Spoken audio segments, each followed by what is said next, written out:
Did you know that the role of a product manager is more important than ever? But what does product management really mean? In simple terms, it's all about taking a product from idea to launch and making sure it meets customer needs. Welcome to Simplilearn's Product Management Full Course. In 2024, companies are focusing more than ever on creating products that customers love, making skilled product managers essential. In this course, we'll teach you the key skills needed at each stage of product development, from brainstorming ideas to launching the product. You'll also learn about market research, product planning, teamwork, and data-driven decision making, and using new technologies like AI to build great products. You'll also understand what product management is and the important skills required, the difference between a product manager and a project manager, and the concept of MVP, which is minimum viable product, and how to manage a product's life cycle. Also, just a quick info, guys, if you're interested in becoming a certified product manager from SPJN School of Global Management, gain expertise in AI-powered product management courses, ChatGPT and Google Bard, top product tools with 100% interactive live sessions led by industry expert and SPJN's top faculties. This professional product management course by SPJN School of Global Management prepares you to become a product manager expert via an exhaustive curriculum covering all aspects of product management. So hurry up and enroll now and find the course link mentioned in the description box and in the pinned comment. With the rapid growth in technology, there is a tremendous transformation in the need for products. Products are something that we practically can't live without. In our daily lives, we use thousands of products. Could be a mobile phone, laptop, headphones, or many more. But we are not just dependent on the hardware products. Applications are a part of our lives as well. From ordering daily required stuff online, to binge watching, to ordering food online, to being socialized. Applications have made our lives easier. Taking an example of Netflix as a product. So far in the last 3 years, we have seen an extreme growth in its worth. In 2020, Netflix total worth was $238.89 billion, whereas in 2021, it has reached to $267.46 billion. It is expected to have a total worth of $293.64 billion till the end of 2022. To cope up with our changing demands concerning the need for the product management makes it easier to fulfill our daily product requirement and create enormous business growth. To understand more about product management, let us move ahead with our session. Hey guys, welcome to this video where we are going to learn what is product management. But before we start, if you haven't subscribed to our channel, then click on the subscribe button and hit the bell icon to never miss an update from Simplilearn. Let us proceed and talk about the objectives of our session. Today, we'll start our session by understanding what is product management and why is product management important in today's modern era. After that, we'll be talking about the areas of product management and the life cycle of product management. Moving forward, we'll understand the difference between product management and project management and the skills that are necessary to thrive in product management. At last, we'll wrap up this session by talking about the companies that are hiring product managers and the future of product management. So without any further delay, let's proceed and understand what is product management. Product management is managing the process of the product throughout the life cycle, from strategizing to design and development to branding of the product. Product management involves strategizing of the products to enhance business and create customers' value. It also involves creating product roadmaps to design and develop the product. It involves specifying functional requirements and creating blueprints to develop the product as per customer requirement. Once the product is developed, it is important to manage the customer feedback, and only then the price of the product is finalized. Let us proceed and understand why product management is important. So, product and market are the two essentials of marketing. Product management plays a crucial role in the success of the product, as product management is the voice of the market inside the industry. Product management helps in creating customers' value and business benefits. Now, let us proceed and talk about the areas of product management.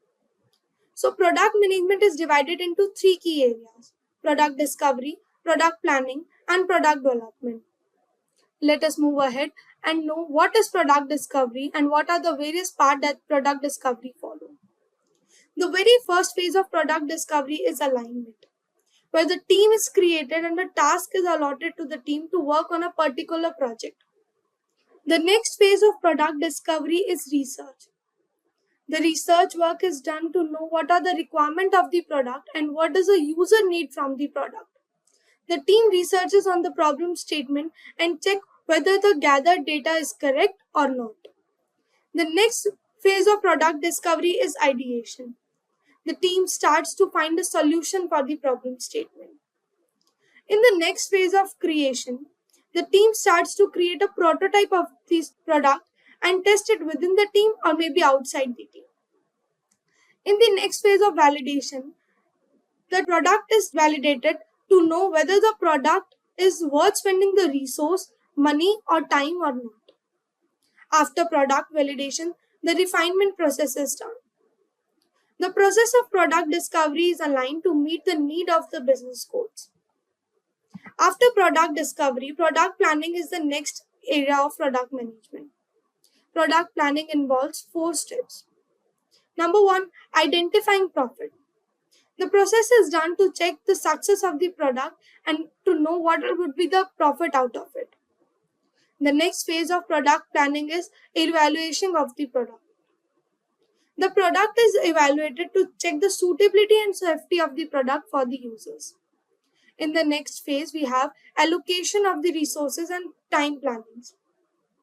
The resources needed for the product are allocated to the team, and a particular time period is planned to provide the product to the customers. The last phase of product planning is complete pre-product planning. So before we start the development process, it is necessary to plan and execute every task so that the development of the product should be complete without any further delay. Once the discovery and planning are done, the product is moved towards the stage of the development. Product development follows the process of idea. The solution for the problem statement is already there in the discovery phase. Now the development team start to work on that idea and start to develop the product using that idea. So once you walk into the step of product planning and you have the idea of what to do and how to do, it is important to do some market research as well. This research will look out for a market to sell your product. Now you got the market to sell your product, it is important to do some development of the product. In the planning phase, we have already created the prototype of the product. The prototype is already tested in the team. So now the development team will start to develop the product using that prototype. Once the product is developed, product validation is done. The product validation means the product undergoes the validation process where the product is tested through every aspect of the testing process, so that the user doesn't find any difficulty using the services of the product. And once the product is validated, it is launched into the market. Launching means to provide the services of the product to the users. Now, let us move ahead and talk about the life cycle of product management. The first phase of product management is product framing. The step involves creating a vision of the product and identifying problems and defining its success.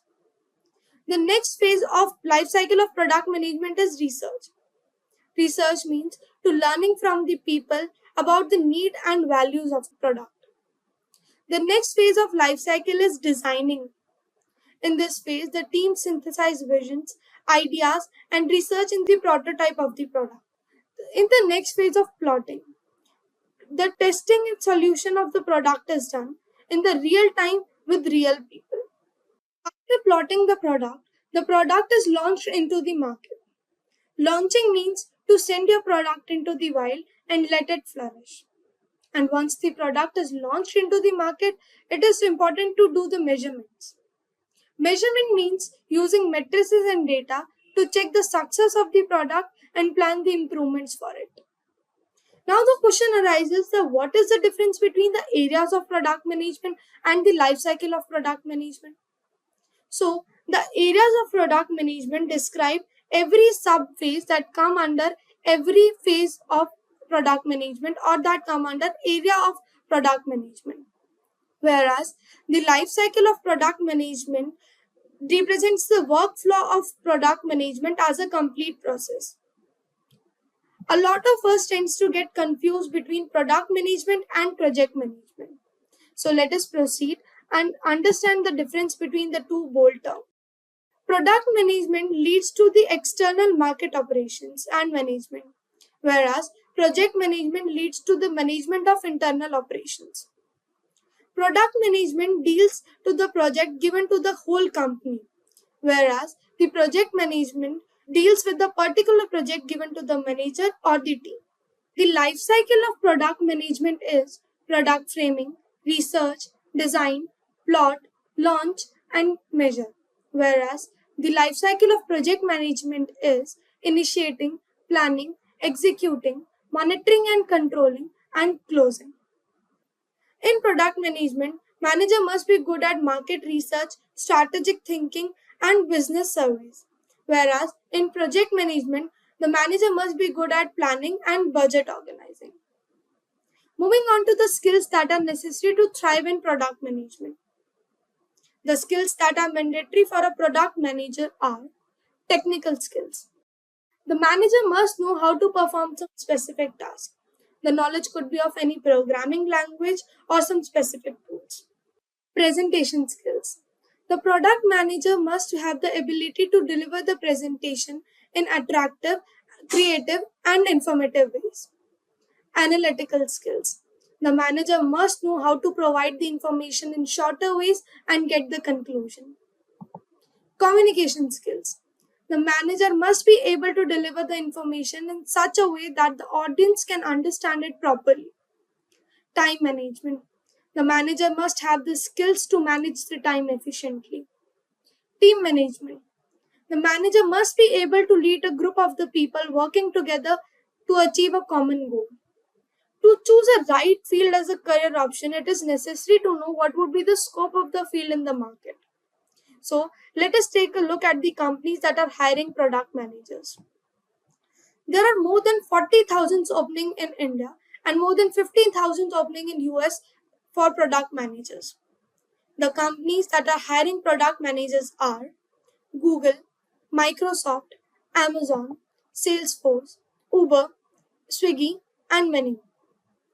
Product management is a role that takes the complete responsibility for the success of the product. And product management is a career that fits everyone that have the skills and ability to work on. So to build a career out of it, start it now. And what do you understand? What does a product manager do? Do let us know in the comment section below. Imagine this. You're at the helm of a product that has the potential to revolutionize its industry. Perhaps a smart home device set to simplify lives or a sleek app that solves a long-standing problem. The possibilities seem endless. But without a clear vision and plan, even the most promising ideas can fizzle out. That's where a product management roadmap comes in. As a product manager, it's your job to create a strategic blueprint that guides your product from concept to reality. In this tutorial, we'll explore how to build a product management roadmap that not only charts a path forward, but also aligns stakeholders and keeps everyone focused on the end goal. So, firstly, we will cover the agenda for today's session. We will have a brief introduction to what exactly is product management. The skills required will be the second part. Followed by that, we will understand the basic and important roles and responsibilities of a product manager. And finally, the most important point of today's session, which is about how to build a step-by-step roadmap for a product management. Now let's begin with the brief introduction to what exactly is product management. So, introduction to product management. In today's competitive business landscape, successful product management is a strategic roadmap that not only aligns with customer needs, but also delivers long-term business value. A clear product roadmap ensures that all the stakeholders from product development teams to executives are on the same page, working towards common goals and becoming successful. So, let's walk through the essential steps in building an effective roadmap. Before that, let's move ahead to the critical skills required by a product manager so that you have a clear idea where you stand. So here are the top 5 skills a product manager must have. Firstly, strategic thinking, ability to define long-term product vision and align it with business objectives. Second one is market research and analysis, gathering and intercepting data to understand customer needs and market trends. Communication and collaboration stands third, which is effectively working across teams and stakeholders to ensure alignment and progress. Prioritization and decision making is at fourth, which is about making informed choices to focus on features and initiatives that deliver the highest value. And lastly, technical knowledge and agile methodology. Understanding product development process and techniques to communicate effectively with engineering teams, along with implementing iterative process to adapt and deliver products quickly in a dynamic environment. Now moving ahead, let's also go through some of the top 5 roles and responsibilities of a product manager. So some of the critical roles and responsibilities of every product manager are as follows. So first one, product strategy development. Crafting a product vision and long-term plan aligned with business goals. Next, roadmap planning. Creating and maintaining a strategic roadmap to guide product development and releases. Third one is cross-functional team collaboration.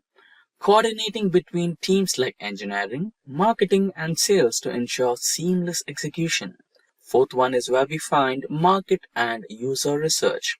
Gathering insights from users and the market to drive product decisions and improvements. And lastly, feature prioritization and product lifecycle management. Determining which features to focus on based on the impact, feasibility, and business value, and along with overseeing the product's journey from ideation to launch and through iterations or retirement. Now, most of the basic important parts like introduction to product management, skills required, and roles and responsibilities of a product manager are covered. Now, we will focus on the most important point of today's session, which is the product management roadmap.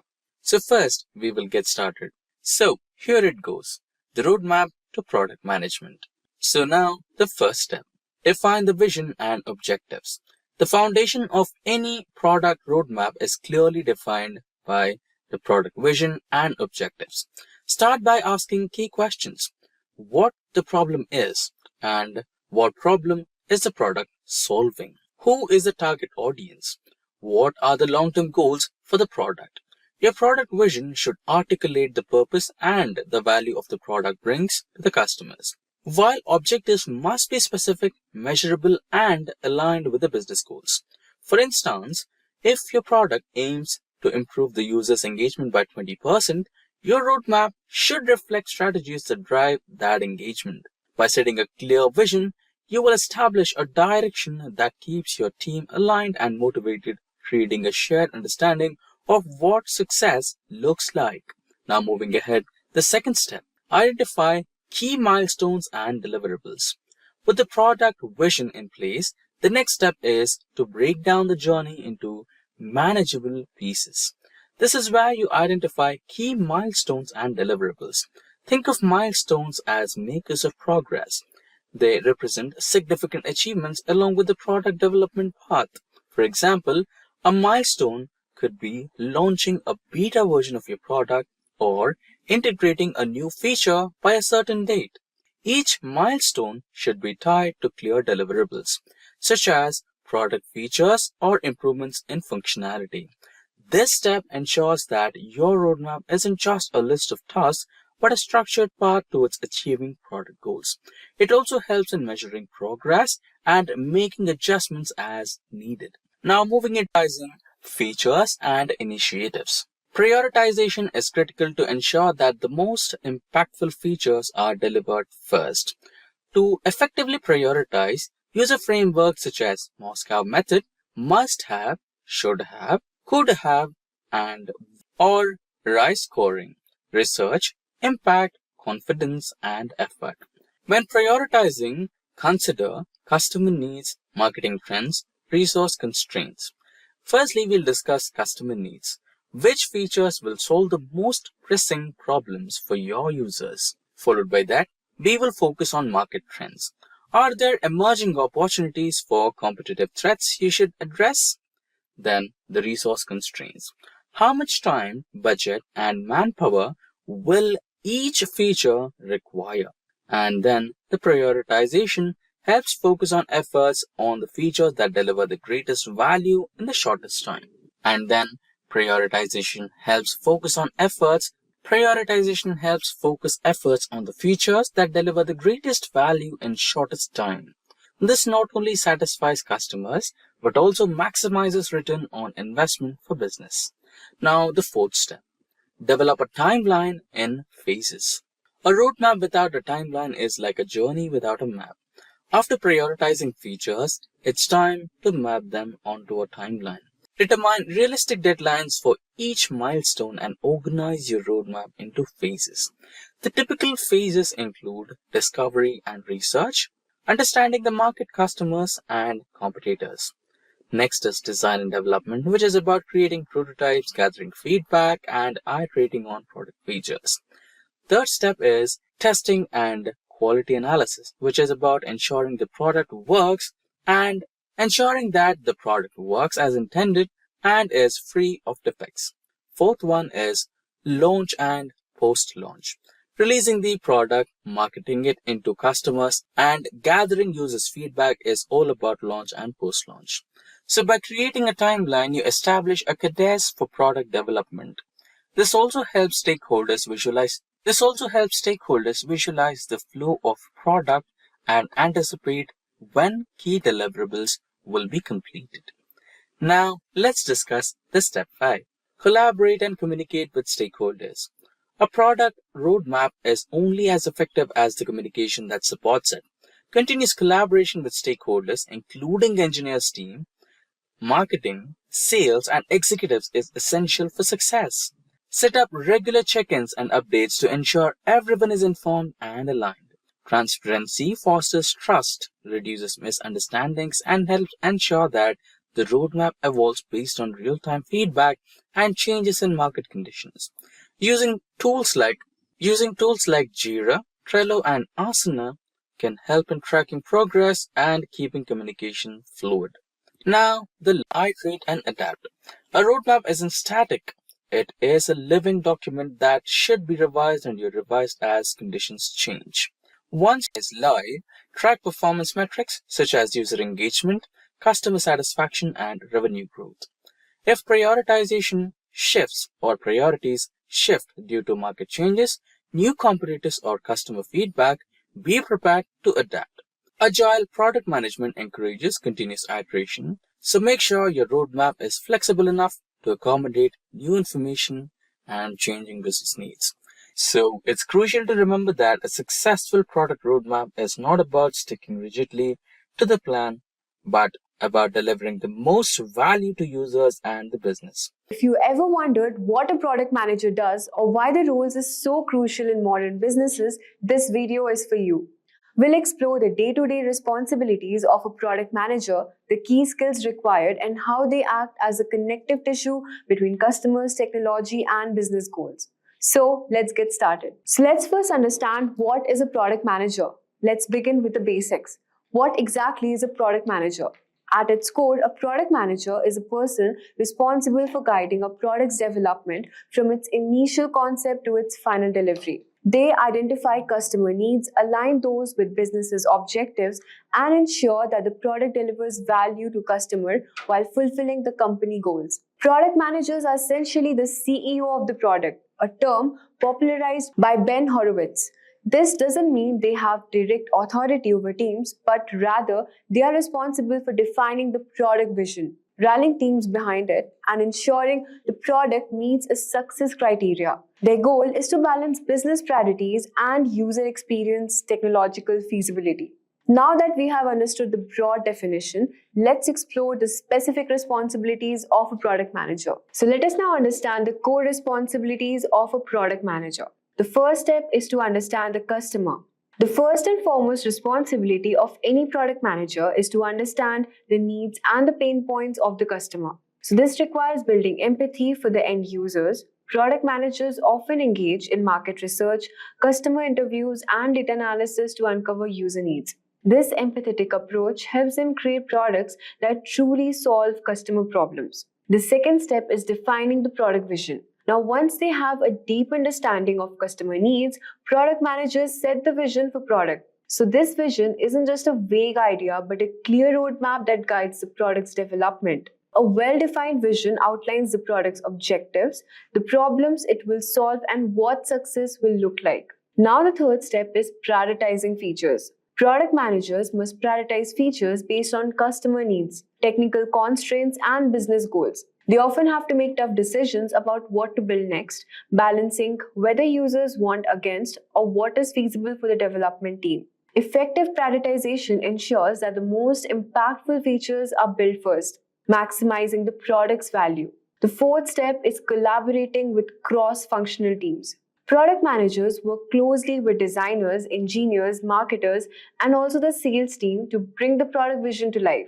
So they ensure that all the departments are aligned and working towards the same objective. For example, while engineers focus on building the product, designers work more on the user experience, and the marketers plan the launch. The product manager acts as the glue that holds these pieces together. So as we have covered, a product manager's job is all about coordination and alignment.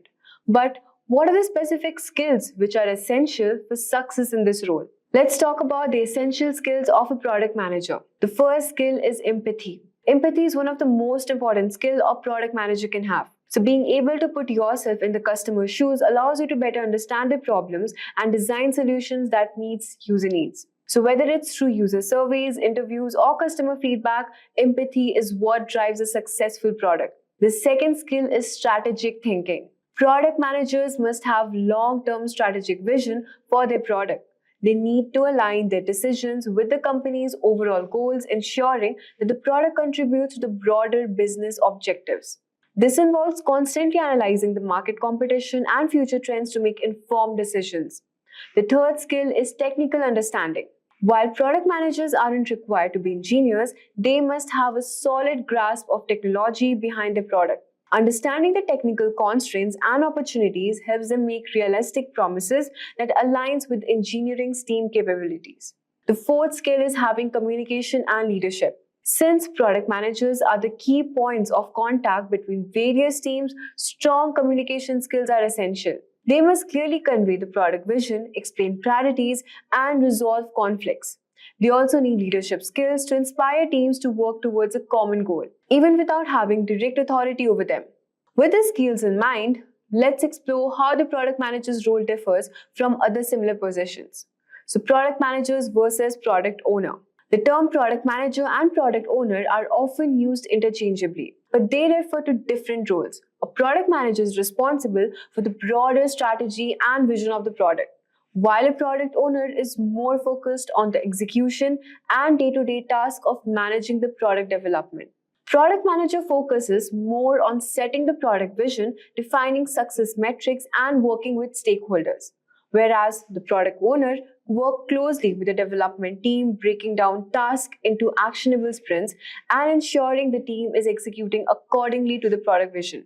In agile frameworks like SCRUM, the product owner is more of an operational role, while the product manager operates at a strategic level.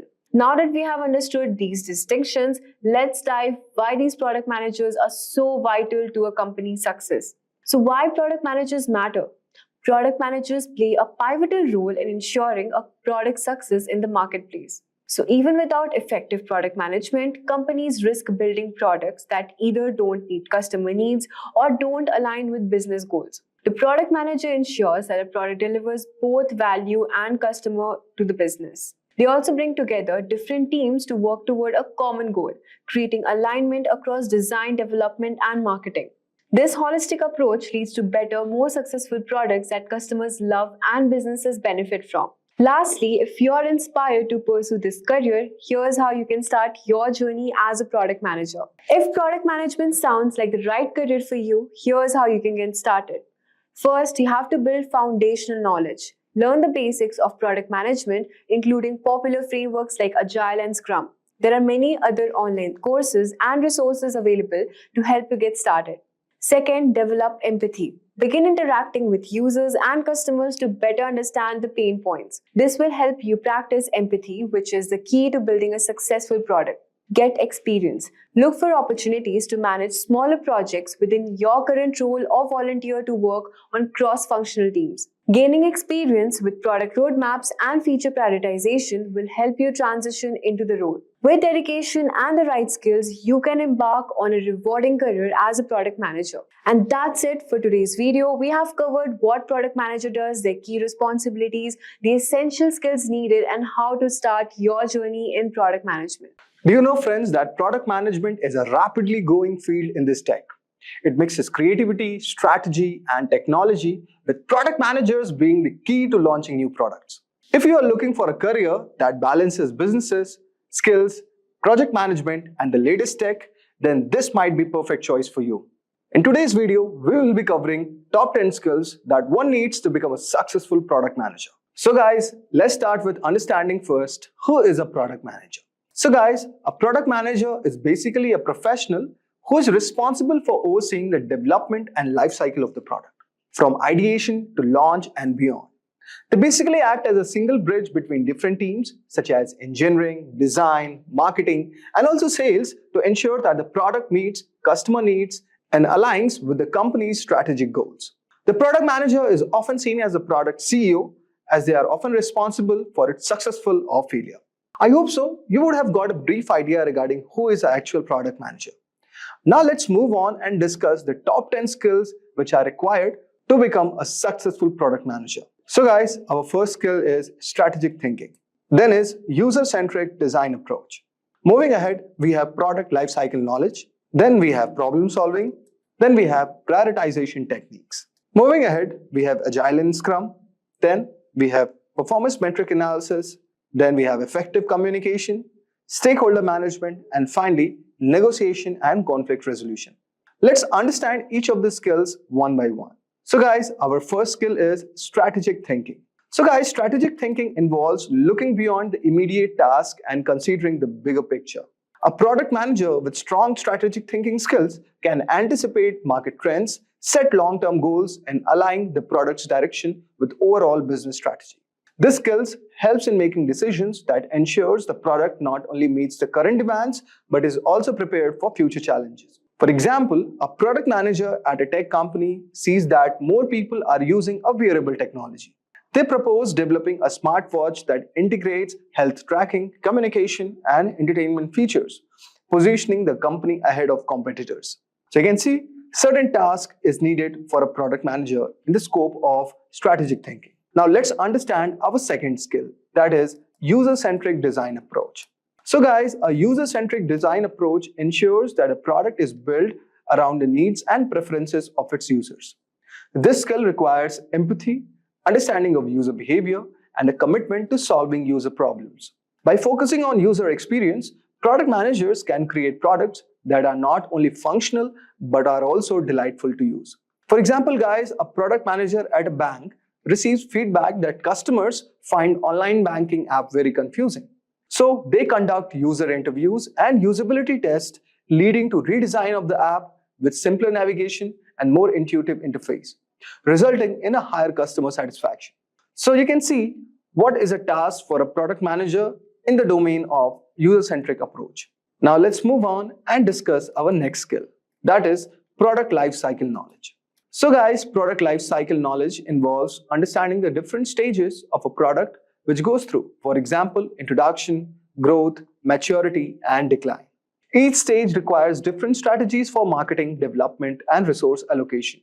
This skills helps product managers know when to push for growth, when to focus on product maintenance, and when to consider phasing out a product.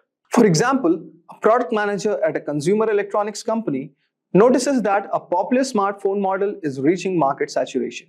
They decide to introduce a new model with upgraded features to keep the product line fresh and maintain customer interest. Next, we have the problem solving. So guys, problem solving is the ability to identify issues, analyze the root cause, and develop effective solutions. This skill is crucial for navigating the challenges that arise during product development and management. Effective problem solving involves creativity, analytical thinking, and the ability to make decisions under pressure. A product manager at a food delivery company discovers that customers are frequently complaining about the late deliveries. And after realizing the delivery process, they implement a system that provides real-time traffic updates to drivers, reducing delays and improving customer satisfaction. So guys, you can see this is an example which can be covered under problem solving. I hope so you are getting aware like how these skills are used by product manager in their real-time job. So guys, our next skill is prioritization technique. So guys, prioritization is a skill of determining what tasks or features should be focused on first based on their importance and impact. Product managers often face competing demands, and effective prioritization ensures that most critical tasks are addressed in a timely manner. They use techniques like MOSCOM method, which means must have, should have, could have, won't have, or RICE, reach, impact, confidence, effort. These techniques can help in making these decisions. For example, guys, a product manager for a social media app has to choose between adding a new feature for live video streaming or improving the app security. After assessing the impact of both, they prioritize the security improvement to protect user data and build trust, even if it means delaying the new feature. Now, let us move on to our next skill, that is Agile and Scrum. So guys, Agile and Scrum are the methodologies that promote flexibility, collaboration, and iterative development in product management. Agile involves breaking down a project into smaller and manageable parts, allowing for continuous improvement and a quick responses to change. Scrum, a specific Agile framework, it uses time-box sprints to achieve short-term goals with regular reviews and adjustment. For example, guys, a product manager at a software company uses Scrum to manage development of a new mobile app. They work in 2-week sprints, allowing the team to release incremental updates, gather user feedback, and make necessary adjustments before the next sprint. Next, we have, guys, performance metric analysis. So guys, performance metric analysis involves tracking and interpreting key data points that indicate how well a product is performing. This skill is essential for making data-driven decisions and optimizing the product metrics that might include user engagement, conversion rates, customer satisfaction, or revenue growth. For example, guys, a product manager at an online subscription service monitors customer retention rates. When they notice a decline, they analyze the data that find users are dropping off and after a free trial. They introduce new feature and offer personalized discounts to improve the retention.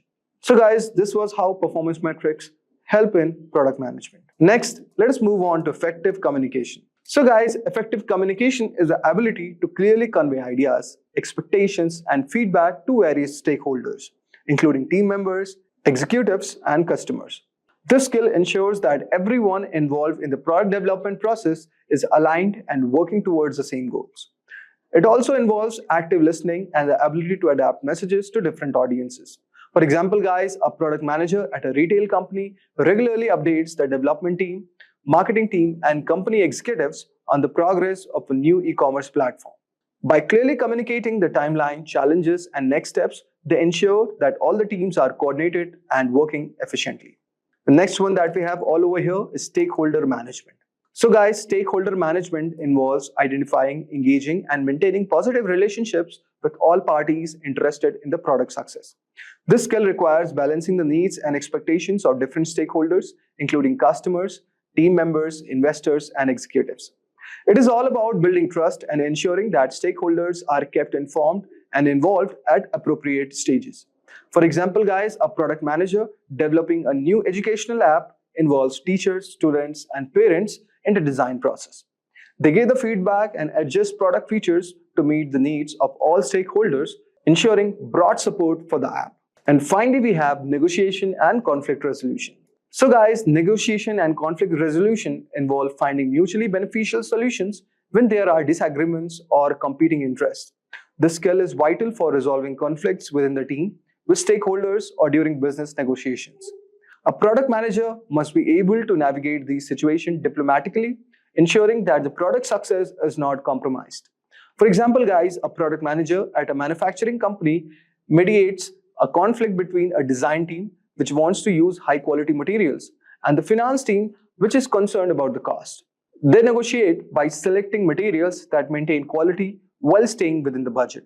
It ensures that the product remains both affordable and well made. So guys, this was the example which covers in negotiation and conflict resolution. So guys, let's start by understanding what is product market fit. Guys, product market fit refers to the moment when company's product resonates deeply with its target customers. It's when customers not only buy the product but also use it regularly and recommend it to others, helping the product gain attraction and sustain growth over the time. This concept is critical for any business that wants to achieve long-term profitability and also success. Entrepreneurs and venture capitalists like Mark Anderson, who is widely credited with popularizing the idea, describes product market fit as finding a good market and creating a product that meets the needs of that market. It's not just about launching a product, it's about ensuring that the product satisfies a significant demand within the chosen market. Without this alignment between the product and market,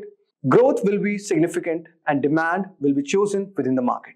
So guys, without this alignment between product and market, growth will be stunted and profitability will be difficult to achieve. Dan Oslin, a renowned product management expert, developed a framework known as the product market fit pyramid, which helps basically companies navigate the process of achieving this alignment. Now, let us try to move ahead and understand why product market fit is important. So guys, Alex Schulz, Facebook's Vice President of Growth, has emphasized that one of the common issues he observes in the company that he advises is misconception around product market fit. Many companies believe that they have achieved it when they actually haven't. Why does it matter so much? Why do venture capitalists frequently require evidence of product market fit before investing in a company? And why do Mark Andersons divide the startup journey into two distinct phases, before product market fit and after product market fit? The answer is pretty simple, guys. Until you confirm that your product has a large enough market of customers willing to pay for it, your company shouldn't focus on scaling other strategic objectives like upselling. And before product market fit, these efforts are premature and potentially counterproductive. For example, guys, spending money on advertising or expanding sales team doesn't make sense if you haven't first proven that there's sufficient market for your product. Achieving product market fit means that your product has demonstrated enough value that a significant number of people want it. It's at this point that the business can begin focusing on growth strategies. But before reaching this stage, the primary goal is to validate that the product solves a real problem for the market. In short, guys, product market fit is the foundation for long-term growth. Without it, even the best of the sales and marketing efforts are likely to fall short. So guys, as you can see all over here, so there are certain reasons like product market fit is important, like I have mentioned, sustainable growth, resource efficiency, investors' confidence, customer loyalty, and competitive advantage. So these are some of the main reasons why product market fit is important. But now the question arises, who is responsible for the product market fit? While product market fit is often associated with the roles of product managers and marketers, the reality is that it's a company's wide responsibility. Every team from sales to customer support and finance plays a role in helping the company reach this milestone. The product team may be at the forefront of creating a product, but customer feedback from sales and support teams can provide invaluable insights. The finance department also plays a key role by tracking key metrics that indicate invaluable insights and also whether the company is making progress towards product market fit or not. In essence of achieving product market fit, it requires collaboration across all the departments. It's not just about developing the right product, it's also about making sure that the entire organization is aligned and focused on meeting the needs of customer. Now, let us talk about a very important question, that how to measure the product market fit. So guys, there's no definitive metric to tell a company that it has achieved product market fit. However, several indicators can signal that you are on the right path. Andrew Chen, a venture capitalist, offers some useful guidelines for assessing the product market fit. The first one is customer feedback. Like, are customers showing a willingness to switch to your product? When your potential customers try your product, do they express a preference for it over other competitors? Market differentiation. Like, have customers who previously rejected other solutions now turn to your product? Are you offering something distinct that captures their interest, like the competitive grouping? Do customers intuitively understand which other products yours competes with? If they place your products in the same category as leading alternatives, it indicates you are playing right in the market. So guys, as you can see all over here, now let us try to understand some of the other measures. The next reason is product understanding. Like, do customers clearly grasp what sets your products apart? If they can easily identify your product's unique selling points, then you are on the right track. Next, we have the retention rates. Like, how do your metrics such as customer retention rates compare to those of your competitors? Strong retention is a good sign that you are providing value to your customers. These signals encompass both qualitative and quantitative measures, reflecting that product market fit is just not about numbers, but it's also about customer perception and behavior. So guys, now let us discuss about some of the qualitative measures. For example, we have first one, that is word of mouth. According to Mark and Reason, one of the best indicators of product market fit is when customers start promoting your product on their own. They essentially become your sales representative by recommending your product to others. Next is media attention. Like, you get increased call from media outlets and analysts suggest that your product is gaining visibility and credibility in the industry. Frequent media coverage can indicate growing market interest in your offering. By tracking both qualitative and quantitative metrics, company can better understand where their products stand and on the path toward product market fit. Now, the biggest question arises, how to achieve product market fit? So guys, there is no universal formula for achieving the product market fit. The Dan Olson's book, The Lean Product Playbook, provides a 6 framework that helps team towards this goal. So guys, the first is determine your target customer. First, identify who your product is for. This involves understanding the demographic, psychographic, and behavioral characteristic of your ideal customer.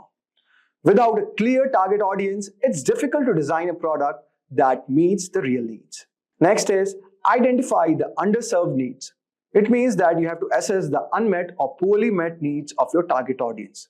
By identifying the gaps in the existing products, you can tailor your solutions to address those areas. This step is very crucial for differentiating your product from the competitor. Next is define your value proposition. Based on the needs you have identified, craft a value proposition that clearly communicates why your product is the best solution for your target audience. You have to also tell what unique benefits does it offers and how does it solve the customer problem more effectively than the alternatives. Specify your minimum viable product. So guys, specifying your MVP feature set is very important. An MVP is the simplest version of your product that still delivers value to your target customers. The goal is to focus only on the core features that addresses the most pressing customer needs, rather than trying to build a fully featured product right way. By launching an MVP, you can gather feedback and iterate quickly. Develop your MVP, then once all the MVP feature set is defined, the next step is to build and launch it. The initial version of your product should be focused on delivering the core value proposition while allowing you to gather data and insights from real customer. Next is test your MVP with the customers.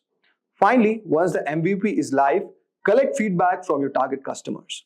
Use this feedback to refine and improve the product. Testing helps validate whether your product meets the needs of the customers and market, and also provides the valuable insights for future iteration. Achieving product market fit is an ongoing process. It requires continuous refinement of your product based on customer feedback and market conditions. However, by following this structured approach, your team can stay focused on the key elements that drive the product market fit. So guys, we have come to the end of this video. And before that, I want to say something. That product market fit is a vital milestone for any company.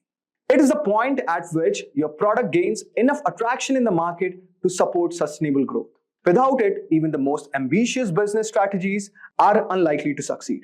The journey to the product market fit is often challenging, and it requires both a deep understanding of the customer needs and willingness to iterate on your product. But guys, once achieved, product market fit can unlock the potential for rapid growth and long-term success. For cracking an interview, it's first essential to understand what Product Sense is. Product sense and product managers consistently display a strong sense of the product. So let's move ahead with this session and understand how to crack a product sense interview. But before moving ahead, don't forget to subscribe to our channel so that you never miss an update from Simplilearn. So today we'll start this session with what is product sense and how to develop a product sense. Moving ahead, we'll understand the product sense interviews and how to gain product sense. Following that, we'll take a look at what a product sense interviewer is looking to see and some sample questions. And stick to the end because we will wrap this session by providing you with some tips to follow to crack the product sense interviews. So let's start with the session and understand what is product sense. Understanding a product's requirements is known as having product sense. One of the actual hard talents that good product managers should possess is product sense. It's a key element of product development and any product strategy. It is a crucial talent for designing goods with people in mind. A product's success depends on addressing consumer demands, and product sense is a form of foresight. Many businesses prioritize product sense while choosing individuals for PM positions. True product sense goes well beyond the design and user experience of the solution. One of the components of the product sense equation is anticipating the downsides and trade-offs of each product decision, and knowing which ideas to reject is also included in it. Understanding why a product would or wouldn't function is necessary, and product sense helps you identify the issues your product resolves and how to add new features that work similarly. The ability of PMs to understand products has long been mysterious. Now let's understand how to develop a product sense. Strong product sense is a quality that product managers consistently exhibit. They also provide value that meets client requirements while updating such items. Most product management use scenarios have this goal in mind. Though it is sometimes simpler said than done, improving revenue and profit margins may mean sacrificing these objectives. Product managers and leaders may improve this ability and develop their intuitive sense of user demands in a variety of ways. There are three components that make up product sense. Number one, compassion. This is the capacity to mimic several distinct personalities who are not like you in terms of their thought processes. Having the ability to state that in this circumstance, this sort of user will respond in this way, or to assert that our business partners would react in a certain way, or even that our rivals will see our move in a certain way. One crucial aspect of product sense is the ability to honestly do that well. Going above and beyond to get into users' shoes, into their thinking, and into their problems helps you develop a strong product sense. Talking to various people and partners is a definitive technique to increase your empathy. Don't just converse with them and accept what they tell you as you go about doing this.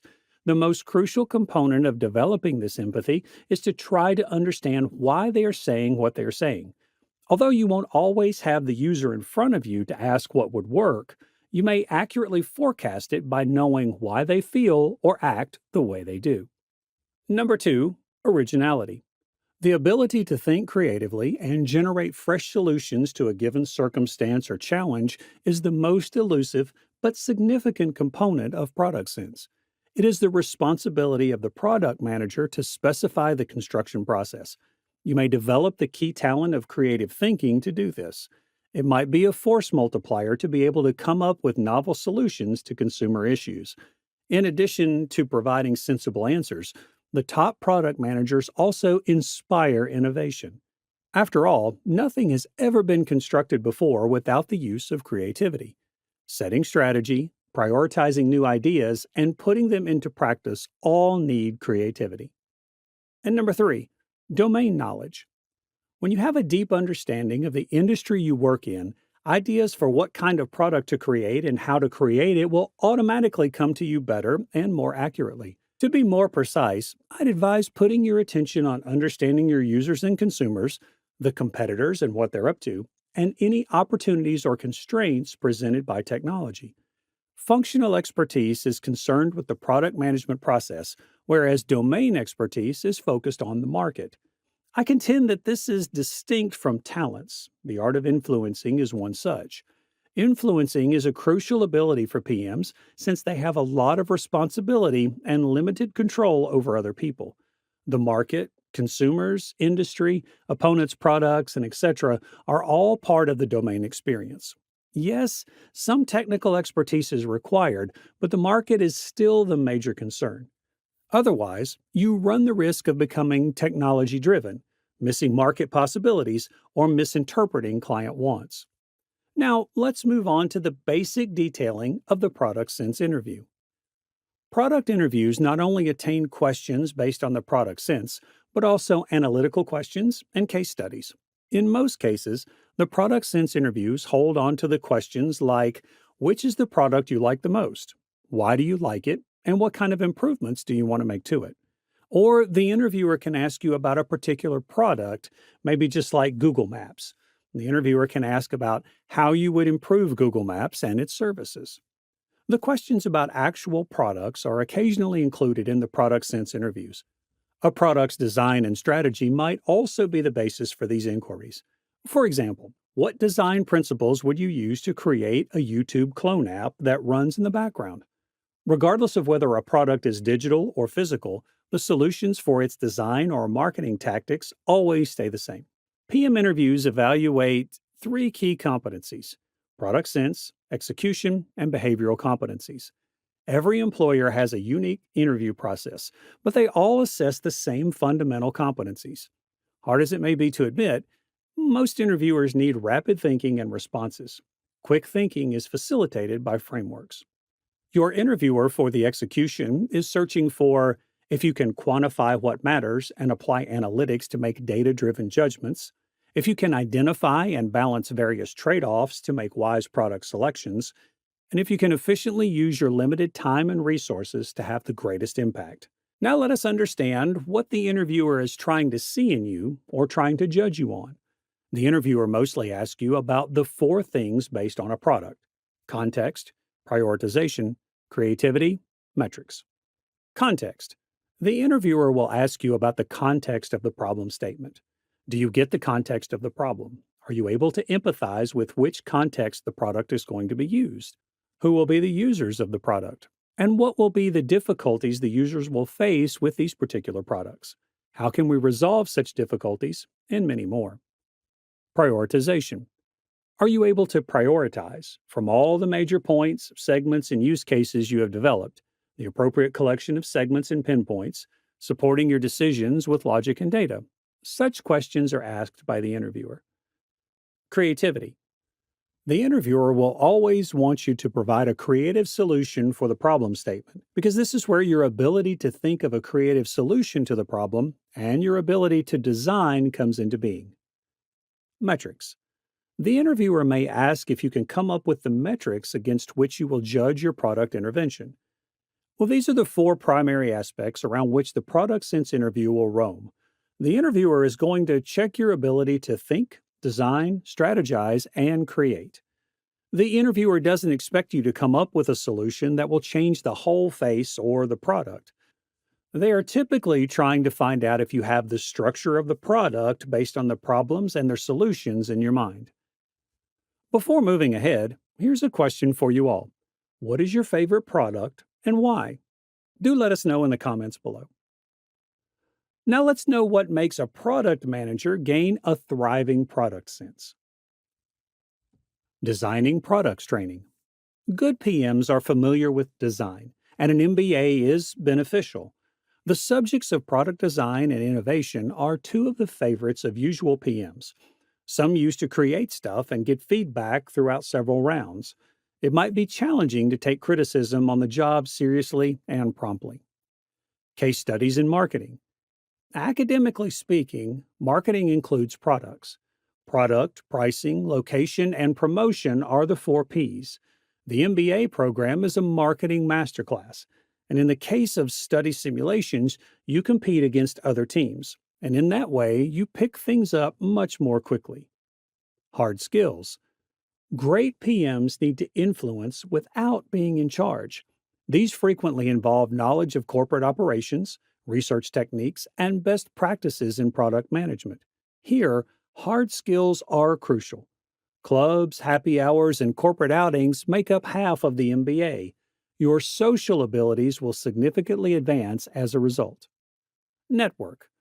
In the field of product management, networking generally entails locating decision makers, significant stakeholders, influencers, and other experts and forming productive connections with them.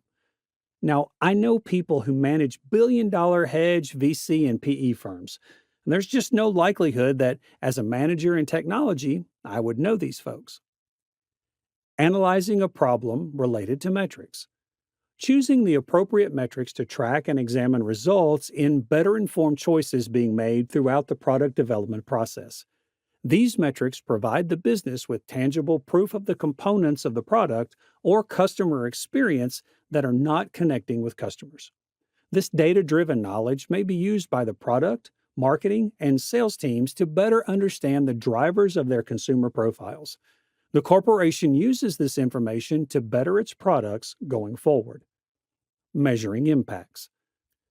The next stage is to express specifically what you expect this adjustment to accomplish once you have identified the relevant measurements. Goals that are SMART, or MT if you prefer, and make it obvious if they were achieved are good goals. Moving on, let's know what your product sense interviewer is looking to see. Can you clearly articulate who you are building for, why, and how it fits into the meta mission?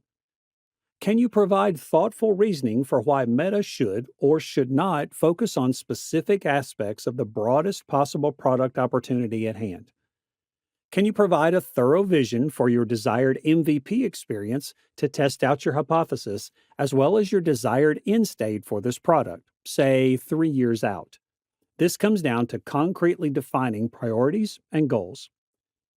Can you zoom out from your personal user needs and think about how this product could scale and provide maximum value to Meta's global user base of over 3 billion people?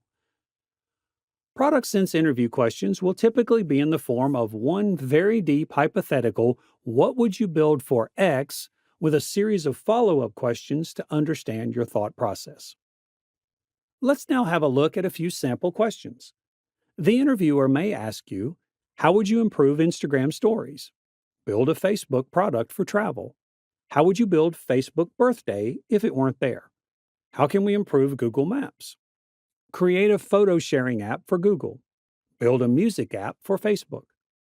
Moving on, let's have a look at the tips that you may follow to crack the sense interview.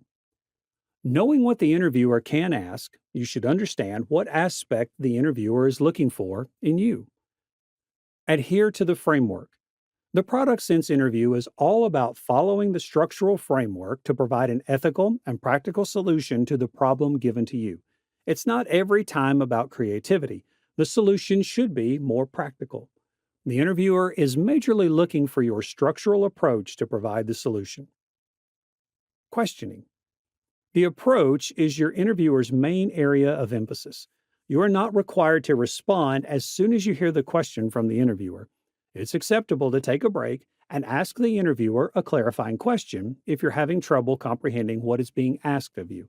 This will help you realize exactly what the interviewer needs to know.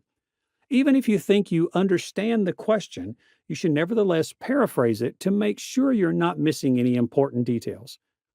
Reiterate the structure you're going to use after a brief pause of 10 to 20 seconds. And give a layout while responding to the question so the interviewer can see your response more clearly. Research the firm and become acquainted with its main offerings. It's the firm that's hiring you, so at least they are going to ask you about their concerned product as well. Being familiar with their products will give you a vision of what exactly the company wants from you, and you will be able to structurize your opinions. So, before going for the interview, you must go through the company's background, its workings, and its products. Be versatile. Most interview discussions don't go as expected, so never impose a framework. By checking in with the interviewer regularly and stopping, you may make the dialogue casual and free-flowing. Define the product goal. Instead of using a statistic, define the product goal in terms of the customer problem. Metrics are only a way to measure progress. They are not the driving force behind product development. People's issues are resolved through products. For instance, Google Maps' objective is to assist users in navigating the world, not to boost the volume of route searches. What quality of a product makes it good or bad as per your experience with the products? Do let us know in the comments below.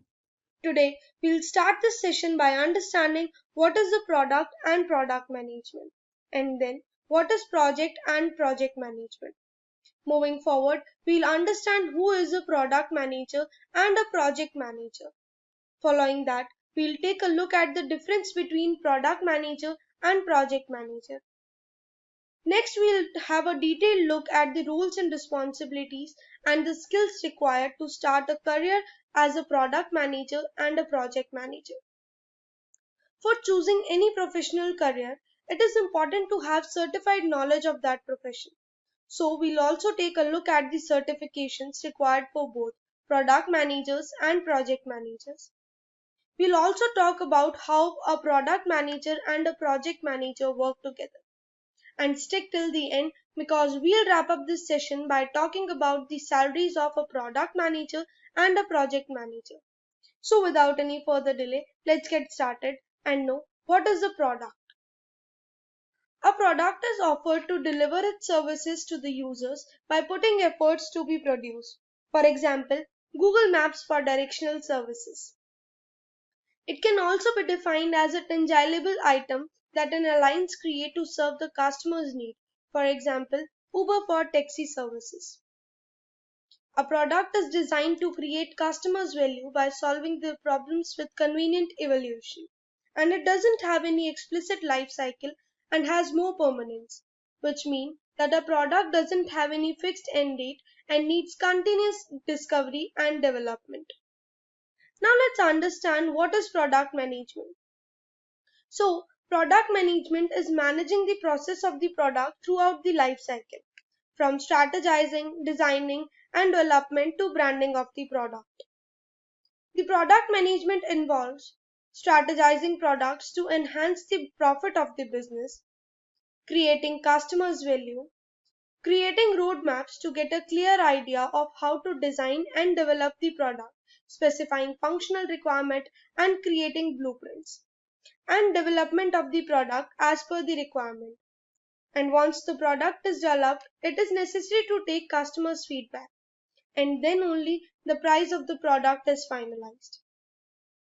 Now that we have an idea of product and product management, let's take a look at what is a project. A project is something that results in the product as an outcome.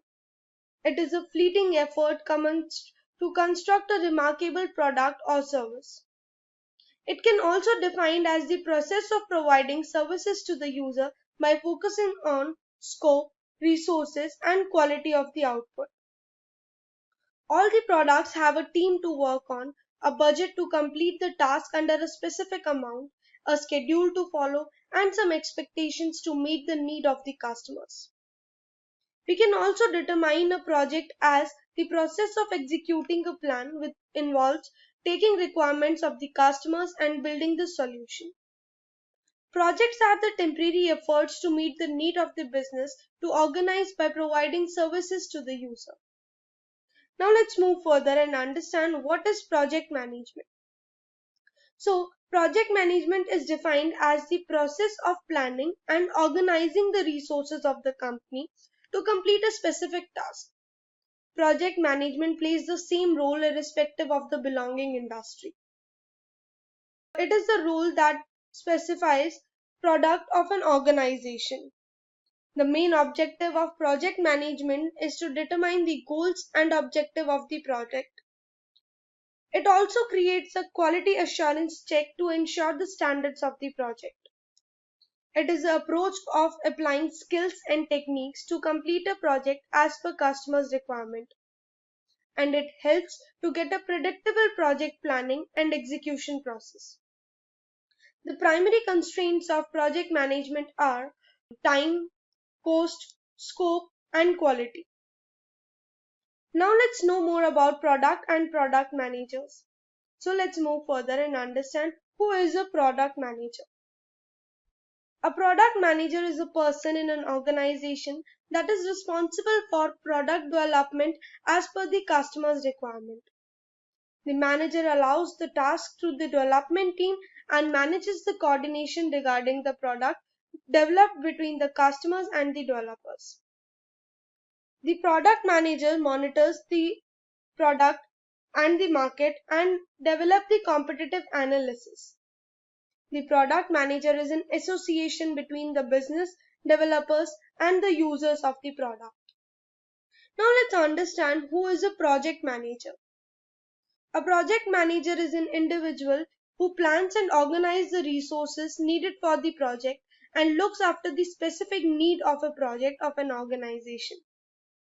The product manager determines the goals and objectives of the project by approaching skills and techniques needed to complete a particular project. The project manager helps to get a predictable project planning and execution process.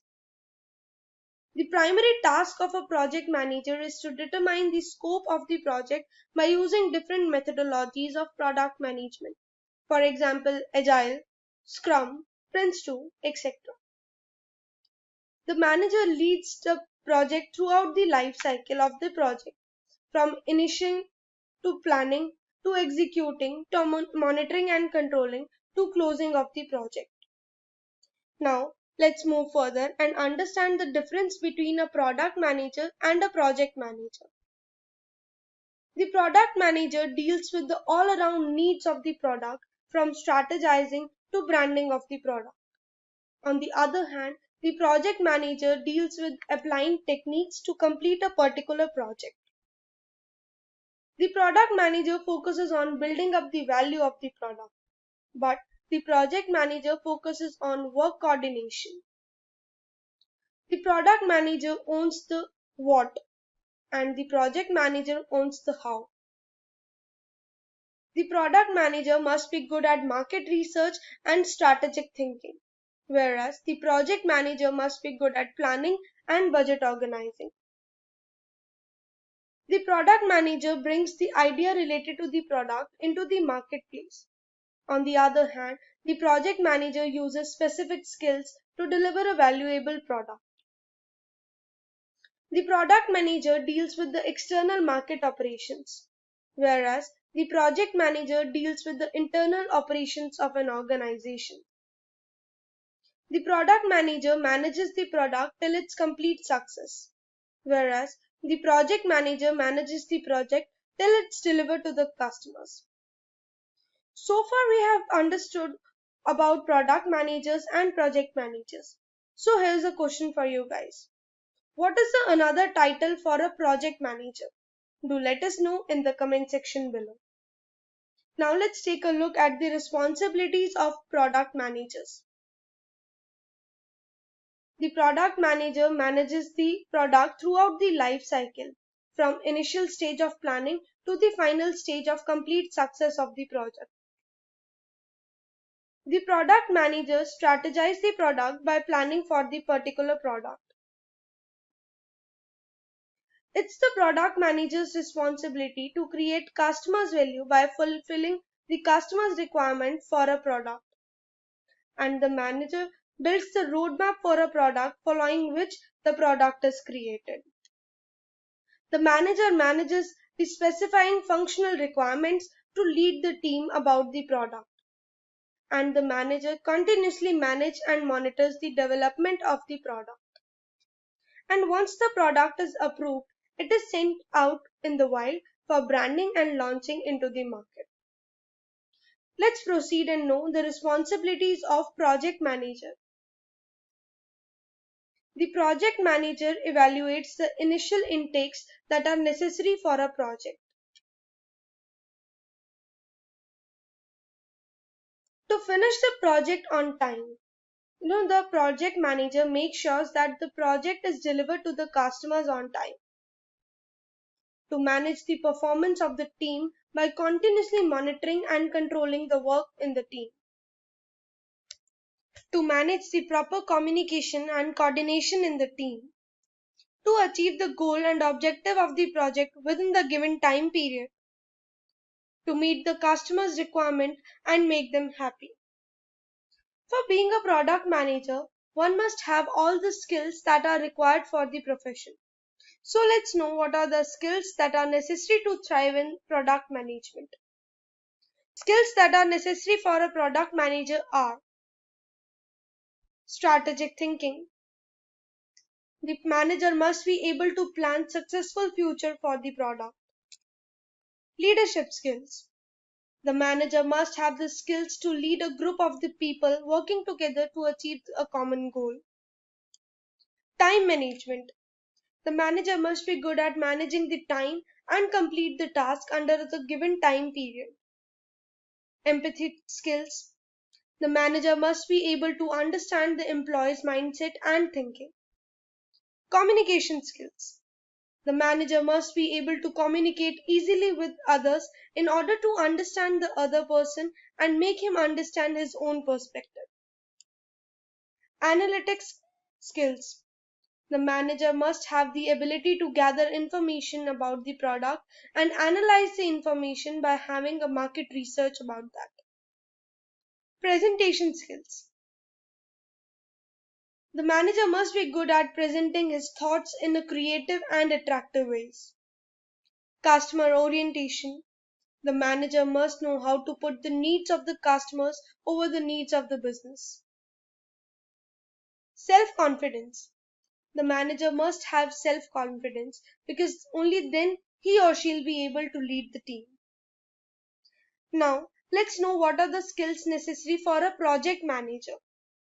The skills that are necessary for a project manager are: the project manager must have a good knowledge of project management methodologies. For example, Waterfall, Agile, SCRUM, Prince2, and many more. Risk management. The manager must be able to identify and control the threats or to the organization's earning and capitals. Basic knowledge of project management tools. The manager must have the basic knowledge of project management tools, for example, dashboards, reporting, timesheets, and many more. Cost management.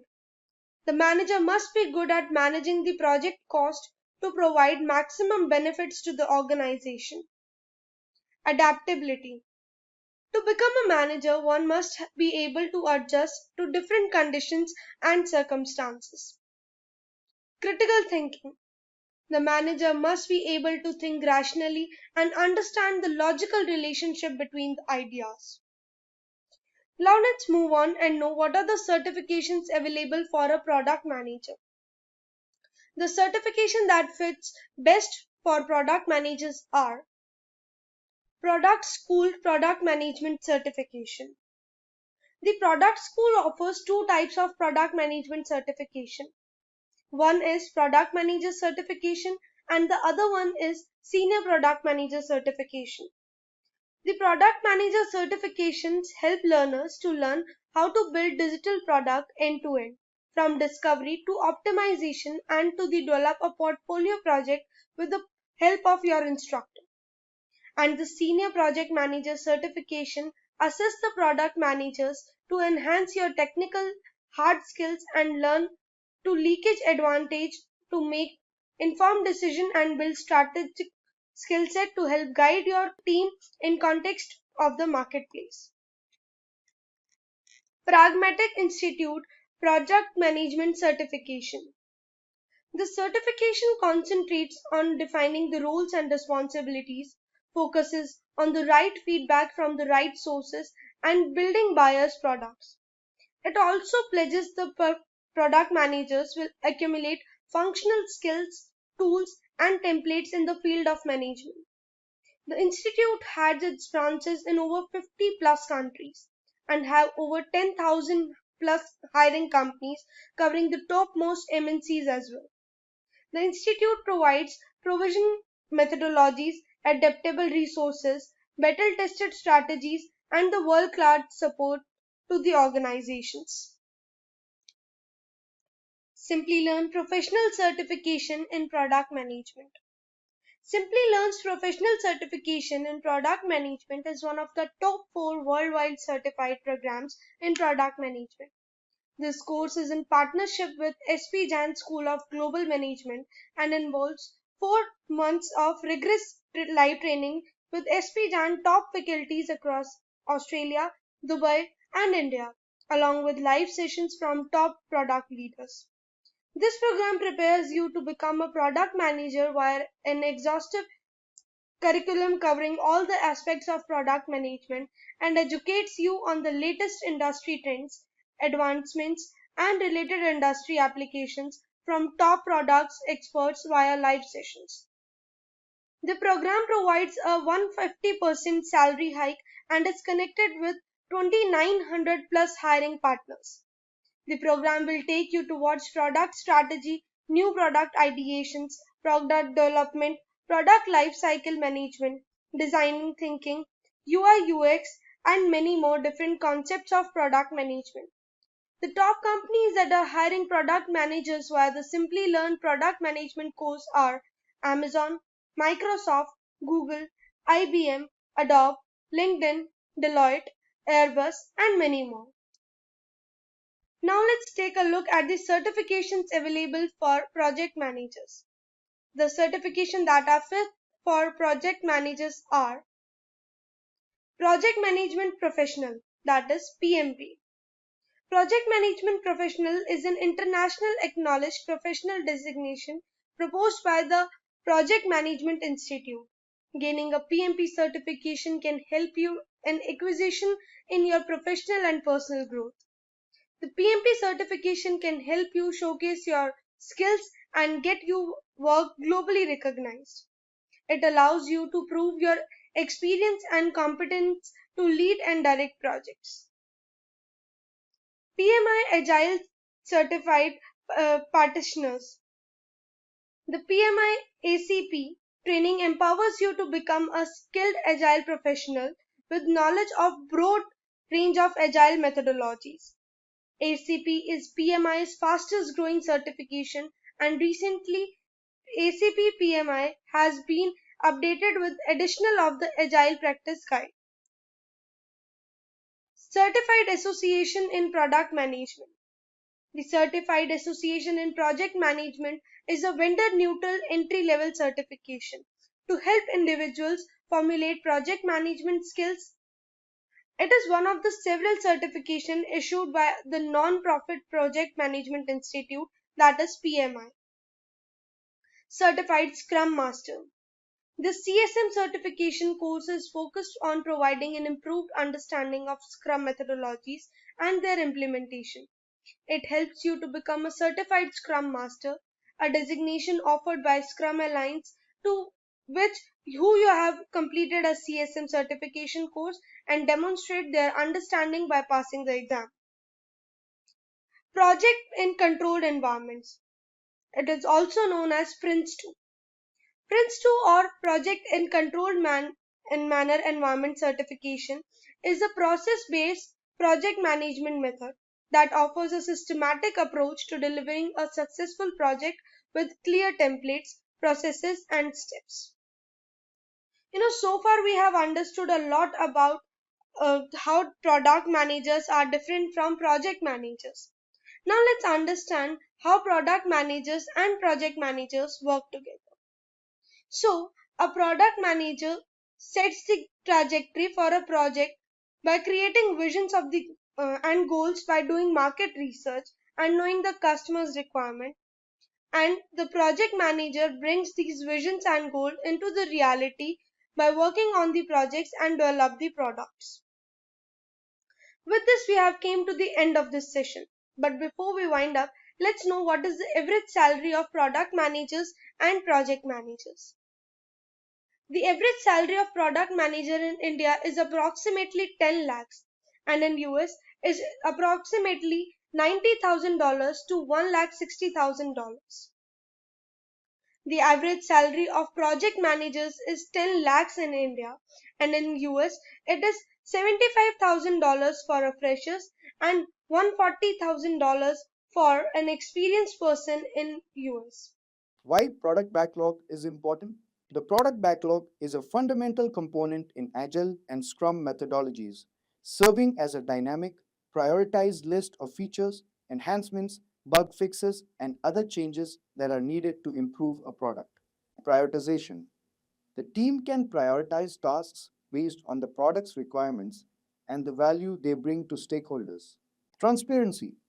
The product backlog offers a clear view of upcoming work, ensuring everyone understands the project's direction and goals. Flexibility. It allows for the easy integration of changes and new ideas into the product development process. Focus. With a well-defined list of tasks, the team can concentrate on completing the most valuable ones first. Efficiency. It enables the team to select work from the backlog as they have capacity, optimizing workflow and productivity instead of being overloaded with tasks. Let's understand what is a product backlog in Agile. The product backlog in Agile is like a big to-do list for a project, specifically for those projects managed using Agile methodologies, which are approaches to software development that emphasize flexibility, collaboration, and customer feedback. Imagine you're planning a big party which represents the final product. Your to-do list, the product backlog, includes everything you need to do to make the party happen. This list might include tasks like send out invitations, buy decorations, plan the menu, and so on. Each task is important for the party to be successful. In the context of a software project, this list includes all the features, functions, requirements, enhancements, and fixes that need to be addressed to make the final product meet the customer's needs. These items are typically listed in order of priority, with the most important or urgent items at the top of the list. The team working on the project will regularly review this list, often in a meeting called the Backlog Grooming Session. But what is backlog grooming? Let's understand. What is backlog grooming? Backlog grooming is a term commonly used in agile software development. Imagine you're planning a trip and you have a list of things you want to do or places you want to visit. Your list might include things like booking flights, reserving accommodations, and planning activities. Now, think of this list as your backlog in agile terms. It's a list of tasks or features that need to be completed for a project. Backlog grooming is like going through this list regularly to make sure it's organized, prioritized, and ready to be worked on. Here's how it works. Reviewing and adding items. You start by looking at the items on your list backlog and making sure they're still relevant and needed. If there are new ideas or requirements, you add them to the list. Prioritizing. Not all tasks are equally important. You need to decide which ones should be done first. So, you prioritize the items on your list based on factors like customer needs, project deadlines, or business value.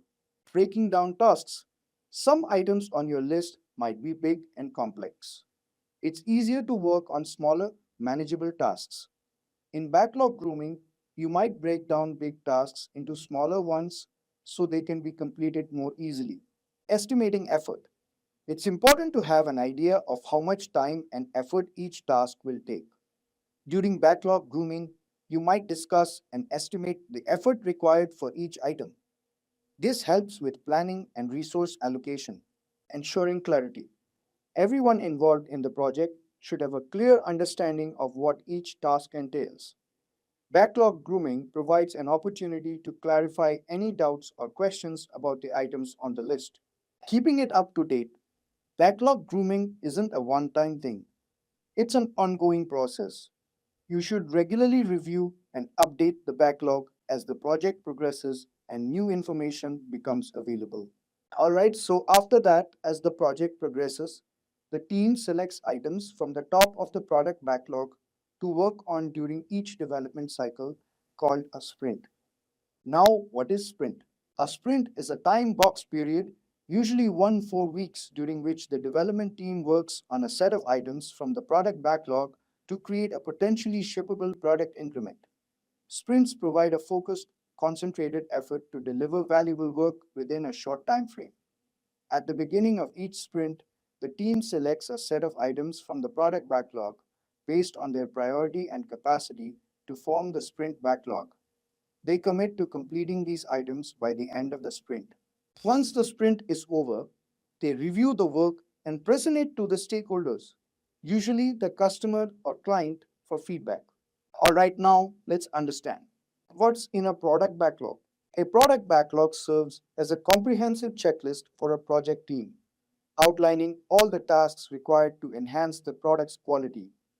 It encompasses various elements: user stories, brief narratives detailing desired features from the perspective of the end user, structured as a type of user, I want an action so that a benefit value.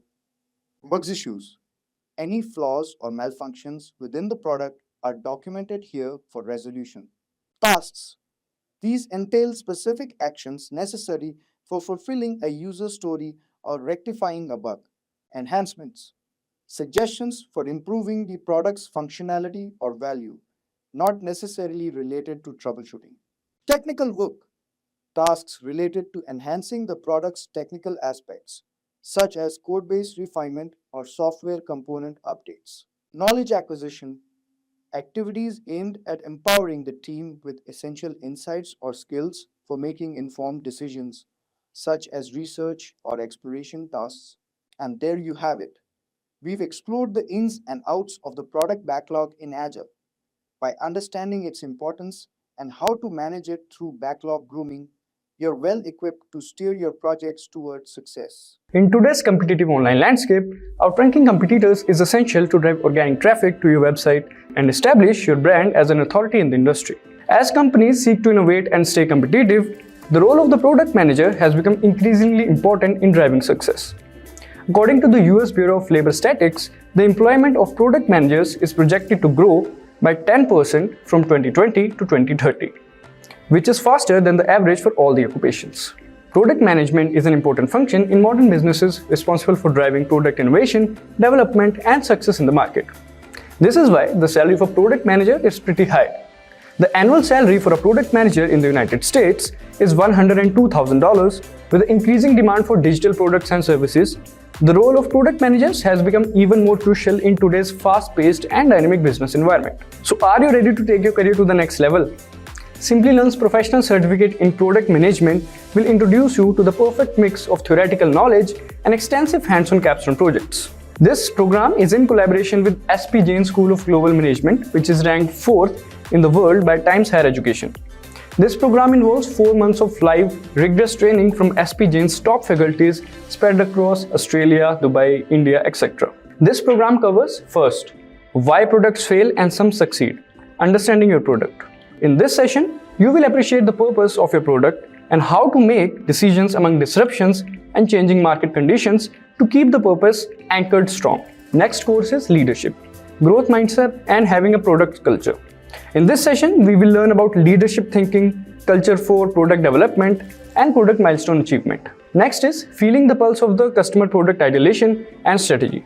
In this session, we will learn about understanding the product audience, understanding product relevance, defining key results and objectives.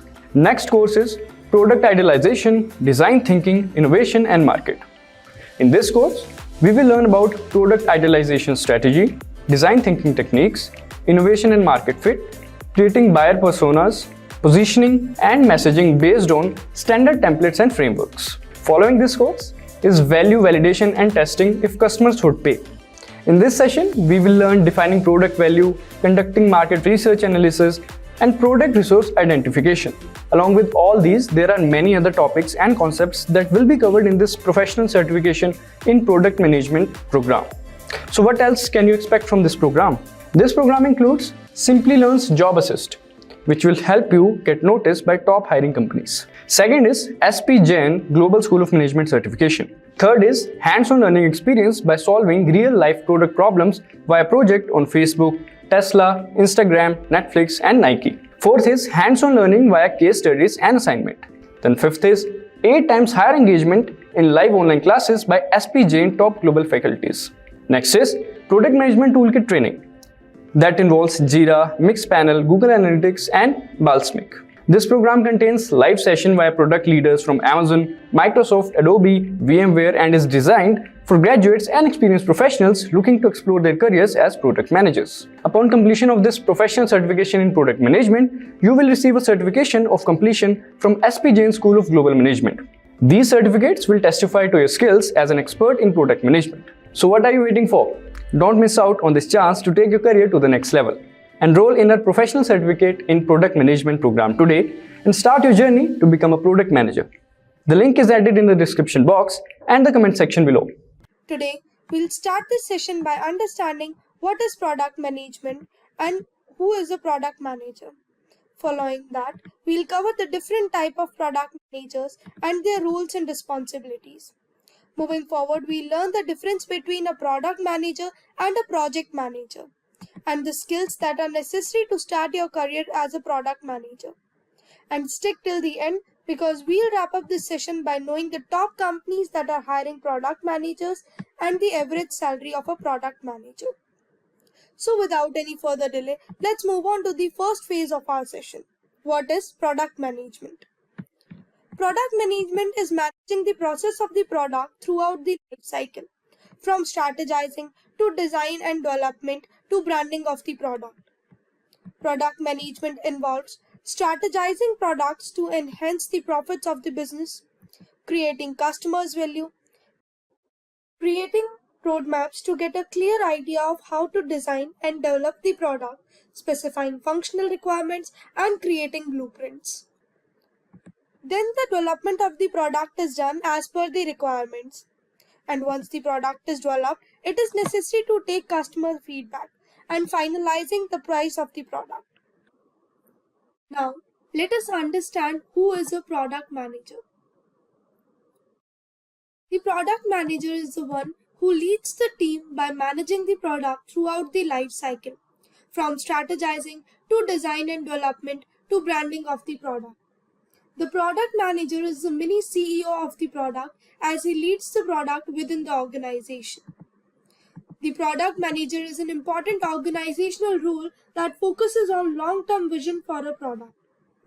The role concentrates on the marketplace and plans the success of the product by analyzing the market needs for the product. The product manager sets the strategy and roadmaps for the product in order to provide a relevant and valuable product to the customers. The product manager acts as an association between business, developers, and users. The product managers can relate to different operations based on organization working for. For example, research and development, marketing and sales, or testing or maintenance for the product. The product manager is the individual who looks after delivering a valuable product to the market, addressing the market needs. The primary focus of a product manager is to gather the market requirements and strategize the product as per that only. The manager ensures that the product meets the needs of the market and the customer. This role is responsible for providing business to the company by developing new products and improving the already existing products. Now that you know who is a product manager, here's a question for you. What according to you is the best product in the market and why? Let us know in the comment section below. Now, there are various types of product managers. Every organization defines the role of a product manager in its own ways. On the basis of roles and responsibilities, the product managers can be differentiated into various different types. So let's move ahead and understand the different types of product managers. The very first type of product manager is a product manager. The manager manages the entire product life cycle that looks after every aspect of a product, that is, strategizing, road mapping, development, branding, etc. The other type of product manager are product owners. The product owner is an individual who defines the user stories and create a product backlog. The product owner is the primary point of contact on the behalf of the customers. The third type of product manager is distributed product manager. The manager looks at the various distributed models of the product teams, that is B2B, business to business, B2C, business to customer, or B2B to C, that is business to customer. The next type of product manager is platform product manager. The one manages the internal stakeholder platforms involving web, mobile, softwares or hardwares. Moving on to the next type of product manager is technical product manager. The individual works with the engineering team and the internal stakeholders, that is design team, development team and the technical leads. The last type of product manager is growth product manager. The manager focuses on improving the business growth by looking at the customer's growth, acquisitions, and the activations. Now, let's move ahead and know what are the roles and responsibilities of a product manager. The product manager looks after a lot of works and operations of an organization. Some of the responsibility of a product manager includes defining the vision of the product, creating strategies, creating customers' value, building roadmaps, specifying functional requirements, organizing the teams, designing and development of the product, data analysis, and monitoring the product performance. When it comes to product management, many of us tend to get confused between a product manager and a project manager. So, let's move further and know the difference between a product manager and a project manager.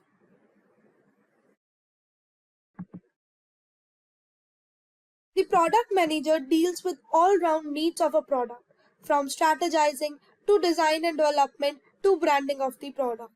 On the other hand, a project manager deals with applying techniques to complete a particular project. The product manager focuses on building up the value of the product, but the project manager focuses on the work coordination. The product manager owns the what.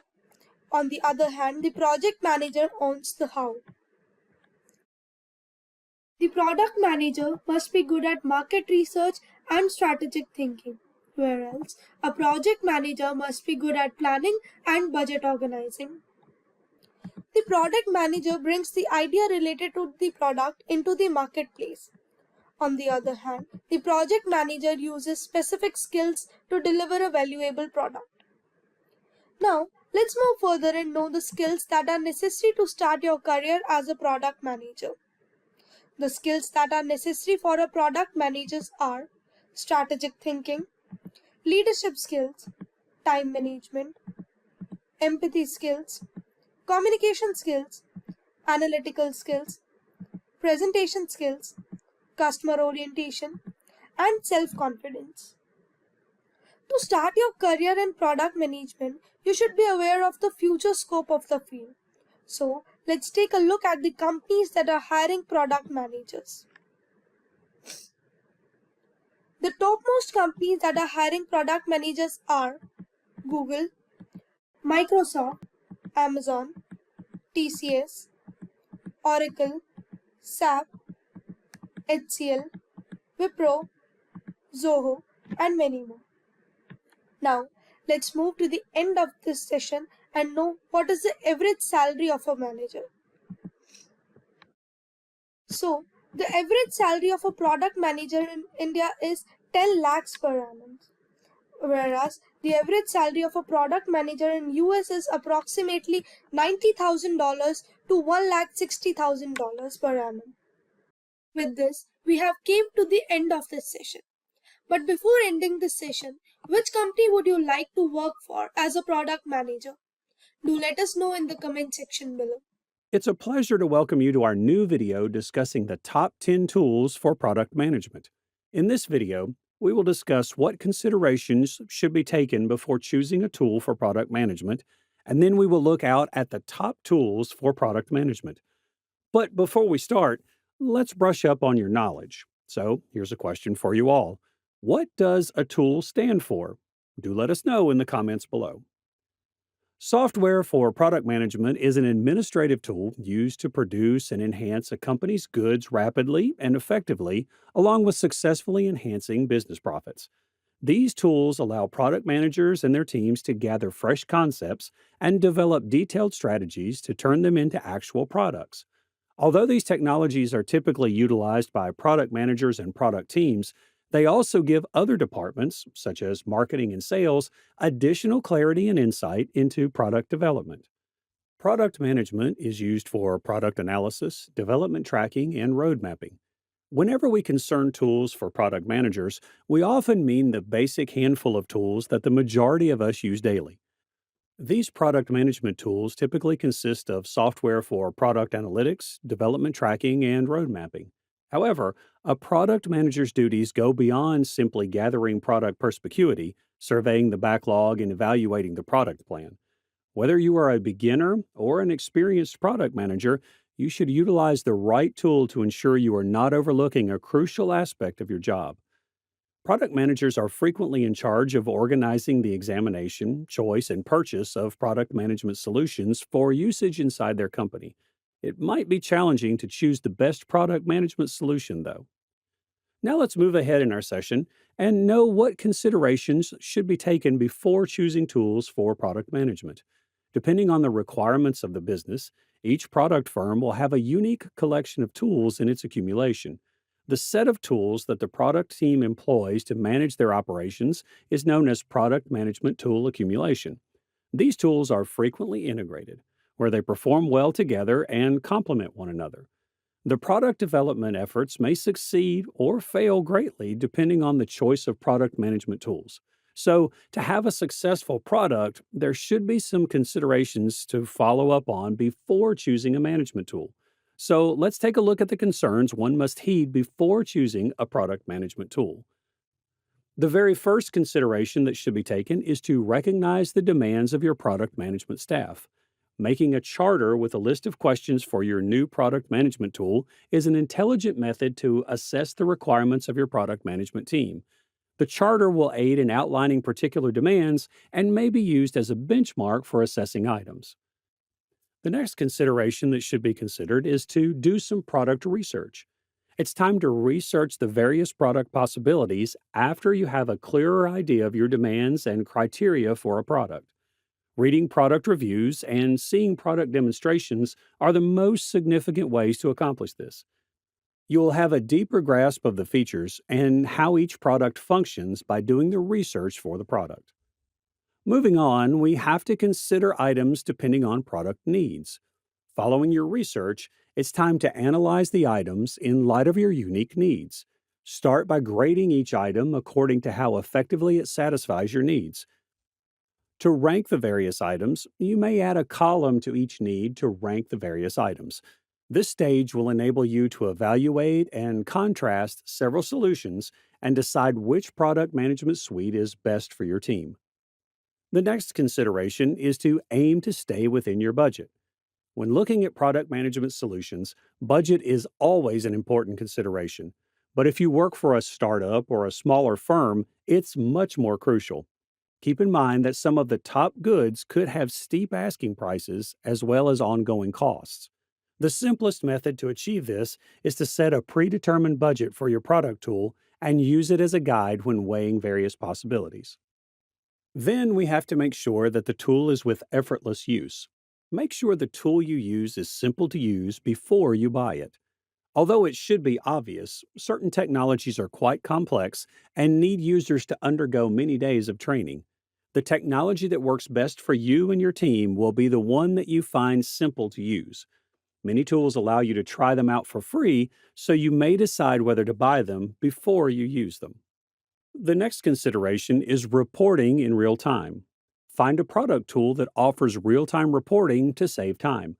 Creating reports that reflect the product's current condition will gather data from many parts of the product management systems. Moving on, we have a reputable interface. Although there are a lot of tools available, some of them appear somewhat dated. Expandability needs to be your main criterion when selecting a tool. Opting for something attractive looking doesn't hurt either. The last consideration that should be taken is security. Scalability is great, but if your data isn't secure, neither is the integrity of your product. Examine the security features that your desired tool supplier offers. To keep your client data private and isolated from everyone else's, choose a different dedicated hosting platform. Let's proceed in our session and know what top tools are used for product management. How do you assess and determine which tools are best for your team? Consider your firm and product size and development stage as a starting point. A tiny firm with one product manager, for instance, probably won't require or have the funds for numerous tools. You could pick a few applications that provide a wide range of integrations and features. A huge organization, on the other hand, would require specific tools created for complex work streams and several teams. The very first functioning of product management is user tracking and analysis. User tracking enables you to follow online visitors while they browse your website anonymously and via a variety of methods. A product manager's research creation process includes user tracking in terms of analysis. A wide range of tools is accessible for tracking and gathering data about the demands of the user for the product. These tools may be quite useful for gathering information and understanding how users of your software or visitors to your website interact with your offerings and content. Platforms for product analytics collect and assist you in analyzing what those customers do, but merely what they say and think. You'll want a product management platform, such as Done, that provides distinct analytics and insight into how customers utilize your product. User tracking and analytics can be done using Pendo. The tool used for user tracking and analytics is Pendo. Pendo assists businesses in determining who is using the features and products they are developing. You can find out which features people like and don't like, as well as how they move across your product range with the help of our product analytics tools. Additionally, you may examine how product adoption differs depending on an account, a user's job, or their attitude. Their objective is to provide product teams with the knowledge they need to do their duties more effectively and make daily decisions with less difficulty. Although in app messaging provides our customers a method to quickly and simply put these insights into action, product analytics are fascinating and powerful. In the end, your capacity to experiment and influence behavior change within your product is what will help you grow your company and give your consumers better experiences. Apart from Pendo, the other tools that can be used for user tracking and analytics are Amplitude, Gainsight, and Google Analytics. The next functionality for product management is product strategy and road mapping. So, product strategy and road mapping is a basic exercise in product management.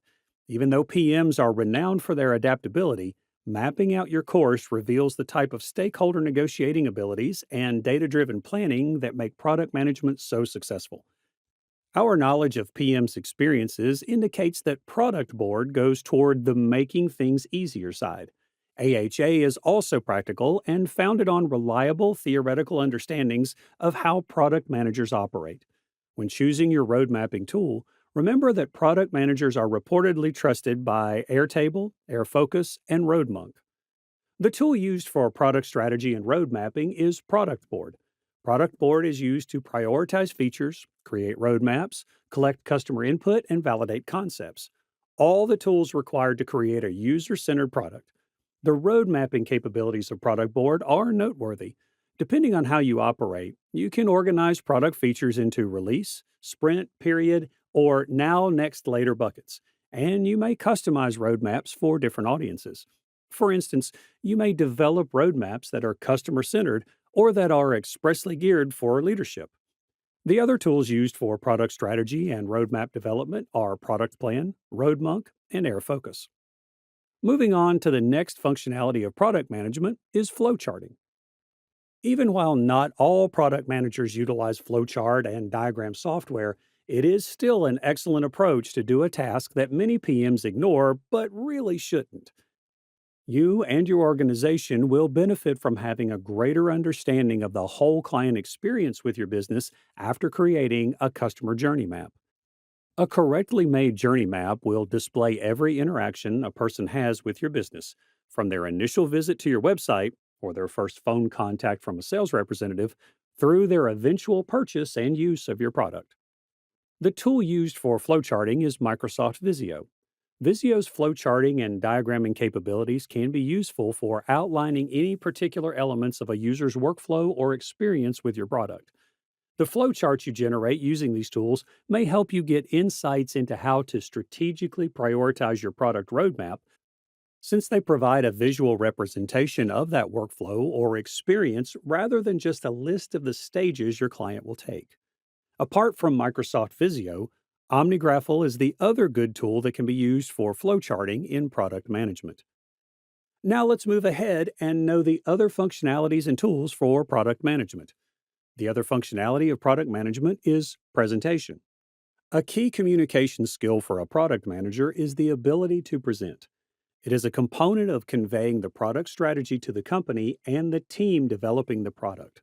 Additionally, it is a component of consumer communication. We frequently draw attention to the poor performance of roadmap presentation tools.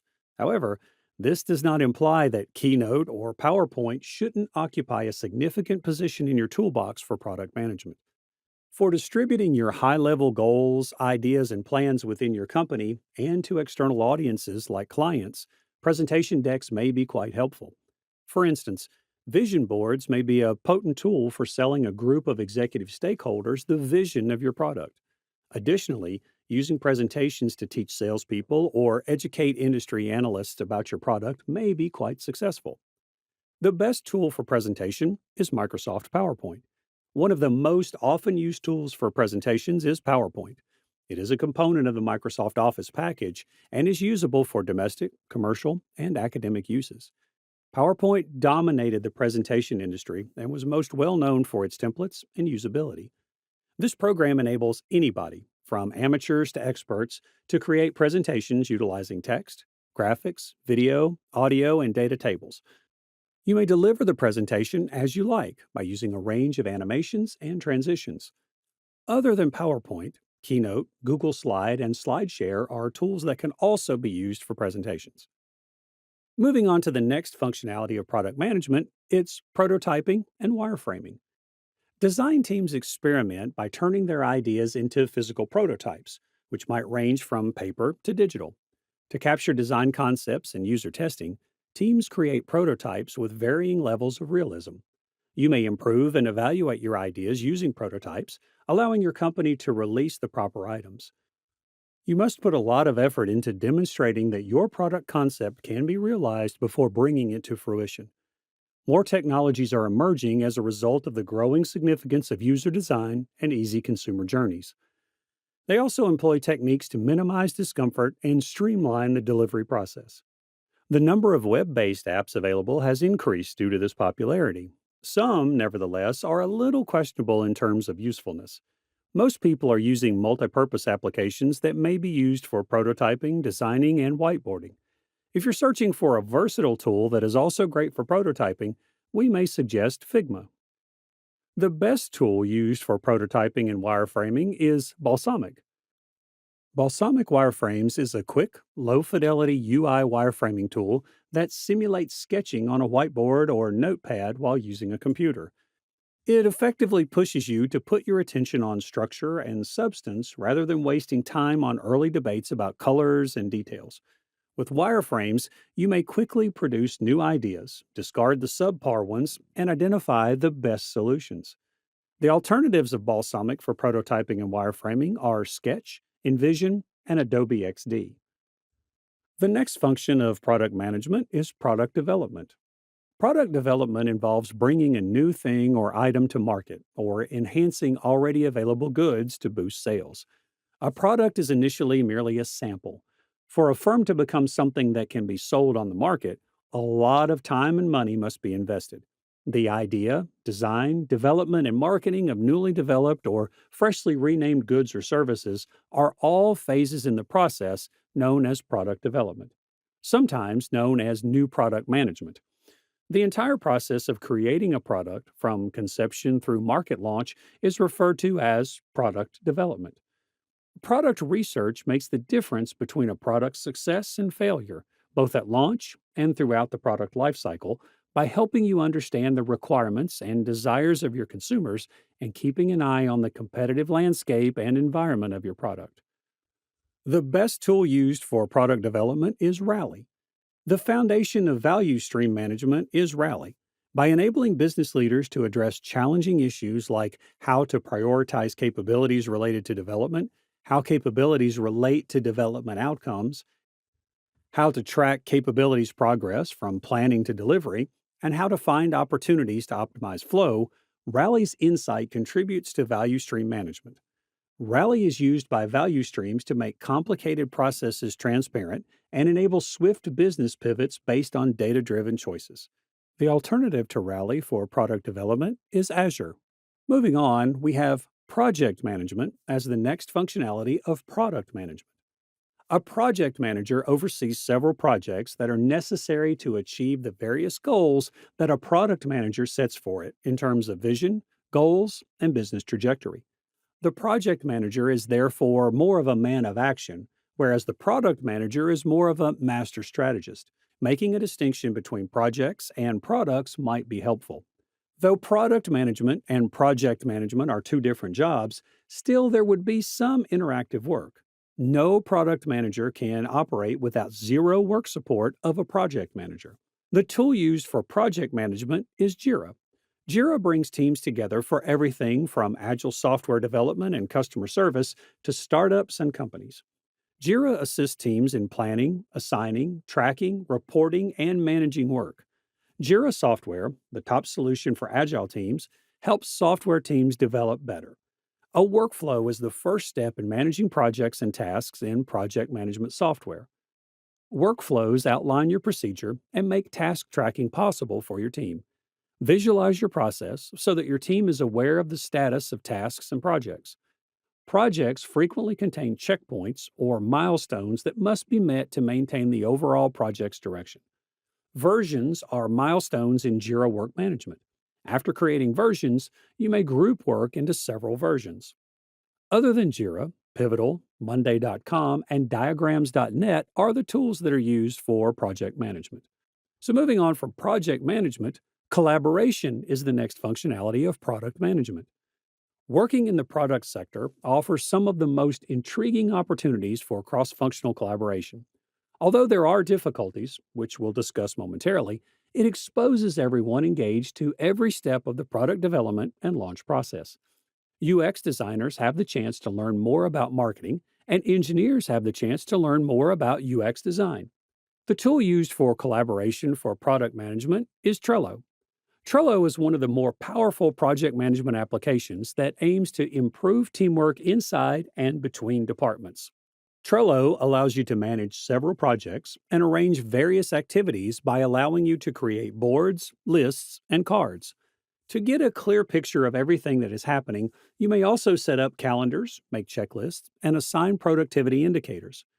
Trello has built-in automation for the best processes and the least amount of manual effort, like many other top products today.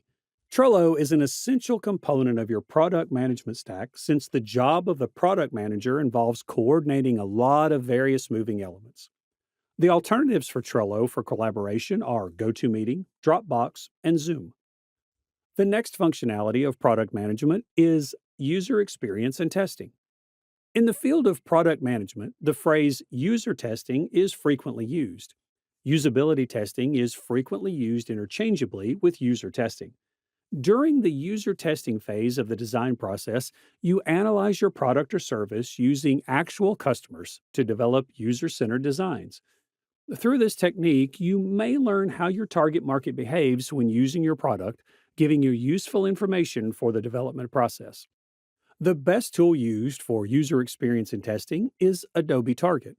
Adobe Target is a rule-based testing and targeting tool that can be integrated with analytics and provide reports for marketing offers, customization, and UX testing.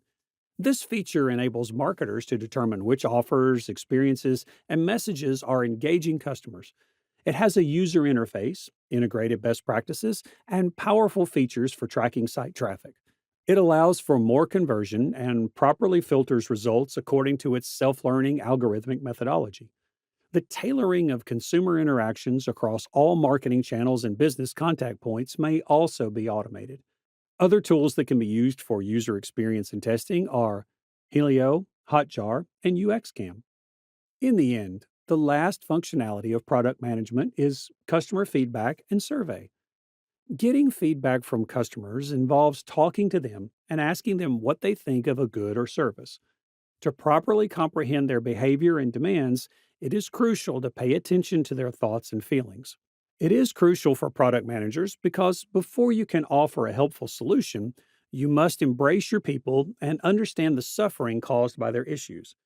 It's helpful to have a defined goal before pursuing a certain feedback technique. Outlining your learning objectives can help you concentrate on your study and choose which potential or current clients you should contact. This is particularly important if your product or service appeals to a wide range of demographics. And this is because various client segments may experience your product in drastically different ways. Therefore, it's crucial to be specific about who you want to talk to and what you hope to discover about their needs and expectations. The tool used for customer feedback and survey is SurveyMonkey. Following are the features of SurveyMonkey that may help product managers with customer feedbacks and surveys. Obtain viewpoints and get insightful wisdom. For every audience, it is simple to build polls, quizzes, and surveys. Obtain comments using a web link, email, mobile chat, social media, and other channels. Get sophisticated analytic tools and automatically examine your data. Your data may be exported or integrated with your preferred apps. Make smarter decisions based on facts by utilizing your insights. And alternatives, Typeform, Google Forms, and FormStack. Other than SurveyMonkey, the tools that can be used for customer feedback and surveys are Typeforms, Google Forms, and FormStack. With this, we have come to the end of this session. But before winding up, let's take a look at the bonus tools for you that serves multiple purposes in terms of product management. The very first tool is Slack. To strengthen product organization, Slack has emerged as the most crucial tool. Slack is utilized to cut down on pointless meetings, facilitate teamwork, make information widely available, and involve our consumers in the creation of new products. By acting as a central communication, reporting, and file center, the software boosts efficiency for both small and big teams. Slack Connect streamlines communication by bringing everyone into your virtual headquarters to complete tasks, breaking down organizational walls. From debating the finer points of a contract to analyzing the most recent drawings from your creative agency, Slack Connect enables real-time collaboration. Moving on, we have Canva. Branding image creation is as easy as dragging and dropping using Canva. It will just take a few minutes to do what used to take a lot of work, whether you decide to utilize your logo, social media accounts, or a hashtag. The transparency option in Canva also makes branding your product seem slick and unobtrusive to the viewer. You can maintain brand management with Canva for Teams while enabling anybody on your team to generate on-brand visuals, even without design skills. Your team may quickly create and distribute branded designs using the thousands of professionally created templates at your disposal. Even if you have little to no experience with graphic design, Canva enables you to generate that content fast and effortlessly. But before winding up, here's a question for you all. Which of these tools have you used before? Do let us know in the comments section below. Hello, everyone. It's a pleasure to welcome you to our new session where we will discuss product management metrics and KPIs. In this video, we will discuss the top metrics and KPIs to measure the success of a product using key performance indicators. KPIs are crucial because they provide a benchmark against which to measure your performance going forward. KPIs make it obvious whether or not you are succeeding in your objectives. And by using KPIs, you may define objectives, plan a course of action to achieve them, and assess your progress as you go. But before moving ahead in our session, don't forget to subscribe to our channel and hit the bell icon to never miss any updates from Simplilearn. Now, before we start our session, here's a question for you all. What, according to you, is the most important metric that defines the success of a product? Do let us know in the comments below. Today, we'll start this session by providing you with a brief introduction to the product management metrics and KPIs. And then we will be discussing product management metrics and KPIs, and stick to the end because we will be discussing product management frameworks, which are the HEART framework and the R framework. Let's start with the session and know about product management metrics and KPIs. Like other company teams, product management teams utilize key performance indicators, or KPIs, to set clear goals and natural choices, recognize success, and spot risks and problems. A lack of KPIs can cause a product management team to have a poor sense of progress, making it challenging to evaluate and learn from past work and make it difficult to prioritize amongst different activity streams when progress veers off course. The product manager often defines these KPIs, depending on what they think are the most crucial indicators to measure and report on. The product's success and the product management process are ultimately measured and improved using product KPIs. The breadth of the product manager's KPIs might vary depending on the organization's procedures and product type. The KPIs could significantly favor the design and manufacturing of the product, for instance, if the team's primary goal is product development. However, if they want to recognize the influence on the customer, the KPIs might be more broad to include use and consumer behaviors. The decision-making process about the KPIs that matter must ultimately be left to the product team leader, although it should be highly influenced by the organization's top-level goals. Let's now understand what are product management metrics. Metrics for product management give product managers the crucial information they require to monitor the performance and health of their products. Your product is more likely to offer accurate insights on what adds value to your current users and help convert potential users by setting and tracking the proper metrics. Product metrics are used by product managers to recognize which features are most used, underused, or completely ineffective, finding out how customers interact with a product, find out how frequently people return after registering, test how well your product is received by customers, identify the user cohorts that are power users, and others. There are 5 basic metrics that are used to measure the success of a product. The very first metrics of product management are growth and activation. In product management, growth refers to boosting the utility and user base of an already existing product. Product management seeks to make an existing product more successful as opposed to conventional product management, which focuses on managing all operations necessary to bring a lucrative product to the market. To maximize user retention during onboarding and the initial hours or days, the term activation is used.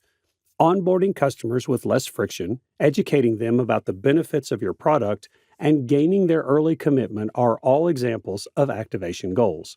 This holds several KPIs: number of users per session, traffic, churn rate. The next metric used for product management is retention. The capacity of a business or product to keep customers over time is referred to as customer retention. If a business or product has a high customer retention rate, it implies that consumers keep utilizing or repurchasing that good or service. Low customer retention refers to the rate at which consumers discontinue utilizing or purchasing a company's goods or service. Effects of retention, total company growth, and client loyalty. When considering extra products or services, loyal clients are more inclined to stay with a reputable business. Retention as a metric holds CRR, CLTV. The next metrics we are going to discuss is engagement. Measuring user involvement enables you to determine whether customers value your offering.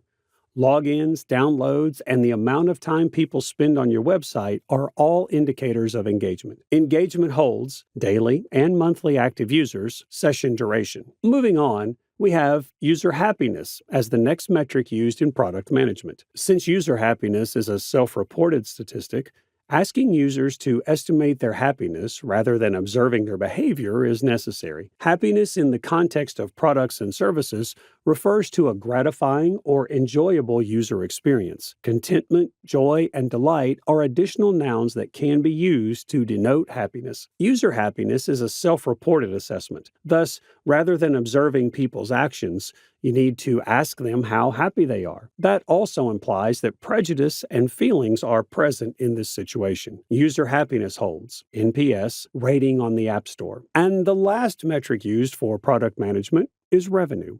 Revenue is the cash that a firm generates via its operations. Depending on the accounting technique used, there are several ways to compute revenue. Sales made on credit will be included as revenue for products or services provided to the client under accrual accounting. Revenue may be recognized following certain standards, even though payment has not yet been made. The cash flow statement must be examined to determine how well a business collects debts. Cash accounting, on the other hand, only counts sales as revenue when payment is made.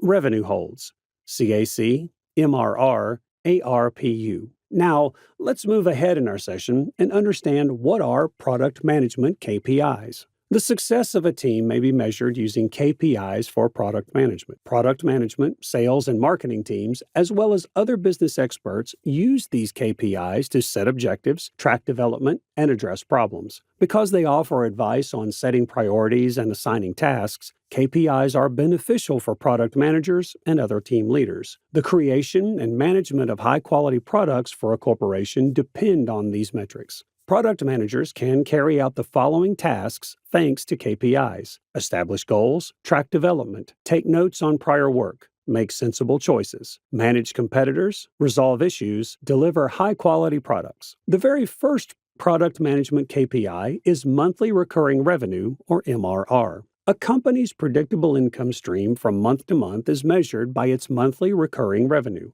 This metric's main objective is to compare performance between different subscription terms or packages, each with unique features and costs. For companies that provide software as a service, or SaaS, or make money by selling subscription services, this type of technology is ideal. These sales activities are recurring and simpler to predict than one-time purchases. Product managers may monitor the business's financial health and track the rise or drop of monthly revenue using MRR.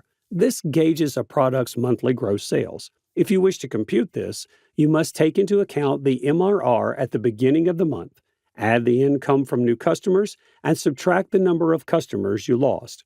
For subscription-based businesses like SaaS, where no further sales are made after a client becomes recurring, MRR is simple to evaluate.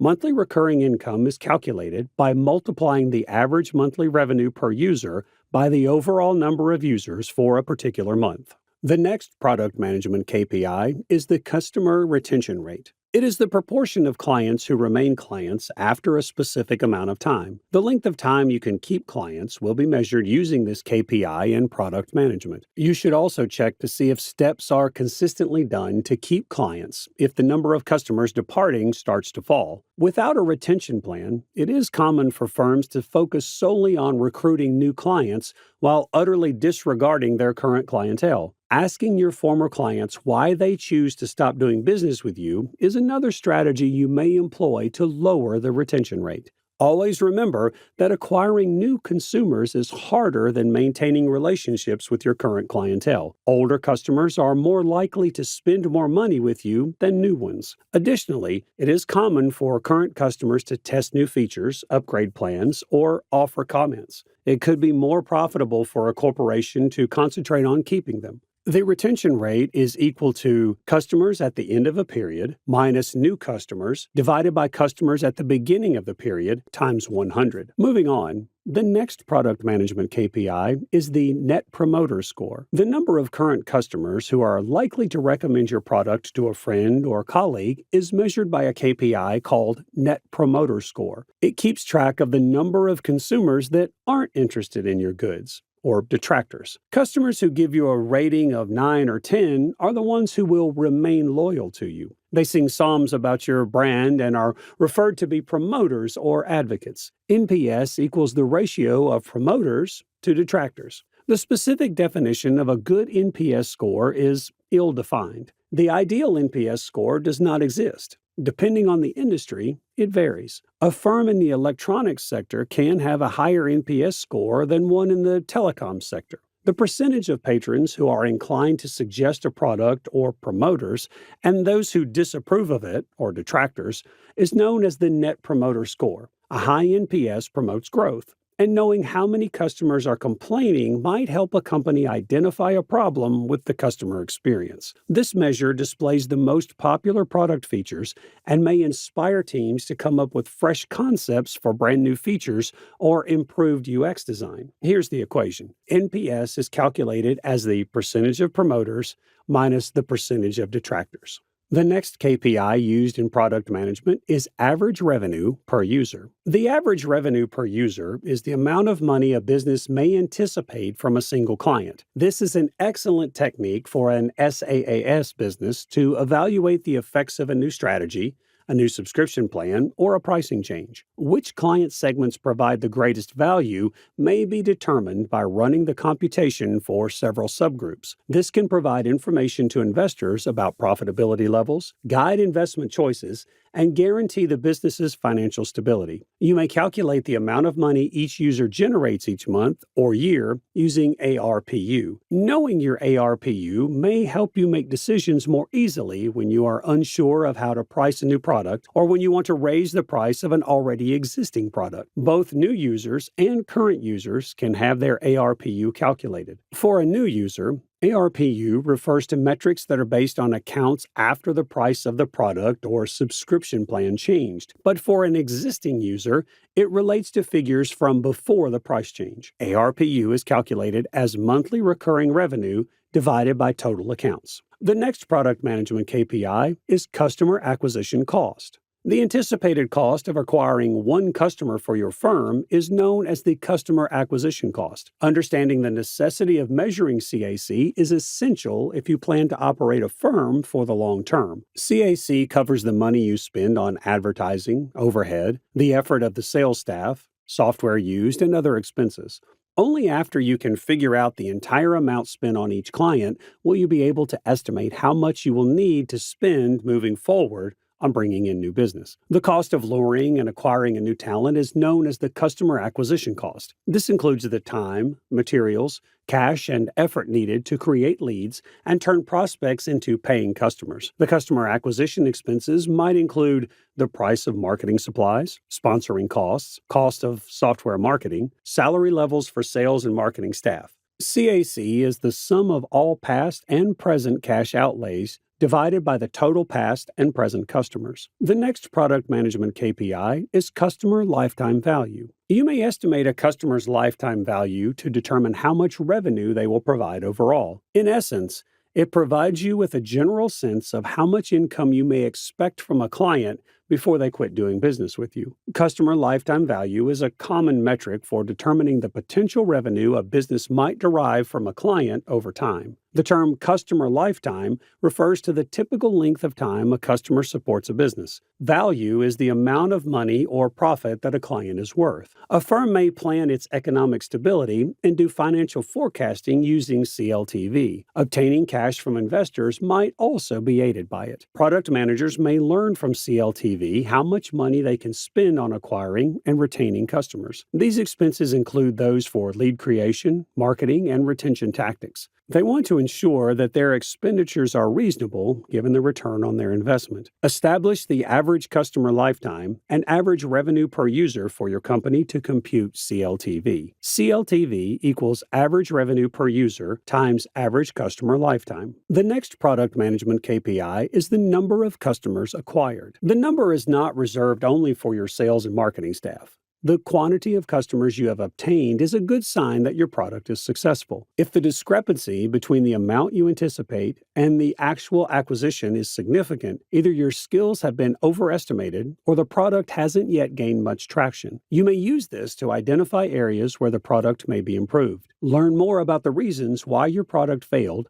and then act right away to redesign it to get a broader appeal. The number of new users, new user percentage, and percentage rise in user base are a few of the product management KPIs to monitor that are connected to the acquisition. The next KPI used in product management is bounce rate. The percentage of people that visit one page on a website or app before leaving quickly is known as the bounce rate. This measure gives essential information about how users behave while interacting with a company's digital content. If a business has a high bounce rate, it should look for strategies to hold users' interest for longer.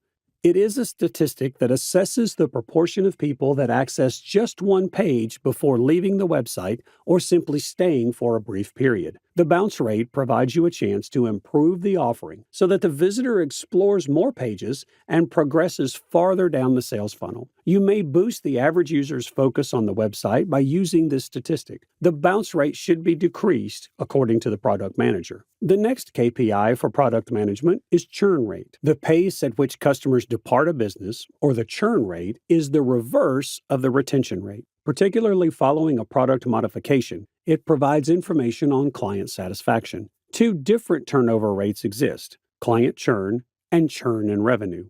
Customer churn refers to the number of users who have ceased using your services or canceling their subscriptions. The business's revenue lost as a result of client churn is measured by revenue churn. While we would suggest focusing more on customer turnover than revenue churn, the latter is still crucial because it may reveal a lot about customer happiness. Customer churn rate equals customers lost divided by total customers. Moving on, the next product management KPI is the customer satisfaction score. The level of a client's happiness with a product or service feature is known as the customer satisfaction score. Companies can identify it by conducting customer satisfaction surveys, which are typically rated on a scale of 1 to 10. This can assist managers and staff in determining how they might enhance their efforts to provide a better client experience. A leader can use it to decide whether they want to do a more in-depth qualitative examination of client happiness. CSC is a metric that assesses consumer satisfaction with a given commodity or service. Customers are asked to rate their satisfaction with a particular item or service using a rating scale in this kind of survey. This metric is calculated by adding the scores and dividing them by the total number of respondents. CSC gauges how satisfied a single feature or service is, whereas NPS gauges total satisfaction. To continually learn from the customer how they like utilizing a certain feature, use CSC frequently. Make sure you address their problems based on the feedback to provide them with compelling reasons to renew the product. The next KPI we have for product management is the number of users per session. A product manager may learn which aspects of an app are most used by monitoring the number of user activities every session. This is dependent upon the acts that a user repeats. This is particularly beneficial if a business is evaluating the use of a new website or application component. They can measure client interest in the modification to see whether it is intriguing or practical. KPIs are used to monitor if a product is still meeting client demands. This KPI monitors user activity on your website and mobile application. Any action they do and the characteristics they employ fall under this category. This is a potent KPI that may direct your approach to feature uptake. The next KPI is traffic. The volume of users who locate and assess websites are referred to as traffic. It may be organic, emerging spontaneously, or it may be paid, emerging as a result of sponsorship of content or the purchase of advertising space by a business. People that are in traffic are typically curious about a company and may eventually make a purchase. This is a useful indicator for assessing the success of your internet marketing. Additionally, it may be eye-opening to know where your traffic comes from. You will be able to identify the most effective channels for you when you measure sponsored traffic. You will be able to identify which platforms perform best and which don't, if you have a variety of channels where you post content to generate organic traffic. Analyzing this measure will be fun for your marketing team. You should ask the user why there isn't more active participation if you see that the engagement rate is low. Send your clients questionnaires to learn where you are falling short and how you can enhance their experience to encourage them to utilize more of your product. Moving ahead, the next KPI used for product management is session duration. The amount of time a person spends interacting with a website during a session. Strategies to monitor the use of digital products include this kind of measure. Although revenue is not measured, customer involvement is, and this has a big influence on sales. The more a customer engages with the business's website and digital content, the more probable it is that they will purchase anything from that business. Online resources may offer vital information to prospective customers about the goods, goals, and values of a business. Longer session times demonstrate user interest in a website, which is beneficial. The success of a marketing campaign may be measured by user interactions, which can also foster brand loyalty. These kinds of measures that are centered on the customer are great strategies to increase financial performance. The number is crucial because it lets you know how valuable the information in your offering is. In the end, it will have an impact on client loyalty and retention rate. Adding new videos and links and enhancing your website's general design are the only ways to improve it. Session duration equals the total time users spend on your product divided by the number of users. The other KPI is daily and monthly active users. How many active daily and monthly users you have is an important product consumption measure. It demonstrates whether your product is compelling enough. You must select a time frame and kind of interaction when defining active users. Users are active if they complete the interaction within the specified time frame. You can think of them as inactive users if they don't. The number of unique users that visit your digital product on a daily or monthly basis is tracked by the daily active user and monthly active user counts. Daily active users are the daily total of active users. Users who are active each month are counted as monthly active users. To get a clear picture of how engaging your product is, compare your active users, daily and monthly, to your entire user base. The last KPI used for product management is rating on the App Store. Users may give your app a star rating on a scale of 1 to 5. The summary rating of your app, which appears on your product page and in search results, is based on user ratings. When you publish a new version of your app, you have the option to reset the summary rating, which is unique to each region on the App Store. However, we advise being cautious when using this function. Having few ratings may deter potential users from installing your app, even if refreshing the summary rating might guarantee that it matches the most recent version of your program, which can be advantageous if an update answers customers' prior issues. Now let's move ahead in our session and know the frameworks used for product management. So in this video, we will be discussing the two most important frameworks of product management. That is, HEART framework and R framework. So let's first understand the HEART framework. An approach to enhance software user experience is called the HEART framework. According to 5 indicators focused on the user, the framework aids businesses in assessing any part of their user experience. The HEART framework, which was created for user experience designers and researchers, may be a helpful technique for product managers, since it is centered on developing a deeper understanding of user behavior and user preferences. Google UX created the HEART framework 10 years ago as a means of precisely defining product KPIs.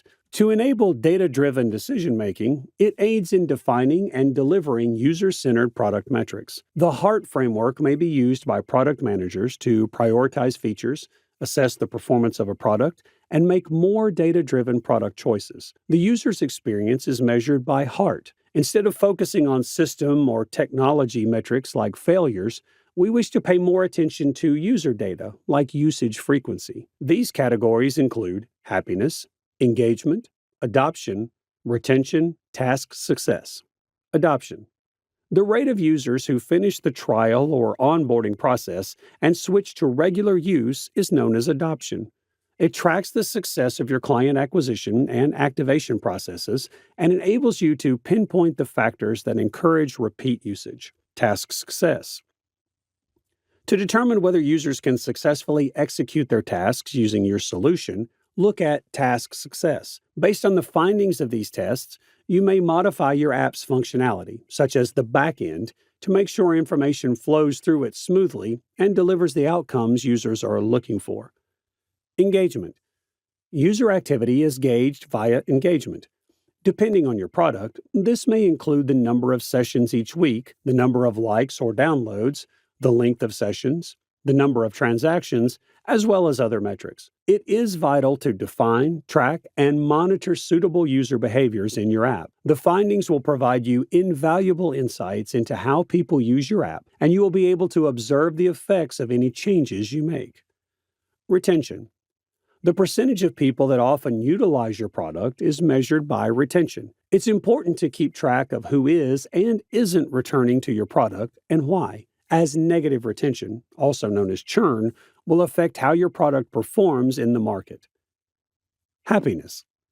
Users' levels of happiness reflect their opinions of your product. It is a way to gauge how satisfied users are, and methods include surveys, in-app reviews, and Net Promoter Score, or NPS. This is quite helpful when determining how customers feel about the most recent version of your product or the addition of a new feature. This may then affect the features you decide to preserve and the ones you decide to create. Now, coming toward the end of our session, let's learn about the R framework. One of the most often used frameworks for measuring growth and success in SaaS and startup businesses is the R model. The Pirate metrics, or Pirate framework, are other names for it. It was first proposed by David McClure, the founder of Practical Venture Capital. It divides your client lifecycle into 5 phases and correlates each with relevant KPIs, starting with the initial point of contact and continuing until a potential customer converts to a paying one. This will offer you a clear understanding of which stages of the client lifecycle are succeeding and where there is room for improvement in your conversion funnel. R is a startup metric approach created by entrepreneur and angel investor David McClure, often known as startup metrics for pirates. You may improve the user experience for your customers by using these metrics, which reflect all consumer activity patterns. They let you measure conversions more accurately and concentrate on the best channels. The nicest part about R is that it doesn't require any technological expertise, making it simple to comprehend for both seasoned entrepreneurs embarking on new projects and for newcomers with brand new enterprises. In short, it exists to assist you in making better data-driven decisions and achieving success by maximizing each of the 5 criteria. And if you comprehend them, you'll be able to see any issues with your startup straight away, as well as what specifically isn't working and how to correct it. By doing this, you may prevent basing choices on guesswork or on bad information. The 5 stages of your client's lifecycle are referred to as R, which are acquisition, where do customers come from? Activation, the process of converting acquired clients into engaged ones. Retention, how to entice potential clients to return. Referral, techniques for encouraging clients to endorse your offerings. Revenue, how to convert prospective clients into paying clients. Acquisition, in essence, you want individuals to register for something. For instance, you could want someone to register for a free trial. Keep up strong traffic acquisition. You need to make sure your website is receiving qualified leads. The fact is, if you have a good amount of focused visits each month, you don't need a ton of leads to obtain clients. Save your time. Establish your target demographic and conduct a campaign to build anticipation for the launch.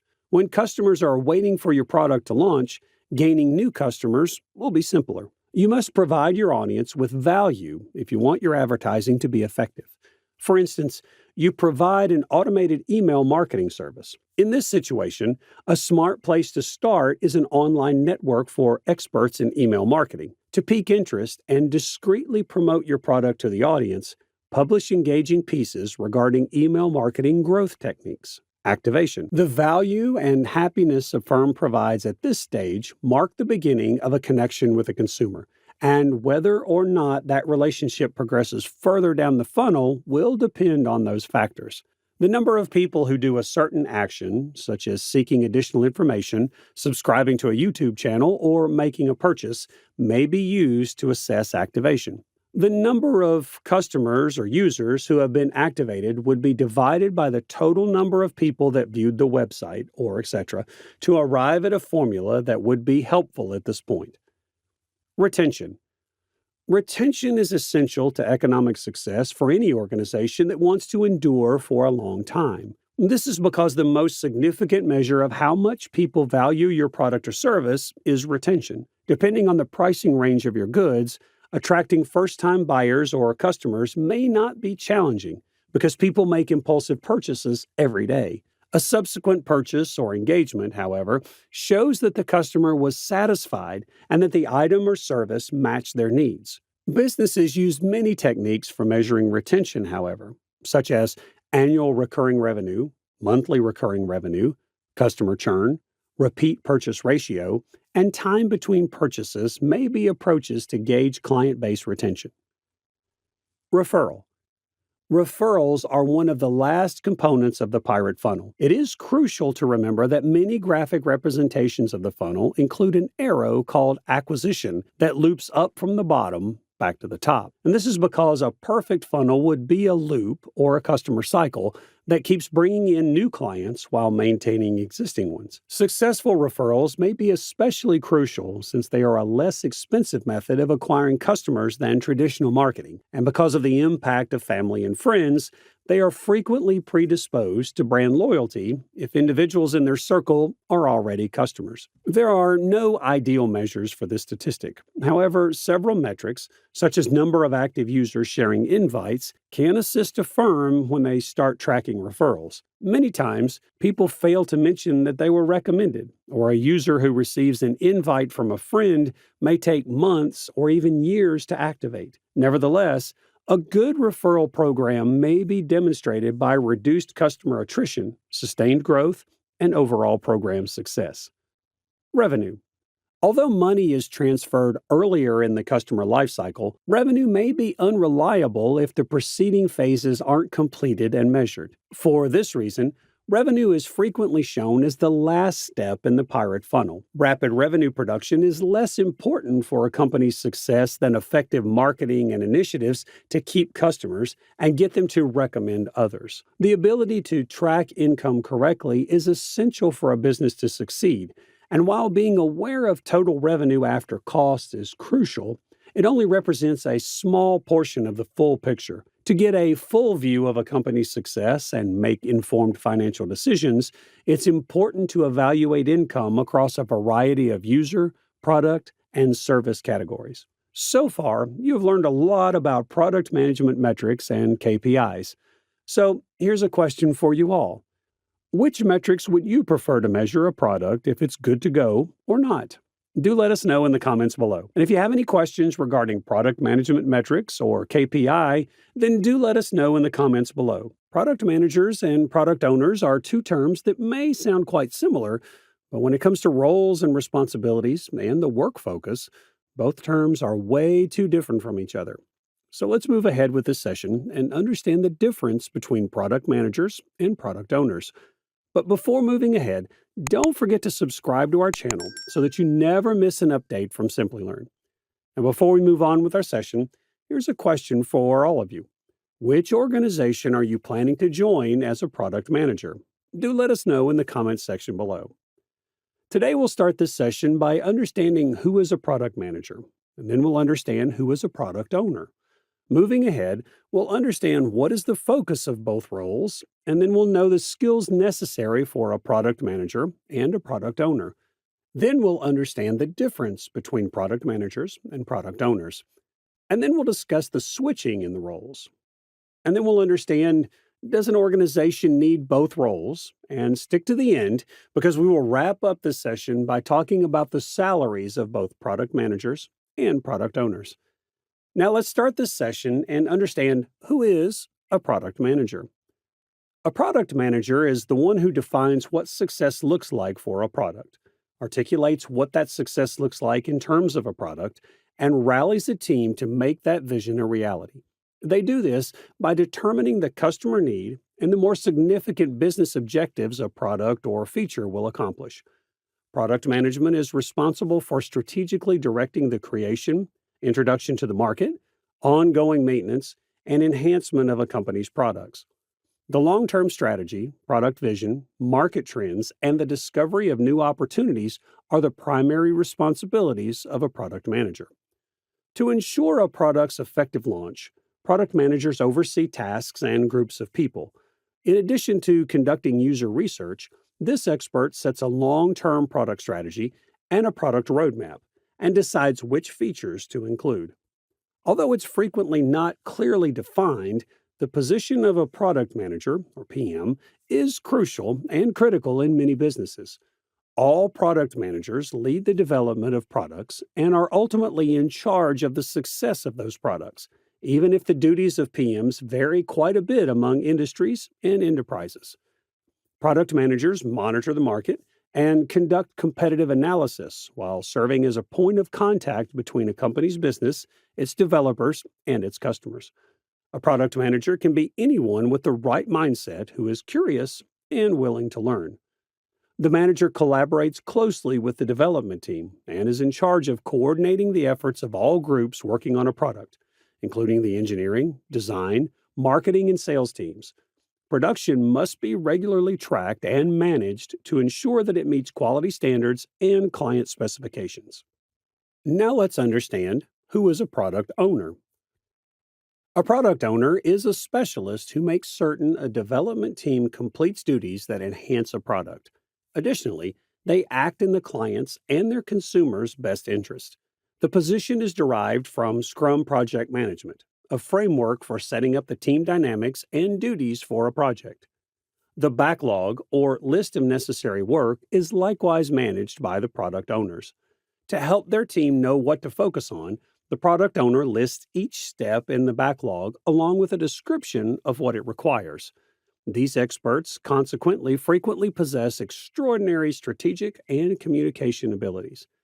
A product owner acts as the organization's point of contact when using Scrum to keep all sections of the business updated on a project's progress. A key position, called product owner, is in charge of speaking on behalf of the development team's interests to the client. Their responsibility is to guarantee that a user advocate attends development meetings. Representing the customer's interests to the development team is the responsibility of a strategic role. They ensure a user advocate is present at all development meetings. The product owner is in charge of preserving and enhancing the product roadmap to maximize the value of the goods. The primary point of contact for the design team to identify the product specs is the product owner. This product roadmap will consist of a prioritized list of client requirements. It is the responsibility and accountability of this expert to identify and prioritize user needs. Now, let's understand what both roles focus on. So let's begin with knowing what a product manager focuses on. The following categories can be used to organize some of the product manager's tasks. Number 1, by doing user research and revealing key insights, learn what users need. Number 2, develop the long-term vision and plan for the product. Number 3, bring the team together around a unified product roadmap. Number 4, choose the upcoming features to be built. Number 5, offer clients features that work and make them happy. Number 6, promote alignment concerning the overall strategy and direction of the product across the team, partners, and external stakeholders. Number 7, examining client needs. Number 8, researching a good, service, rival, or market. Number 9, collecting and evaluating customer reviews of a product or service. Now let's know, what does a product owner focus on? The only person in charge of backlog grooming is the product owner. The product owner also does the following in addition to that. Number 1, prioritizes the user stories and organizes them in the product backlog based on the user pains and problems the customers are experiencing. Number 2, to make sure that the development team knows what to work on next, the team builds and prioritizes production processes. Number 3, participates in all Scrum and Agile meetings to make sure that the development activity is in line with the roadmap established by the product manager. Number 4, conveys to the development team the customer's voice. Number 5, input to the product manager on the validated roadmap. Number 6, transform the project manager's goals into actionable tasks. Number 7, make these jobs part of the employee's everyday obligations. Number 8, user stories should be written for the development team. Number 9, maximization of the value of the product produced by the development team's efforts. Now let's move this session toward the responsibilities of both roles. Now let's see, what are the responsibilities of a product manager. To maintain, develop, and increase the sales of current products, a product manager must communicate with several internal and external business stakeholders. They also must do research and come up with ideas for new products based on their interactions and experiences. A product manager must do market research, undertake margin analysis, and evaluate performance to analyze product demand, positioning, and profitability, as well as forecast future trends. Product managers also make pricing, branding, and other decisions. The very first responsibility of a product manager is monitoring competitors. Finding and analyzing your competitors' products, prices, and sales and marketing strategies is known as competitive monitoring, sometimes known as competitive analysis. The next responsibility of the product manager is understanding the user's needs. It is your duty as a product manager to determine the target market and to understand the people who use your service or your users and what they want to do to build a solution that works for them. The next responsibility is assembling market research and competition data. By conducting market research, you might meet clients for your company. Investigating your competitors may enable you to set your business apart. For a competitive edge for your small business, figure out how to combine them. To learn more about the market, product managers speak with data scientists. The next responsibility is monitoring internal stakeholders. Monitoring stakeholders is the process of looking closely at stakeholder relationships for products, tailoring engagement tactics for stakeholders through changes to engagement strategies and plans, and observing and managing the team. Translation: transferring information from the design team to the development team. The next responsibility of a product manager is to achieve the product goals and objectives. Product goals translate the product vision into specific, measurable objectives.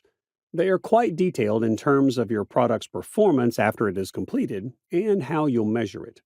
The last responsibility of the product manager is depicting the parameters for product accomplishment. By providing the metrics and data, one may obtain a sense of how to position the product successfully in the market. Now let's move toward the responsibilities of a product owner. Both product owners and managers are involved in the process of developing new products, but their responsibilities are distinct in terms of how they accomplish objectives and where they are located at various stages of the process. The very first responsibility of product owners is engaging stakeholders.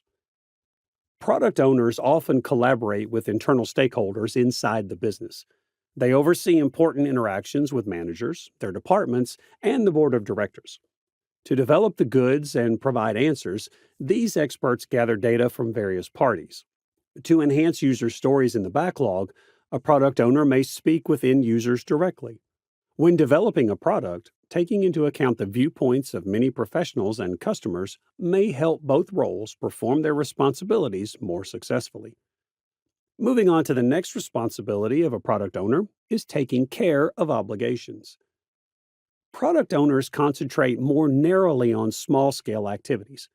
Product owners are in charge of a project's day-to-day operations and details, while product managers focus on the project as a whole. To assure product fulfillment, these experts may, for example, oversee the manufacturing team, create a backlog, and work with warehouses. The next responsibility of a product owner is analyzing customers. Similar research is conducted by product owners to understand the needs and preferences of the target market, but they are also in charge of teaching the whole team about these topics. Product owners in Scrum teams see to it that all team members incorporate consumer perspectives while creating or updating these features. Along with the product manager, they also help the backlog be optimized based on client input and check to see if a product adequately incorporates it. Moving forward, the next responsibility of a product owner is directing group efforts. Product owners often collaborate with teams daily to make sure they correctly follow a plan and meet backlog requirements. As a consequence, they could collaborate with product managers to choose the most important features and the most suitable schedule. Additionally, these experts could let designers know what is expected of them and assist them in creating mock-ups or prototypes. The next responsibility of a product owner is product backlog management. The product owner must compile the backlog of items and prioritize them following the overarching strategy and corporate goals. The product owner will also need to map out project dependencies to determine the proper order of development. But the product backlog isn't just a list of things to accomplish. It's a dynamic document that has to be updated often in response to changing project requirements as it develops. And the last responsibility of a product owner is observing the stages of development. The product owner should devote a substantial amount of time to managing the actual creation of the product once the vision, strategy, and product priorities have been established. They play a significant role in all phases of the event, including planning, fine-tuning, reviewing, and sprinting. The Agile product owner collaborates with stakeholders throughout the planning phases to determine and arrange the tasks necessary for the following iteration. After that, they will get together with their team to polish the procedure, pinpoint any problems, and assist with the sprint. Now let's move on to the skills of both product managers and product owners. So let's begin with skills required by a product manager. Strategic thinking. Understanding your position in the market, concentrating on the goals, and seeing chances can help you plan and build tactics. Leadership skills. The capacity of a person to inspire and guide a team of others working together to accomplish a common objective. And time management. The capacity to effectively manage time so that the product may be delivered in the allotted time. Empathy skills. The capacity to relate to and comprehend the ideas and feelings of another person. Empathy requires placing oneself in the other person's position. Communication skills. How one interacts with others and the act of imparting knowledge. Our ability to communicate effectively allows us to provide information in a way that the audience can comprehend it. Presentation skills. The capacity to convey in an engaging, original, and visually appealing manner. Now let's move ahead and know the skills required by product owners. Design reasoning. To promote product breakthroughs, product owners must feel at ease creating hypothesis-driven development environments. Analytical skills. The management, evaluation, and approval of the product backlog should be the top priority for a product owner.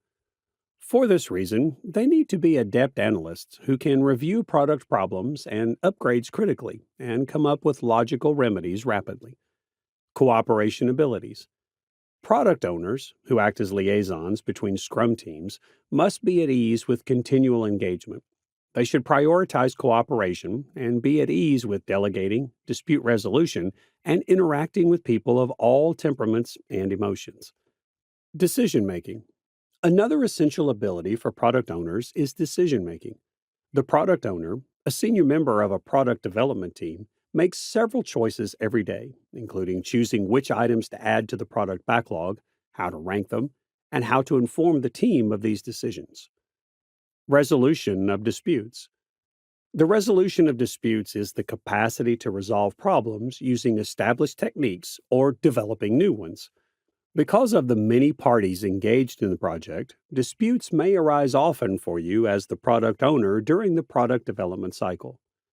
Aptitude for learning. One of the most crucial qualities for product owners to have is an aptitude for learning. It's crucial to be abreast of the most recent market trends, customer demands, and corporate requirements. Moving on with our session, let's understand the difference between product managers and product owners. Product managers have a greater strategic role. With broader corporate objectives in mind, they define and map out the product management process across the product lifecycle. Whereas product owners take on a more proactive role and prioritize immediate fulfillment. By creating customer stories the team can utilize to make more user-led decisions for product development, they assist in maximizing the value of the product. They concentrate on the market, corporate goals, and the product's vision. Whereas product owners collaborate with cross-functional Agile teams to carry out these needs by converting the product manager's strategy into concrete activities. The why, who, and what are the responsibility of the product manager. Their roles reach might vary greatly or be very constrained based on a variety of variables. On the other hand, a product owner's scope is often smaller than a product manager's.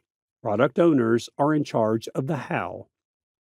Artifacts like a product roadmap, a product vision card, or a product requirement document are frequently the responsibility of product managers. Product backlogs, sprint backlogs, and the definition of done are just a few examples of the artifacts that product owners must create and manage. Product managers may oversee the product discovery procedure, enabling team participation. But on the other hand, many of the product ceremonies that take place throughout the product lifecycle, such as sprint planning and backlog grooming, also include product owners. The product manager is very knowledgeable about consumer goals and how to ease their problems. And the development team's customer expert is the product owner. The multidisciplinary product team is led by the product manager. They are ultimately in charge of achieving business and product objectives and also report progress to executives. Whereas the implementation activities are overseen by the product owner on the development team. To decide which features the development team will focus on next, they collaborate closely with the product manager and other product team members. Based on client feedback, the product manager fine-tunes and modifies the product strategy and vision. But product owners make sure that consumers' opinions are considered when choices about various products are made within the company. Long-term customer support and continuous product capabilities are priorities for product managers. Whereas product sprints and releases continue to get product owners short to mid-term attention. Plans and important business results are the responsibility of the product manager. Delivering value to the end users is the responsibility of the product owners. Product managers must communicate with the product teams, even if they are customer-facing. They must work on wireframes and prototypes and attend SCRUM sessions. This is because it's up to PMs to determine the overarching vision, making it crucial to collaborate closely with the product teams. And product owners need to comprehend and sympathize with client needs. If they don't have this, every product they develop will continue to overlook different client pain issues. Now, the next phase is knowing the switch in the roles of a product manager and product owner. So the first question that arises is, can a product manager be a product owner? A product manager's role encompasses end-to-end product management, including feature functionality, product road mapping, and reacting to customer input, in addition to product development and Scrum. A product manager can also be a product owner because they have a common objective. While the two jobs have the same goal of recognizing client needs and turning those needs into technological requirements, their respective scopes and objectives differ. Leaders must thus decide which of these product specialists their company requires. And in same ways, the next question is, can a product owner be a product manager? So the answer is, a product manager and owner can be the same individual. There are undoubtedly many duties and objectives that overlap with both jobs. But because of this, it makes it logical that many businesses utilize a single person to meet the requirements of both positions and use the Scrum product owner as an Agile product manager, as Roman Pilcher points out. But the thing that comes next in our mind is, does an organization need both roles? Instead of the titles that will be used, the true question regarding what a firm requires must start with what the desired product outcome is. Prioritizing business value comes first, followed by evaluating the responsibilities and procedures of the product management team to support those objectives. A business system that lacks flexibility frequently has structures and processes built into it. A review of current work assignments, obstacles to be overcome, the overall decision-making process, and the desired outcome are all necessary. A better understanding of the business's operations will exist once all of these issues have been evaluated, solved, and prioritized. You'll be able to identify any issues, delays, or subpar product management. You could discover that there are new ways in which you can acclimate to the product management framework. It is possible to combine product ownership and management with other tasks, such as product marketing. Now, coming to the end of our session, let's discuss the salary of product manager and product owners. The average salary of a product manager in India is 10 lakhs per annum, and in the US is 90,000 to 160,000 US dollars per annum. The average salary of a product owner in India is 13 lakhs, and in the US is approximately 1 lakh US dollars per annum. Did you know that 75% of product launches fail due to poor market planning? A great product is only the beginning. Without a solid go-to-market strategy, even the most innovative ideas can get lost in the crowd. The good news, with the right GTM strategy, you can ensure your product reaches the right audience, stands out from competitors, and drives your business forward. Today, AI and generative AI are transforming how businesses craft and execute GTM strategies. From automating customer insights to creating targeted marketing content, AI is helping businesses launch faster and smarter. These technologies enable you to gather market insights, predict trends, and automate large parts of marketing funnel, leaving your team free to focus on more strategic moves. Take Dropbox, for example, competing with giants like Google Drive and OneDrive. They used a product-led growth strategy and a referral program to grow their user base without massive ad spend. Now imagine how faster they could have scaled with AI-powered analytics and generative AI for personalized messaging. AI is reshaping digital marketing and making GTM strategies more effective than ever. By the end of this video, you will understand key GTM strategies, how to define your market, and execute your plan like a pro. So let us first start by understanding what is a go-to-market strategy framework. In simple terms, it's a step-by-step process for bringing a product or service to market. It answers key questions like who we are selling to, how do we reach them, and how do we stand out from competitors. For example, let's say you're launching a new project management tool. Your GTM framework would help you identify your target market, maybe small business or startups. Figure out how to communicate the benefits of your tool and decide whether you'll focus on inbound marketing or outbound sales to get the word out. We will understand inbound marketing and outbound sales in the upcoming topic. The GTM framework aligns everyone on your team and gives you a clear plan to follow from start to finish. Now, first, we have to understand how to define your market. This is all about figuring out who you are selling to. A common mistake businesses make is trying to sell to everyone.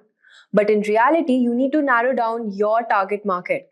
Let's say you have developed a new fitness app. Instead of targeting all fitness enthusiasts, you could define your market as busy professionals who want quick, effective workouts.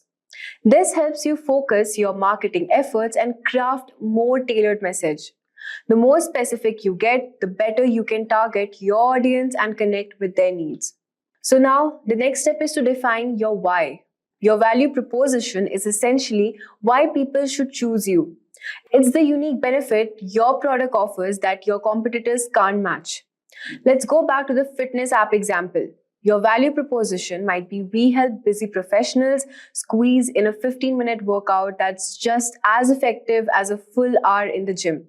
You're not just offering fitness, but also offering convenience and time saving, which speaks directly to your audience.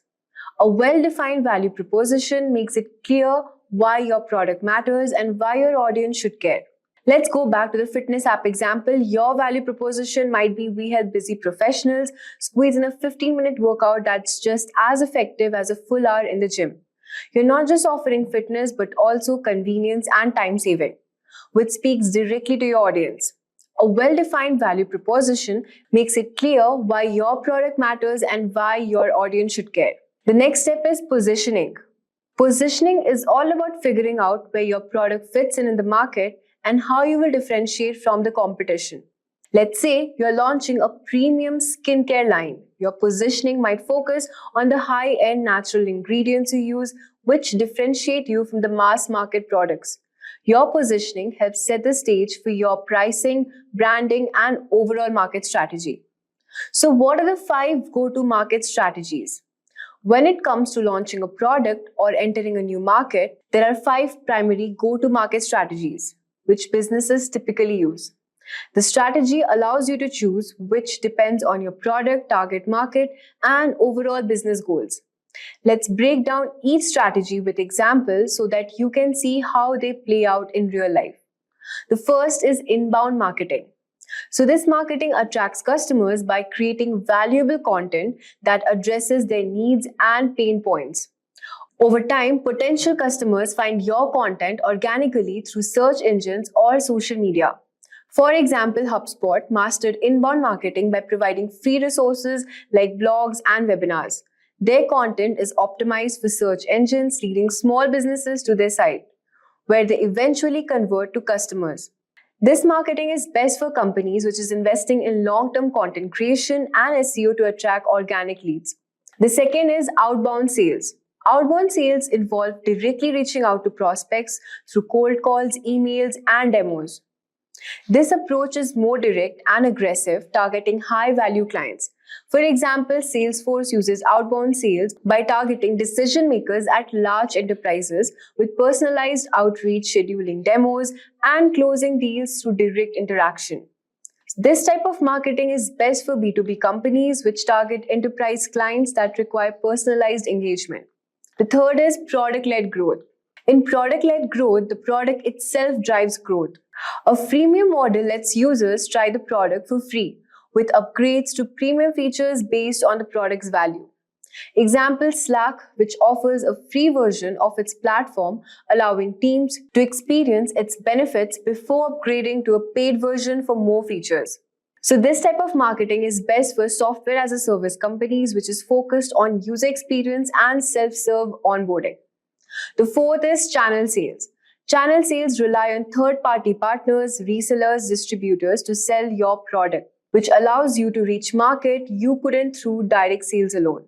For example, Microsoft partners with resellers to sell products like Office 365, bundling their software with other services to reach more customers. So this type of marketing is best for companies which is looking to scale quickly through third-party networks. Fifth is account-based marketing. Account-based marketing focuses on targeting high-value accounts with personalized marketing and sales efforts. It is a tailored approach designed to build deep relationship with key clients. Example, Snowflake targets large enterprises like finance and healthcare companies, crafting personalized content and outreach to address their specific needs. This type of marketing is best for B2B companies, which targets large enterprises where personalization is key to closing deals.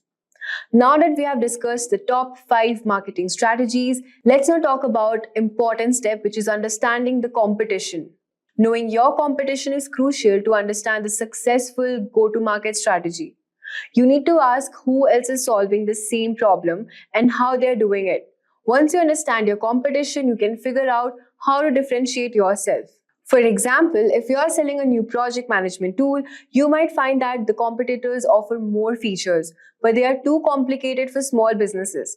So your strategy could be offering more simpler, user-friendly tool specifically designed for startups and small businesses. The next step is messaging. Your messaging is how you communicate your value to your audience. It's important to keep your message clear and consistent across all the channels. Think of messaging as the story you tell about your product. What makes your product special? How will it improve your customer's life? This messaging needs to come across in your website, email, ads, and even in sale conversations. For example, if your value proposition is about saving time, your messaging might say, get fit in just 15 minutes a day. No gym required. This directly speaks to your audience pain point of not having enough time for long workouts. Next step is execution. Now it's time to put everything into action. You have defined your market, crafted your messaging, and figured out how to stand out from the competition. Your execution could involve inbound marketing like content, social media, and SEO. Outbound sales through cold outreach or email campaigns. Partnerships with other businesses that reach your target audience. For example, if you're using inbound marketing, you might create helpful blog posts or videos that address your audience's pain points and lead them to your product. If you're using outbound, you'll want a highly targeted email campaign that resonates with potential customers. So guys, let's start with the first fundamental question, that why do companies conduct market research? So guys, market research is a process of gathering, analyzing, and interpreting information about a market, including its customers, competitors, and overall industry dynamics.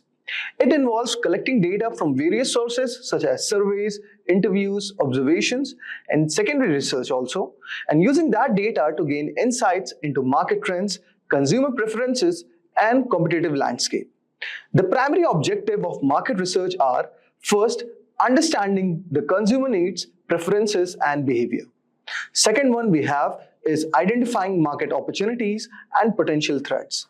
Third one we have is assessing the feasibility and viability of new product or services. Now let's move on and try to understand what are the major categories of market research. Here are top 4 major categories of market research. The first one that we have all over here is quantitative research. This category focuses on collecting numerical data from a large sample size to quantify consumer behaviors, preferences, and attitudes. It involves methods such as surveys, online polls, questionnaires, and experiments, which allows for statistical analysis and generalization of findings. Next one we have all over here is qualitative research. Qualitative research aims to gain deeper insights into consumer motivations, perceptions, and attitudes through non-numerical data collection methods. Techniques such as interviews, focus groups, ethnographic studies, and observations are commonly used to provide rich, descriptive insights into consumer behavior.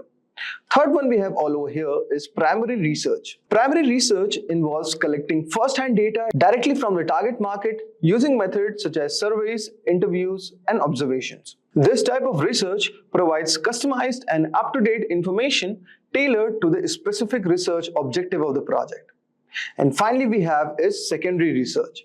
Secondary research involves gathering and analyzing existing data and information that has already been collected by other sources. This can include industry reports, government publications, academic studies, market intelligence reports, and data from online databases. Secondary research is often used to supplement primary research findings, provide context, or validate research hypotheses. Now let's move on and try to understand what are the benefits of using marketing techniques. So guys, using market research techniques offer numerous benefits, including few of them are: the first one that we have all over here is understanding customer needs. Market research techniques allows businessmen to gain insights into customer preferences, behaviors, and needs. By understanding what drives their target audience, businesses can develop products and services that better meet customer expectations, leading to increased customer satisfaction and loyalty. Second one we have is identifying market opportunities. Through market research, businesses can identify new market trends, niches, and opportunities for growth. By analyzing market data and consumer insights, businesses can uncover unmet needs or underserved segments, which allows them to capitalize on emerging trends and gain a competitive edge. Third one we have all over here is informed market decision. Market research techniques provide valuable feedback that can be used to inform product development efforts. By gathering insights from customers through surveys, interviews, or focus groups, businesses can identify product features, functionalities, and improvements that align with customer preferences and market demands. Next one we have all over here is measuring ROI. Market research enables businesses to measure the effectiveness of their marketing initiatives, product launches, or strategic decision by tracking the key performance indicators or KPIs and also conducting post-campaign analysis. Businesses can evaluate their return on investment and identify areas for improvement or optimization. Overall, market research techniques provide businesses with valuable insights, enabling them to make data-driven decisions, stay ahead of market trends, and maintain a competitive edge in today's dynamic business environment. Now let's move on and discuss about top marketing research techniques. Here are some of the top 8 marketing techniques. The first one that we have all over here is surveys. If I talk about surveys, guys, surveys are a research method which are used to collect data from sample of individuals by asking them questions about their attitudes, behaviors, preferences, or opinions. Surveys can be conducted through various channels such as online questionnaires, phone interviews, face-to-face interviews, or mailed questionnaires. Second one we have all over here is focus groups. Focus groups are a qualitative research method that involves gathering a small group of individuals representing a target market to participate in a guided discussion led by a moderator. Focus groups provide insights into consumer perceptions, opinions, and attitudes through group interaction and discussion. Third one we have all over here is social media listening. Social media listening, also known as social media monitoring or social media listening, involves monitoring and analyzing conversations, mentions, and trends on social media platforms to understand consumer sentiment, preferences, and behavior. Social media listening allows businesses to track brand mentions, monitor competitor activities, identify emerging trends, and engage with customers in real time. Fourth one we have all over here is experimental research. Experimental research is a method which is used to establish cause and effect relationships between variables by manipulating one or more variables, observing the effects on another variable. Experimental research involves control experiments conducted in laboratory or real-world settings to test hypotheses and draw conclusions about the effects of interventions or treatments. Next one we have all over here is data mining. Guys, you would have heard about data mining. Data mining is the process of extracting patterns, trends, and insights from large data sets using various statistical, machine learning, and data analysis techniques. Data mining allows businesses to uncover valuable insights about consumer behavior, preferences, and trends hidden within large volumes of data. Next one we have is observation. Observation is a research method used to systematically observe and record behaviors, events, or phenomena in natural or control settings without direct interaction with participants. Observation allows researchers to gather data about participant actions, interactions, and behavior as they occur in real time. Next one we have is public domain data. Public domain data refers to the information that is freely available and not subject to copyright or other legal restrictions. Public domain data can include government publications, open access research articles, historical records, and other types of data that are accessible to the public without restrictions. Next one we have all over here is competitive analysis. Competitive analysis is the process of evaluating and analyzing the strengths and weaknesses of competitors with a specific industry or market.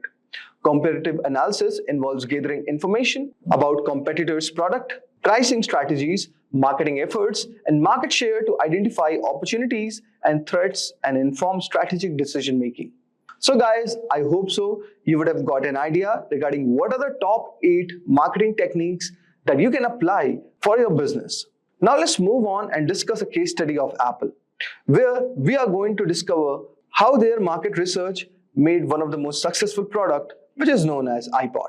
So guys, in the early 2000s, Apple revolutionized the music industry with the introduction of iPod, a portable digital music player. Apple's success with the iPod can be attributed in part to its meticulous market research and understanding of consumer needs. Before developing the iPod, Apple conducted extensive market research to identify opportunities in the digital music market. They recognized the consumers were frustrated with the existing MP3 players, which were often bulky and had limited storage capacity, and were difficult to use also. Additionally, Apple identified a growing demand for digital music downloads and recognized the potential for a device that seamlessly integrated hardware, software, and content. Apple's market research guided the design and development of the iPod, focusing on the key features that address the consumer pains, points, and preferences. These features include a sleek, portable design, a user-friendly interface with the iconic click wheel, and significant storage capacity to hold thousands of songs. Additionally, Apple partnered with the record labels to secure licensing agreements for its iTunes Music Store, offering consumers a convenient and a legal way to purchase and download digital music. The iPod was launched in October 2001 to a widespread acclaim, quickly becoming a cultural phenomenon and transforming Apple into a dominant player in the digital music industry. Apple's market research-driven approach enabled them to create a product that resonated with the customers, driving significant demand and establishing the iPod as a market leader in the portable music players for years to come. This case study highlights the importance of market research in understanding consumer needs, identifying market opportunities, and guiding product development efforts. By conducting thorough market research, companies like Apple can develop products that meet consumer demands and achieve commercial success in the competitive markets. Picture this. There's a team working hard on a cool new tech product. They are excited, but when they launch it, something's off. People aren't connecting with it like they hoped. That's where user personas come in. By really understanding who their users are, the team turned things around. Suddenly, the product wasn't just liked, it was loved. Here's the kicker. Studies show that using these user personas can make designing stuff way easier, like over 130% easier. But get this, most companies aren't using them. It's like having a secret weapon and not even knowing it. Our story, inspired by real events, shows just how important it is to understand the people using your tech. Crafting these user personas isn't just about being creative, it's about making sure your product speaks directly to the folks who will use it. It's a journey that can turn a dud into a hit.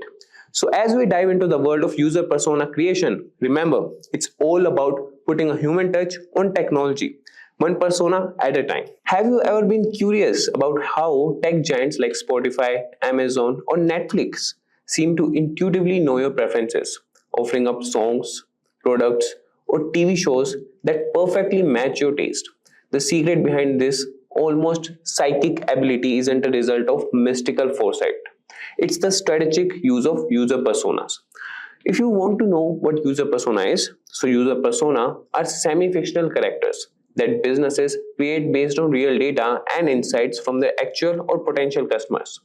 These personas are crafted to represent key segments of a product's audience, including detailed profiles that encompass not just basic demographic information, but also behaviors, goals, needs, and pain points. For instance, consider Fitness Fiona. Now we'll see a persona for a health and wellness app. That is, Fiona, age 30, is an outdoor activity enthusiast who seeks motivation and tools to track her fitness progress. So the creation of such persona is driven by a desire for empathy and a deep understanding of users' needs, allowing designers to create products, services, and experience that truly resonate. So you could see the example of a persona here, and this is for the Fitness Fiona. That's a quick overview. We'll have it. So first we have the age and occupation. So the age is 30 and the occupation is digital marketing specialist. And then we have the lifestyle and interest. So the lifestyle is she leads an active lifestyle with a keen interest in outdoor activities like running and hiking, and value health, community, and personal growth. And then the goals. She seeks to maintain a healthy, balanced lifestyle despite a busy schedule and aims to stay fit and participate in community fitness events. And the challenges she was facing was struggles to find time for regular workouts and to stay motivated, and overwhelmed by the vast amounts of fitness information available.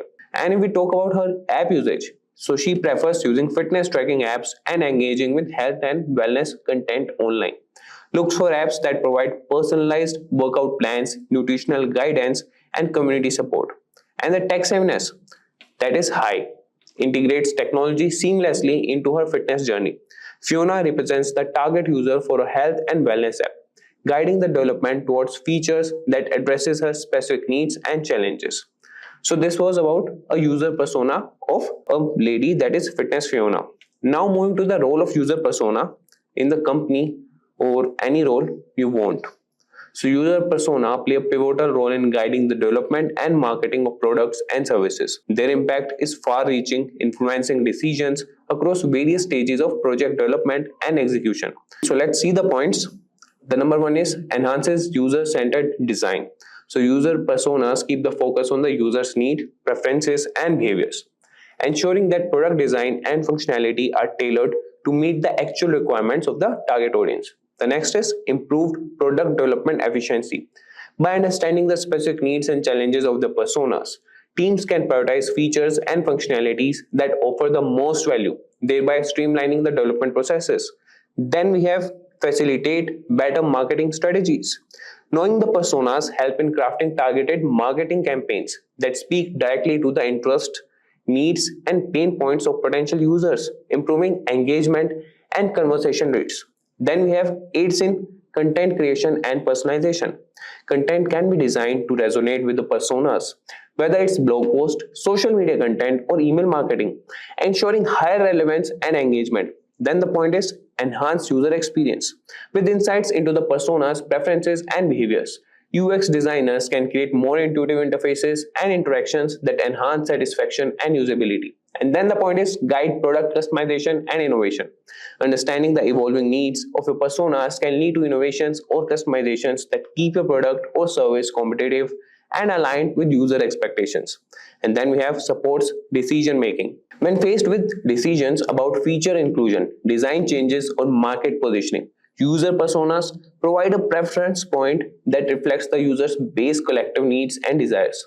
So these are the role of user personas, and the creation and utilization of user personas are foundational elements in crafting products and experiences that truly meet and exceed user expectations, driving satisfaction, loyalty, and ultimately business success. Now we'll see the process of creating user personas.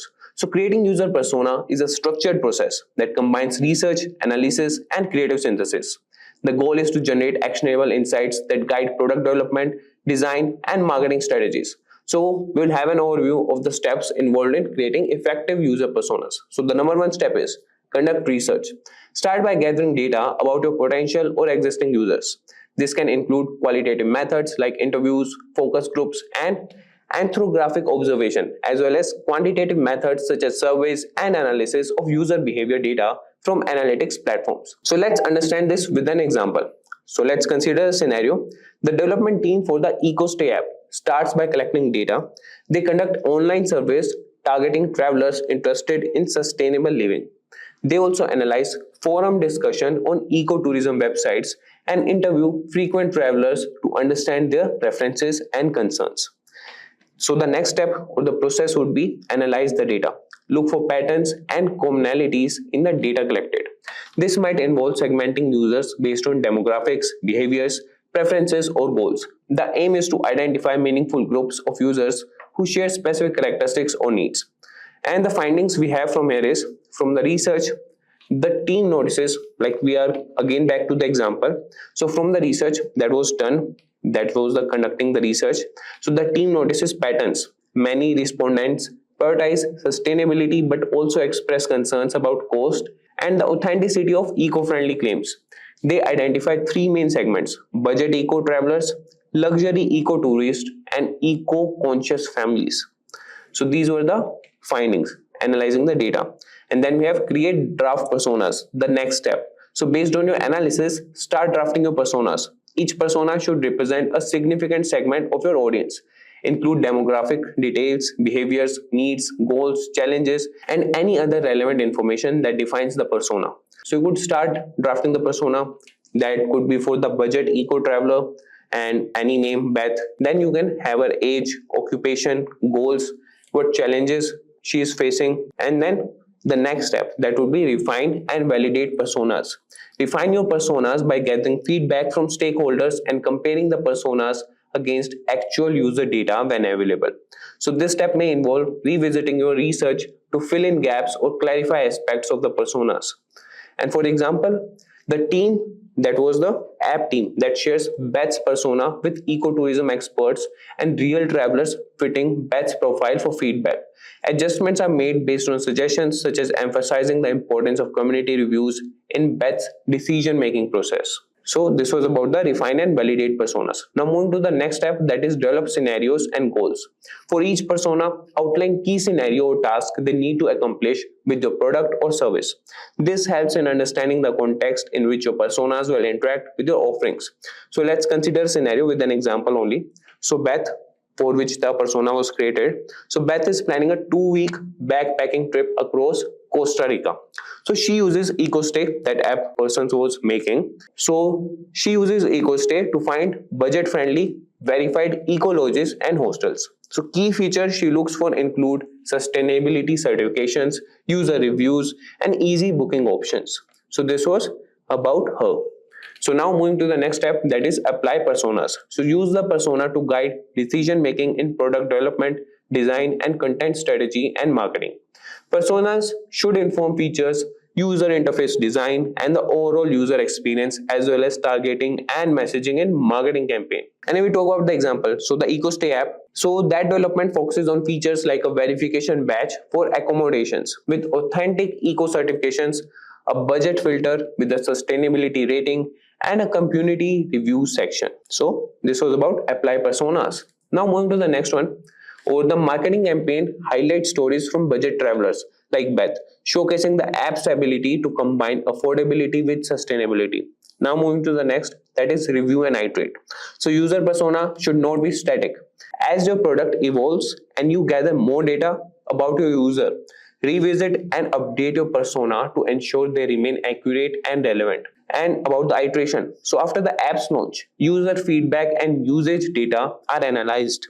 The team finds that eco-conscious families are also using features designed for budget travelers. So the personas are updated to reflect their crossover, leading to the development of family-friendly features and content. So throughout this process, it's crucial to remember that personas are tools for empathy and understanding, designed to keep the user at the heart of product development decisions. While the exact details and depth of each persona can vary depending on people's scope and the available data, the fundamental goal remains the same: to create a product that resonates with and meets the needs of your target users. So now moving to the next topic, that is applying persona to product development and marketing. Certainly, applying user personas effectively streamline both product development and marketing, ensuring efforts are closely aligned with user needs. So now we'll see a condensed overview. So starting with the product development, number one point would be feature focus. Use personas to pinpoint essential features that truly matter to your target users, enhancing the product's value. And then design decision. Tailor design elements to match the preferences and tech proficiency of a persona, improving usability and user satisfaction. And then we have personalized experience. Leverage insights from personas to customize user experience, meeting diverse needs within your user base. Now coming to the marketing team, so the points are tailored messaging. Craft messages that resonate deeply with each persona, addressing their specific interest and pain point for more effective communication. And then we have content strategy. Develop content that speaks directly to the concerns and goals of your personas, ensuring greater engagement. Then we have channel selection. Choose marketing channels based on your persona's preferences, optimizing reach and impact. So let's see a simplified application example. For a fitness app aimed at users like Fitness Fiona, the development team might focus on personalized workout plans and social sharing features, while marketing efforts could highlight success stories and tips for busy lifestyles, directly catering to Fiona's interest and needs. So by focusing on these streamlined points, both product development and marketing can more effectively align with user expectations, driving engagement and satisfaction.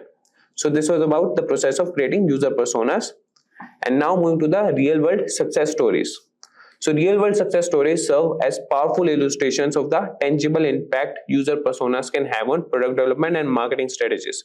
So we'll see two examples showcasing how companies have leveraged personas to achieving significant results. So the number one example would be Spotify's personalized recommendation. So the challenge Spotify faced was Spotify sought to enhance user engagement by delivering personalized music recommendations tailored to individual taste and preferences. And the solution they got was by analyzing user data and behavior patterns. Spotify created user personas representing different music preferences, listening habits, and discovery preferences.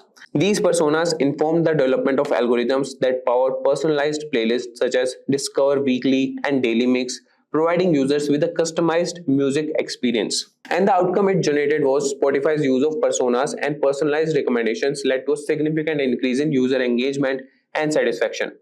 Discover Weekly alone reached over 40 million users within its first year, driving longer listening sessions and boosting user retention rates. Now moving to the next example, that is Airbnb's host and guest personas. So the challenge was Airbnb aimed to enhance the experience for both host and guest by understanding their distinct needs and pain points.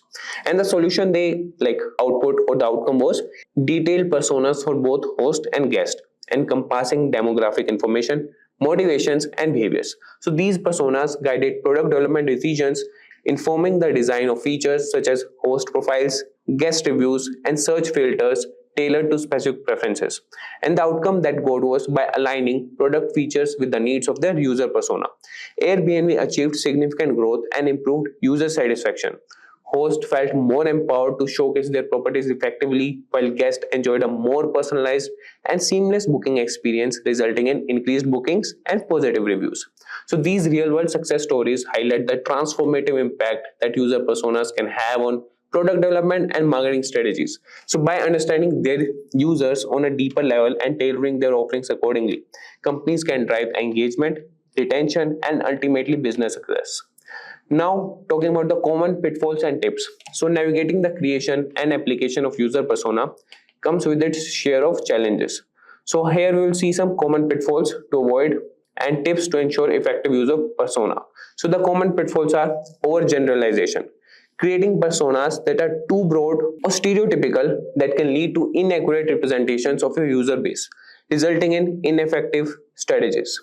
And then comes the point, lack of data validation. Relying solely on assumptions or anecdotal evidence without validating personas with real user data can lead to misleading insights and misguided decisions. And then comes the static personas.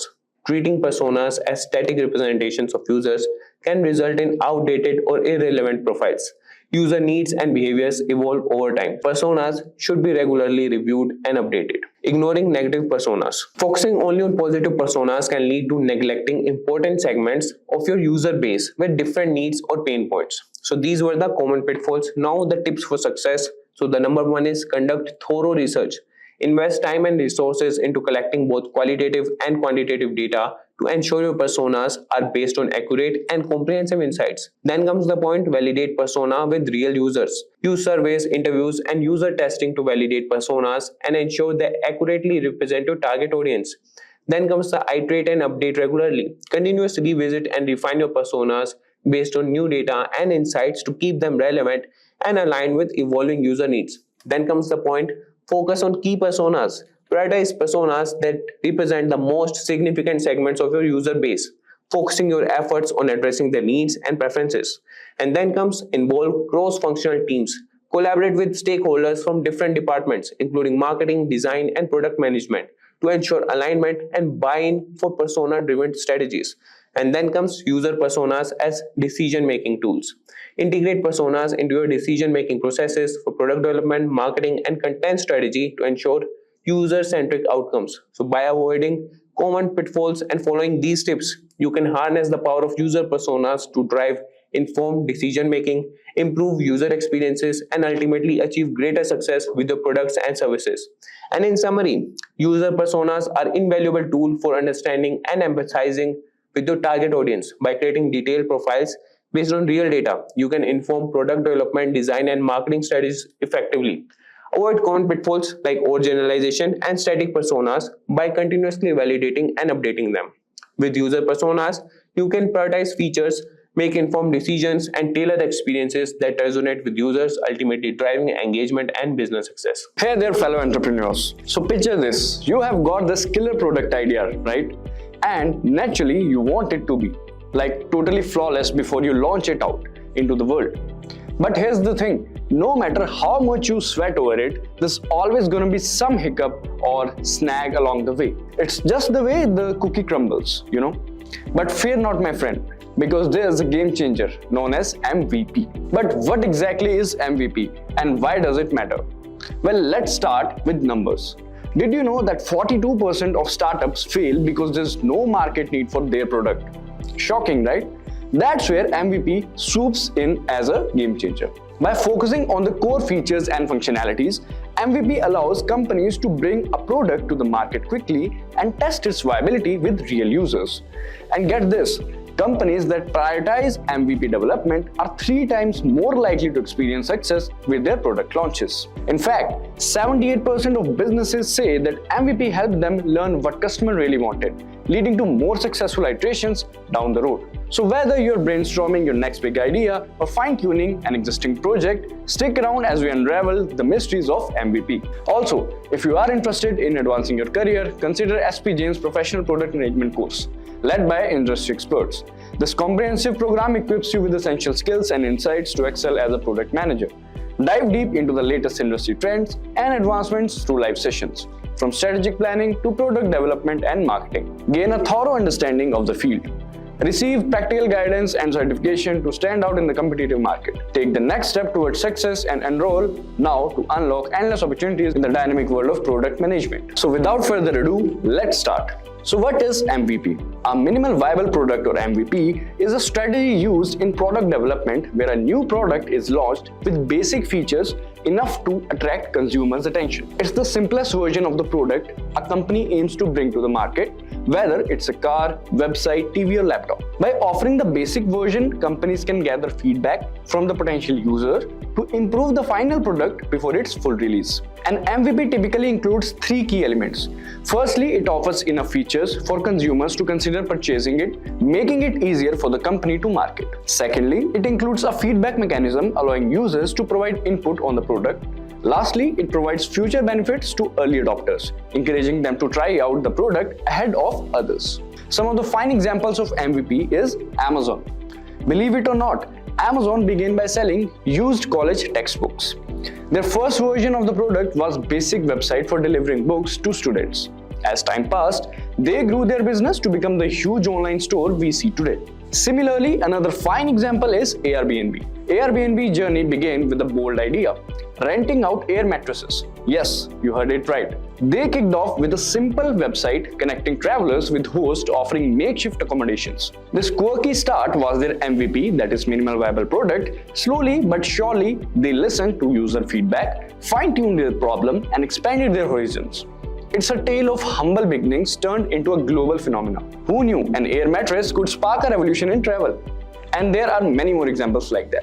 But implementing the minimal viable product approach requires more than just having an idea, doing the basics and launching it. It involves strategic planning to ensure its effectiveness and value. Now let's understand the benefits that companies get from MVPs. Creating a minimal viable product can assist you in avoiding many potential mistakes that you might overlook when deeply passionate about your product.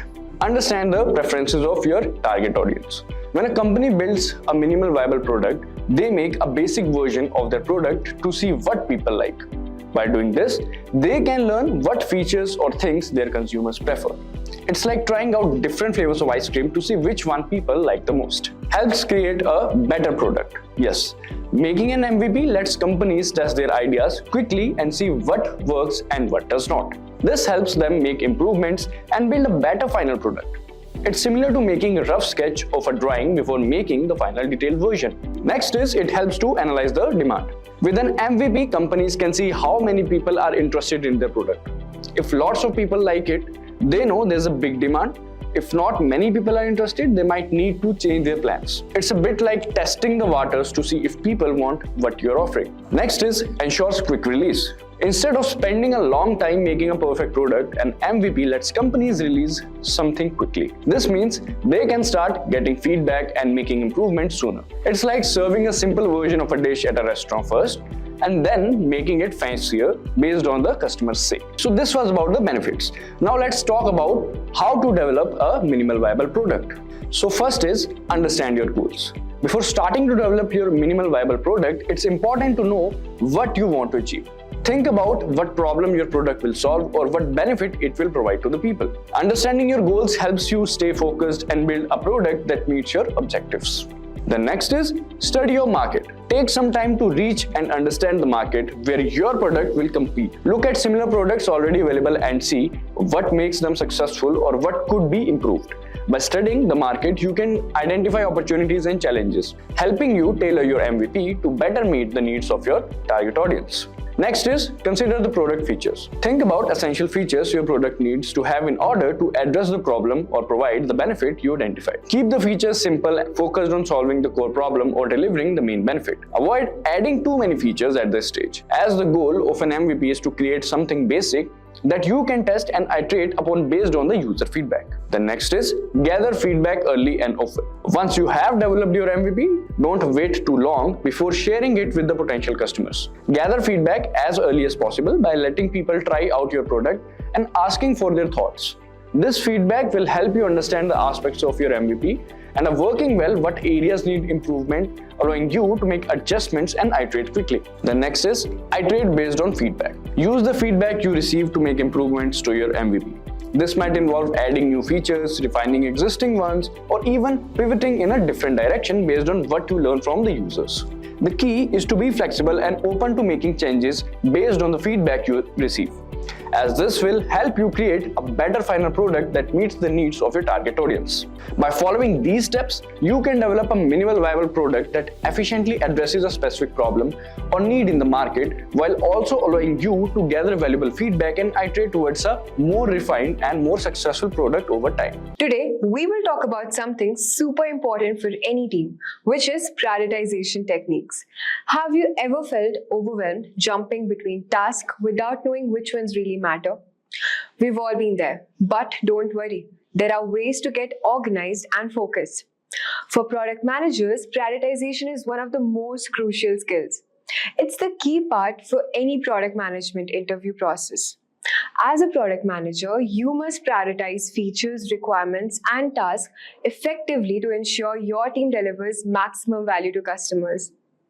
Let me tell you a story about Samantha, who was a part of an agile software team. Their projects were all over the place. They would work on one thing, then another, with no clear plan, missing deadlines, and frustrating clients. That's when Samantha's boss stepped in and taught them about prioritization, deciding which tasks to do first and how important they are. He showed them techniques like Moscow for categorizing tasks as must do, should do, could do, etc., and RICE for scoring tasks based on things like impact and effort. Using these methods, it was a total game changer. With Moscow, they identified the critical task, and RICE helped them to prioritize the high impact work efficiently. Suddenly, projects were organized, work was delivered on time, and clients were happy. As success spread, other teams started prioritizing it too. It boosted productivity across the whole company. Samantha felt proud to be the part of making the work better. From then on, prioritization became the core part of how they operated for clarity and focus on what mattered the most. In this video, we will be covering what is prioritization technique, importance of prioritization, 7 most popular prioritization techniques like Moscow method, Kano model, weighted shortest job first, RICE scoring model, value versus complexity effort matrix, Eisenhower matrix, walking skeleton method, etc. Also choosing the right prioritization technique. Well, prioritization technique is a method used to determine the order of importance of task, activities, or elements within a project or process. It helps to identify what needs to be done first, what can wait, and what may not need to be done at all. This technique involves assessing the relative significance, urgency, or impact of different items and arranging them in logical sequence or order of importance. By prioritizing effectively, you can allocate resources, time, and effort more efficiently, ensuring that you address the most crucial aspects first to achieve your goals effectively. But why is prioritizing so important? Let's discuss. The importance of prioritization. Prioritization is crucial for several reasons. At first, we have limited resources. Every team has limited resources, whether time, budget, or manpower.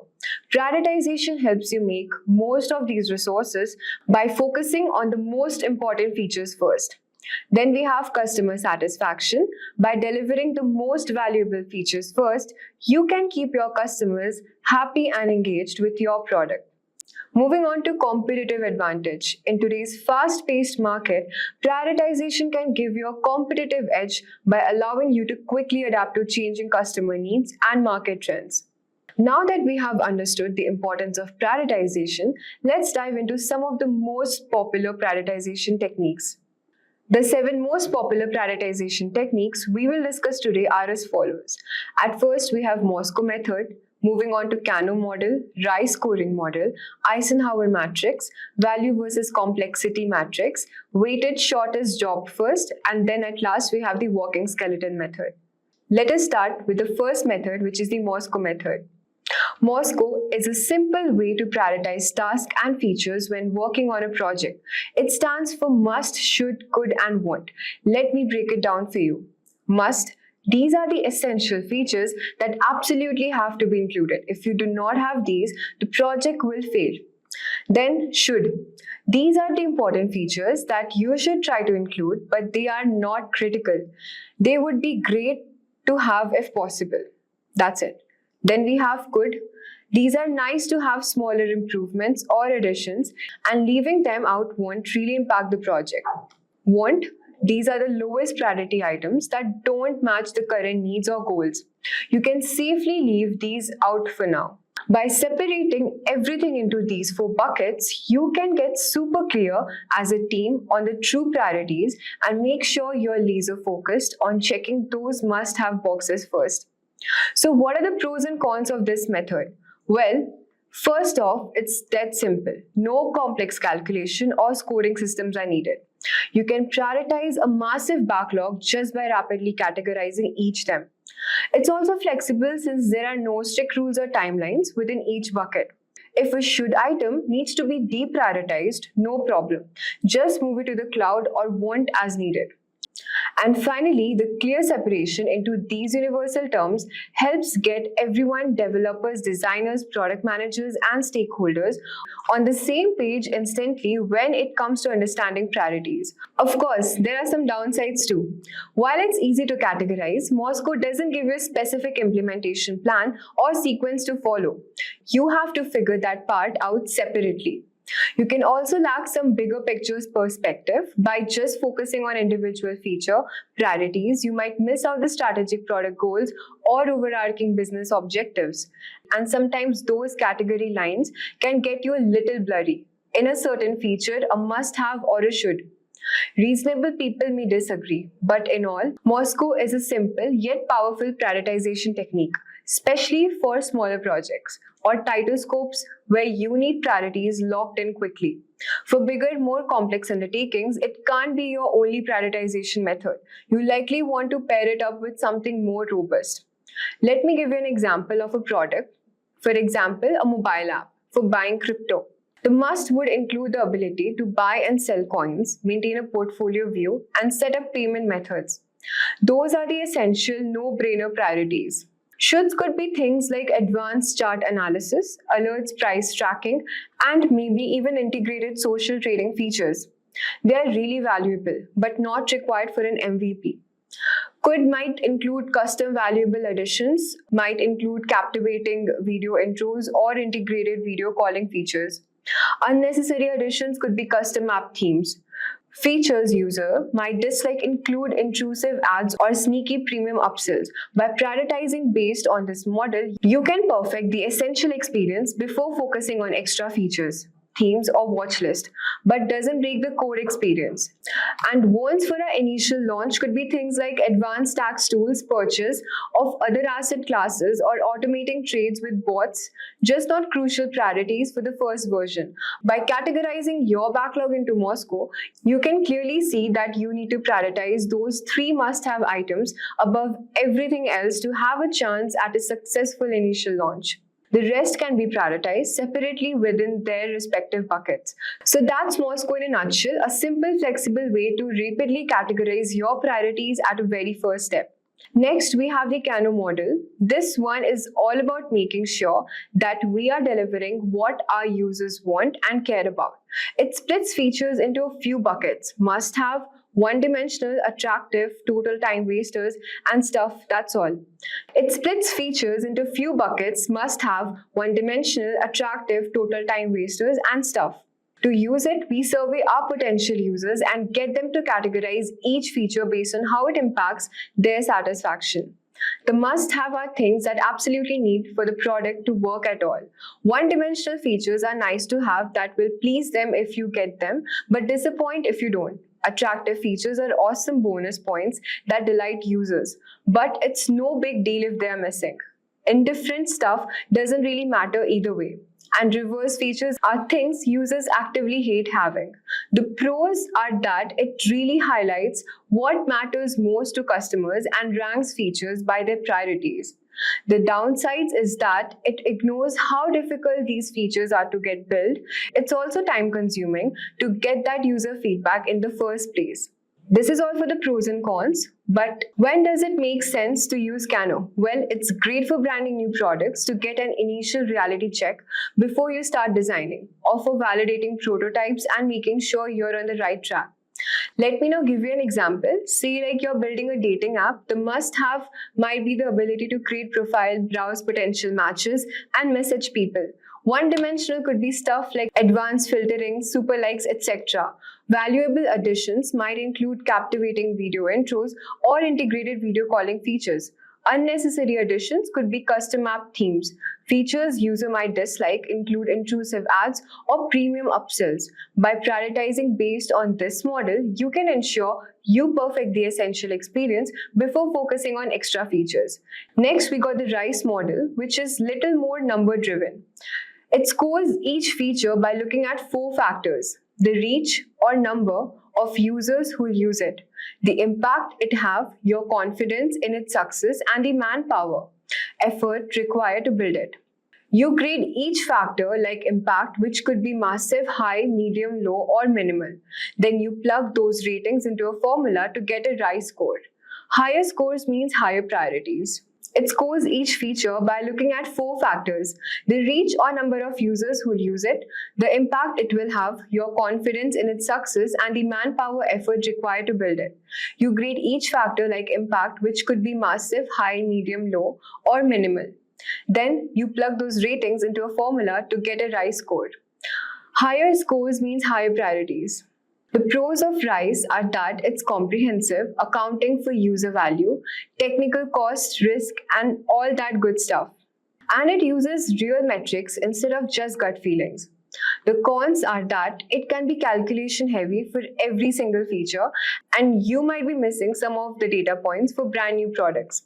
Now, why does it make sense to use RISE? It's awesome for established products with good product metrics and usage data to draw them. Probably not the best approach for totally fresh projects without any of those numbers yet. Let's look at an example of a yoga studio app.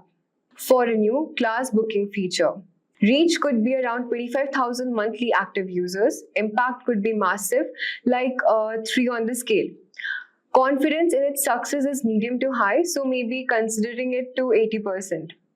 And the engineering effort is estimated around 3% months. Plugging into that formula, the RISE scores come out to be 25,000 into 3, multiplying by 0.8, which is around 20,000. You can then compare that against the scores for other potential features and prioritize accordingly. Moving on to the next model, which is the Eisenhower matrix, we don't have any complicated formulas here. Just simply divide your task into 4 buckets based on whether they are urgent, important, both, or neither. The urgent and important stuff goes into the top priority bucket to be tackled immediately. Important, not urgent tasks go in the scheduled bucket for later. Urgent but unimportant fire drills get isolated in their quadrant so you can properly manage those. And then at the last area is for the total time wasters, neither urgent nor important. The pros of this method are it's very simple to use and that it keeps you focused on the truly important tasks that drive business value. The downside is that it's quite subjective and qualitative. No hard numbers or scoring system is involved. You might be wondering, why should we use the Eisenhower matrix when it works great as a personal time management framework or as a first pass for broadly prioritizing a bunch of tasks? But most likely, we want to complement it with some other techniques for a more rigorous product prioritization. Let's look at an example of a brand new e-commerce business. The urgent and important stuff is setting up the payments and shipping integrations would be a top priority. Important but not urgently needed tasks are implementing product filters or recommendations would go in the scheduled section. Redesigning the logo just cause would be urgent but unimportant busy work. Adding multi-language support way down the line would be the lowest priority section since it's neither urgent nor crucial for the launch. Next, we've got the value versus complexity matrix. This one is similar to the Eisenhower matrix as it works with the quadrants and dimensions, but instead of urgent and important, it axes value and complexity. With this one, we map out each feature based on its expected user or business value on one axis and the implementation complexity or engineering effort level on the other. We can use whatever scoring or definitions make sense, but the goal is to prioritize these high-value, low-complexity items first since they're easy wins. Really valuable but high-complex stuff comes next. After that is the low-value, low-complexity stuff we have. The pros are that it balances business user demands with what's feasible to build, looking at the value and effort, and then we can tweak the scoring criteria according to our needs. The cons are that it can still be pretty subjective and may not be ideal for massive code bases and products. But when does value versus complexity work well? It's perfect for smaller teams and products early in the life cycle when you need to ruthlessly prioritize. Not the greatest for large, complex, established products with crazy requirements. Let me give you an example of a productivity app. A high-value, low-complexity features might be the core ability to create and assign tasks super useful and not too hard to build. A high-value, high-complexity one could be integrated with all other major productivity tools. Low-value, high-complexity might be some insane reporting dashboard with a zillion visualizations. And the low-value, low-complexity stuff could be like smaller tweaks, custom emoji support, etc. By mapping those out, you can prioritize the top left quadrant of a major value adds with minimal effort first. Alright, we are getting into some of the heavyweights. Weighted shortest job first, or WSJF. It uses some heavy duty calculations, but for a good reason. For each feature, you estimate the cost delay and how much you're losing by not having that feature. Then you look at the job durations or how long it will take to implement. You score the cost of delay based on factors like user business value, how time sensitive it is, whether it reduces risk, and so on. Higher scores means higher cost of delays. Then you divide the cost of delay by the job duration to get WSJF score for each feature.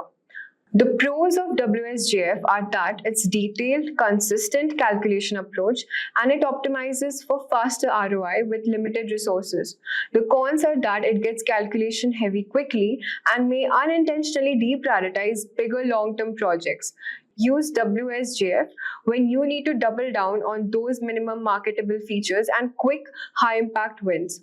Don't rely on it too much for full-blown product roadmaps though. Let me show you an example. Adding an offline mode to the Notes app. Take a look at the cost of delay factors. The user business value is high, maybe 4 out of 5, since it's frequently requested feature. The time criticality is also high, 5 by 5, since it's the pain point for the users. And it reduces the risk of potential data loss, so say 4 by 5 for risk reduction.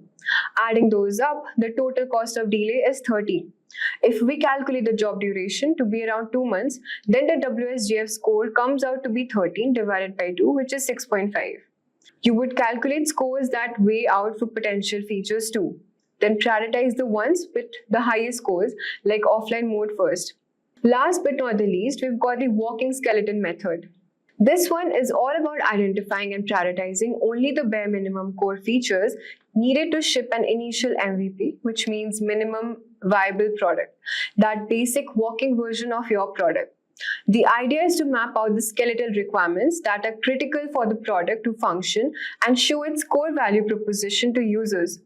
The pros are that it enables fast prioritization and MVP delivery. We can get the market quickly, test our scores, idea, user feedback, and iterate rapidly from there, instead of over-engineering an overstuffed version. The cons are that it will be shipping a pretty basic product initially by cutting out tons of extra features.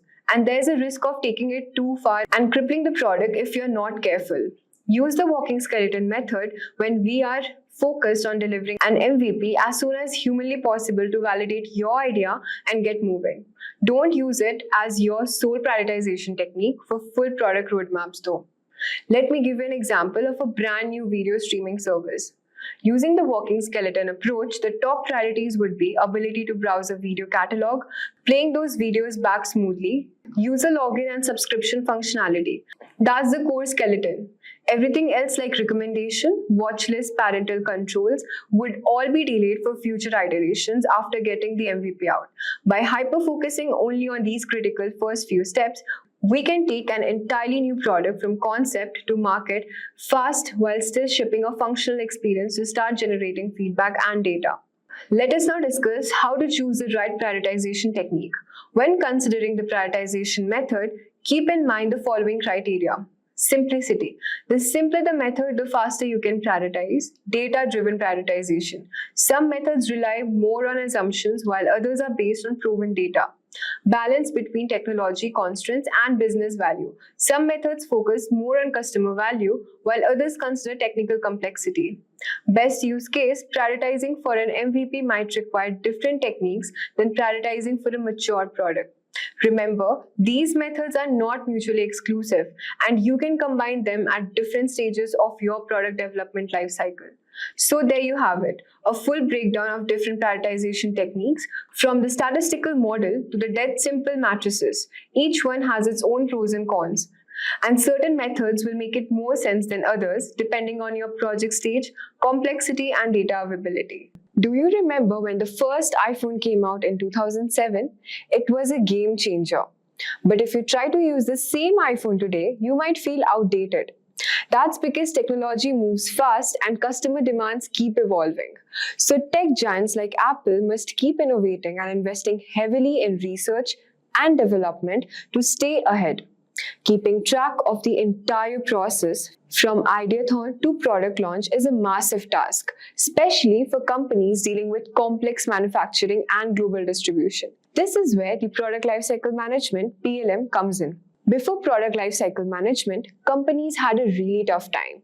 Different teams didn't always talk to each other, and it was hard to keep track of all the information about a product, causing problems like delays and products that didn't quite hit the mark. Apple saw this and knew they needed a better way to manage their products from start to finish. So they came up with PLM strategies, that is Product Lifecycle Management strategies, and special computer programs to help everyone work together better. With Product Lifecycle Management, everyone involved in making and selling the product could share information and work together very smoothly. So this was how Apple keeps launching new innovative products like the latest iPhone or the Apple Watch while phasing out the older models. So if you have ever wondered how companies like Apple keeps delivering such cutting-edge products, it's all about managing the entire life cycle effectively. In this video, we will explore what PLM is, that is Product Lifecycle Management, the various phases and steps involved, its benefit through a simple example. Let us now understand what is Product Lifecycle Management. Product Lifecycle Management is like the blueprint that guides companies through the entire journey of a product, from its birth to its retirement. Take, for instance, the evolution of smartphones. In the development stage, companies like Apple or Samsung spend months designing and perfecting the new phones, deciding on features like camera quality, battery life, and screen size. Once the design is locked in, they move on to the introduction stage, where the new phone is launched with much fanfare and marketing buzz. As people start buying the new phone, it enters into the growth stage. Sales skyrocket, and the company may even release updated versions with a better feature like enhanced cameras or faster processors to keep up with the demand and stay ahead of the competition. But eventually, every phone reaches to the maturity stage. Competitors catch up and sales starts to level off. That's when companies might offer discounts or bundle deals to keep customers interested, but inevitably, sales begin to decline as newer models hit the mark. And that's where the PLM shines. Throughout the entire process, it helps companies to make critical decisions like when to release updates, how much inventory to keep, and when to discontinue the product altogether. By effectively managing the product life cycle, companies can stay agile, maximize profit, and always offer their customers the best products. Now that we have discussed what product lifecycle management is, we will now understand the different phases of product development. When it comes to products, we go through a journey from just being an idea to becoming a real tangible thing that customers can buy and use. This journey is what we call the product life cycle, and it has several phases. Let's use the example of a new smartphone to illustrate these phases. It all starts with the concept and design phase. This is where the magic happens. The initial ideathon research on what customers want, studying competitive products, and defining the smartphone's core features and requirements. Once the concept is locked in, we move on to the development phase. Here, the detailed designs and prototypes are created, tested, and refined based on the real-world feedback. Imagine engineers tinkering with different models, running all sorts of validation tests, and making sure the smartphone is ready for the prime time. With all that hard work done, it's time for the production and the launch phase. This is where the final market-ready version of the smartphone is produced and rolled out to the stores and online outlets for customers to get their hands on it. But the journey doesn't end here. After launch comes in the service and support phase, where the company provides assistance, updates, and resources to help customers get the most out of their new smartphone purchases. Eventually, even the best product reach out to the end of their road. That's when the retirement phase, where the company figures out the best way to phase out an aging product. Maybe offer incentives for upgrades and potentially recycle or repurpose components for future innovations. So there you have it, the 5 key phases that product typically go through in the product lifecycle management. Let me walk you through the stages of product lifecycle management. Every product goes through different stages during the lifetime, known as the product lifecycle. This cycle starts when the product hits the mark after development and ends when it's taken off the shelves or discontinued. Learning the product lifecycle management can help improve your chances of success in product management. While it's just a model and not perfect, it provides a useful approximation to understand the stages what a product goes through. The 4 main stages are introduction, growth, maturity, decline. We will now learn about the different stages in detail. So let's talk about the stage 1, which is introduction. In this stage, a new product is launched into the market after development. Companies typically spend a lot on promotional efforts like advertising and getting the product onto shelves and in front of the customers. Example, when Apple launches a new iPhone model, they heavily market and advertise it across the channel. They also work to get it stocked at mobile carriers and retail stores worldwide for the release date. This is usually little to no profit made at this stage as the cost of the launch are so high. The first buyers tend to be innovators and the early adopters, excited to try the new offering despite potential issues. Let us now talk about the stage 2, which is the growth stage. In this stage, the product moves to the growth stage where the consumer demands accelerates. The primary objectives are to rapidly gain as much as market share as possible and bring aboard new customer segments. Your focus shifts to aggressive marketing, promotions, and added product features and models to appeal to different customer groups. For example, Apple markets the new iPhone to different audiences like professionals, gamers, photographers, etc. They add new color options and storage capacities to give buyers more choices. Retail channels and online ordering systems have to handle the huge surge in demand. It's critical to capture as much as market share as possible in this phase while optimizing pricing for both growth and profitability before too many competitors emerge. Let us now move on to stage number 3, which is the maturity stage. After an initial growth spurt, the product life cycle reaches to its maturity stage, where the market becomes saturated and sales growth starts flattening. The main goals transition to maximizing profitability, defending market share, and differentiating the product from increasing competition. Companies may introduce product variations and new models while leveraging lower prices, promotions, and revamped marketing, we can say. For example, Apple continues releasing updated iPhone models like 11, 12, 13, etc. every year, with adding new designs, features like better camera and prices spanning different segments. Older models get discounted. Marketing emphasizes what differentiates them from the latest Android rivals. As a product manager, your focus is on continuously improving production and operational efficiency to cut cost and maximize profit during this extended maturity stage of the product line. We will now talk about the stage 4, which is the decline. Eventually, even the most successful products enter an inevitable decline stage as the market becomes saturated and innovations start making the product obsolete, or you can say unappealing. Companies may try to resegment the market with new models or versions, promote different usage occasions, cut prices dramatically to flush out remaining inventory, or ultimately discontinue the product. For example, Apple could release an ultra-affordable iPhone for emerging markets or focus on just core basic functions, or they could use transition customers to a new generation of foldable AR-enabled devices once smartphone sales bottoms out. As a product manager, your role is to determine if anything can be done to breathe out new life into the product line, or just oversee the cost-effective wind down and transition customers to replacement offerings. For product managers, understanding and planning for each product life cycle stage is very important to make the product a big success. We have now discussed all the details. Let us now delve into how this tracking is achieved by measuring product life cycles. Companies must make more than just the same products forever. They must continually innovate and launch new offerings. But how do they know when it's time to move on to something new? The answer lies in carefully measuring and tracking key performance indicators, which is KPIs, across the product life cycle. Here are some of the crucial metrics companies use. In the development stage, the main work is on prioritizing user problems and building viable solutions. Key metrics here are on-time delivery and team velocity. During the launch phase, your goal is to achieve product market fit. User engagement, conversion rates, feature adoption, net promoter score NPS, and customer satisfaction score, we can say CSAT, are crucial metrics to measure product market fit. You can also use methods like the Seen Ellis survey, cohort retention rate, NPS over 30, or the 30% referral method.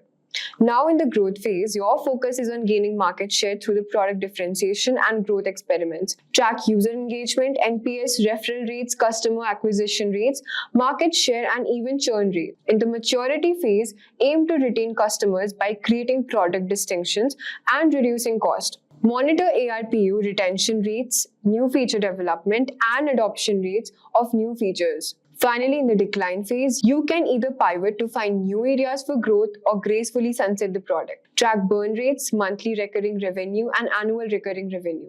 Remember, qualitative data is also important throughout these phases to understand user experiences and sentiments. So that was all for measuring product lifecycle. Let us now talk about the future of the product lifecycle management. Product lifecycle management isn't just a passing trend. It's the future of how companies will manage their products. With rapid advancements in technology and shifting consumer preferences, PLM is poised to undergo significant change. With new technologies like AI, better teamwork tools, companies can crunch data and collaborate better, making products faster and smarter than ever before. Plus, there is a big focus on being eco-friendly. Product lifecycle management is the key to making sure everything from design to disposal is green as possible. Furthermore, as global connectivity increases, PLM system will also become more interconnected, allowing for seamless collaboration between teams regardless of their location. Real-time data sharing and analysis will enable agile decision-making, ensuring companies stay ahead of the curve in today's fast-paced market. Let me ask, have you ever been in an interview where they threw a tough question at you? Like, how would you solve this product problem? It can feel pretty overwhelming. Well, don't worry. Today, I'm going to help you out to figure how to answer these product management case study questions easily. These are the kinds of questions where you have to solve real business problems, like deciding what features an app should have or how to launch a new product. Let's say you're asked to improve the onboarding process of a food delivery app. Sounds tricky, not if you want to know how to break it down. In this video, I'm going to show you how to handle these kinds of questions step by step. First, I'll explain you how to listen carefully and ask the right questions, like what's the biggest issue users are facing or what's the main goal here. Understanding the problem is the first step. Next, I'll show you how to organize your answer. You'll break the problem into small parts, think about the solution, and explain why it's a good idea. For example, if you're asked to improve a grocery delivery app, you would think about making it easy to use, keeping customers happy, and standing out from the competition. Finally, I'll teach you how to explain your thinking process. The interviewer wants to see how you can think and make decisions, not just the final answer. So by the end of this video, you'll know how to confidently solve these case study questions and show the interviewer that you are ready for the job. So let's get started. So the first thing you want to do is to listen carefully and take notes. When you're given a case study question, it often includes a lot of information, sometimes too much. Your goal here is to understand the key details, whether the case is about prioritizing features for a new app or creating a go-to-market strategy. It's crucial to capture the most important points. Let's say the interviewer asks, how would you prioritize features for a new music streaming app? Right away, you want to note down things like the target audience, who will be using this app, is it designed for a casual listeners or music professionals? Then we have business goal. Is the company looking to grow its user base or increase engagement or something else?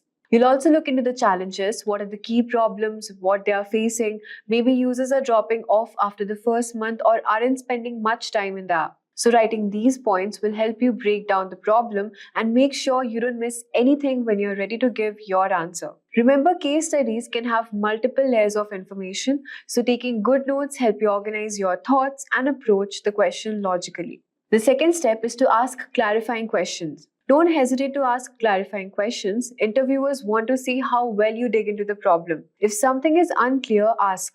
It shows how you're thinking critically and want to fully understand the challenge before you jump into solving it.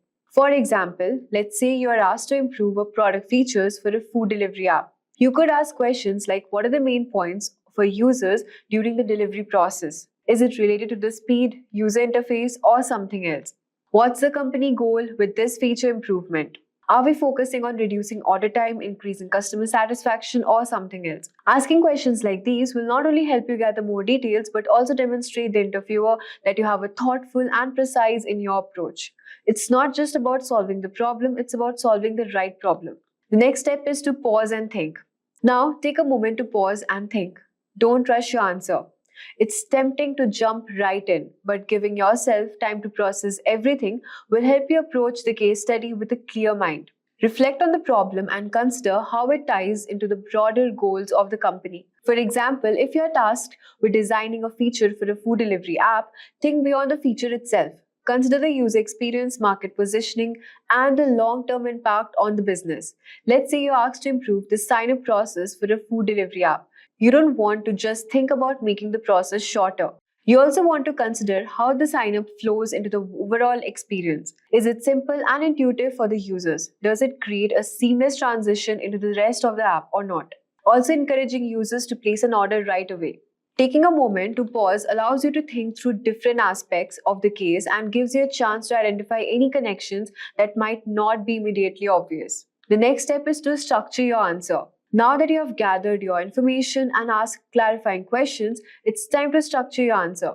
A clear and well-organized response will show the interviewer that you can handle complex problems in a logical way. Here's a framework that works well. The problem. Start by clearly relating the business challenges or opportunity. For example, the food delivery app is facing high cart abandonment rates during checkout, which is impacting conversation. Your approach should be explaining how you would approach the problem. This might involve analyzing user behavior, conducting market research, or benchmarking against competitors.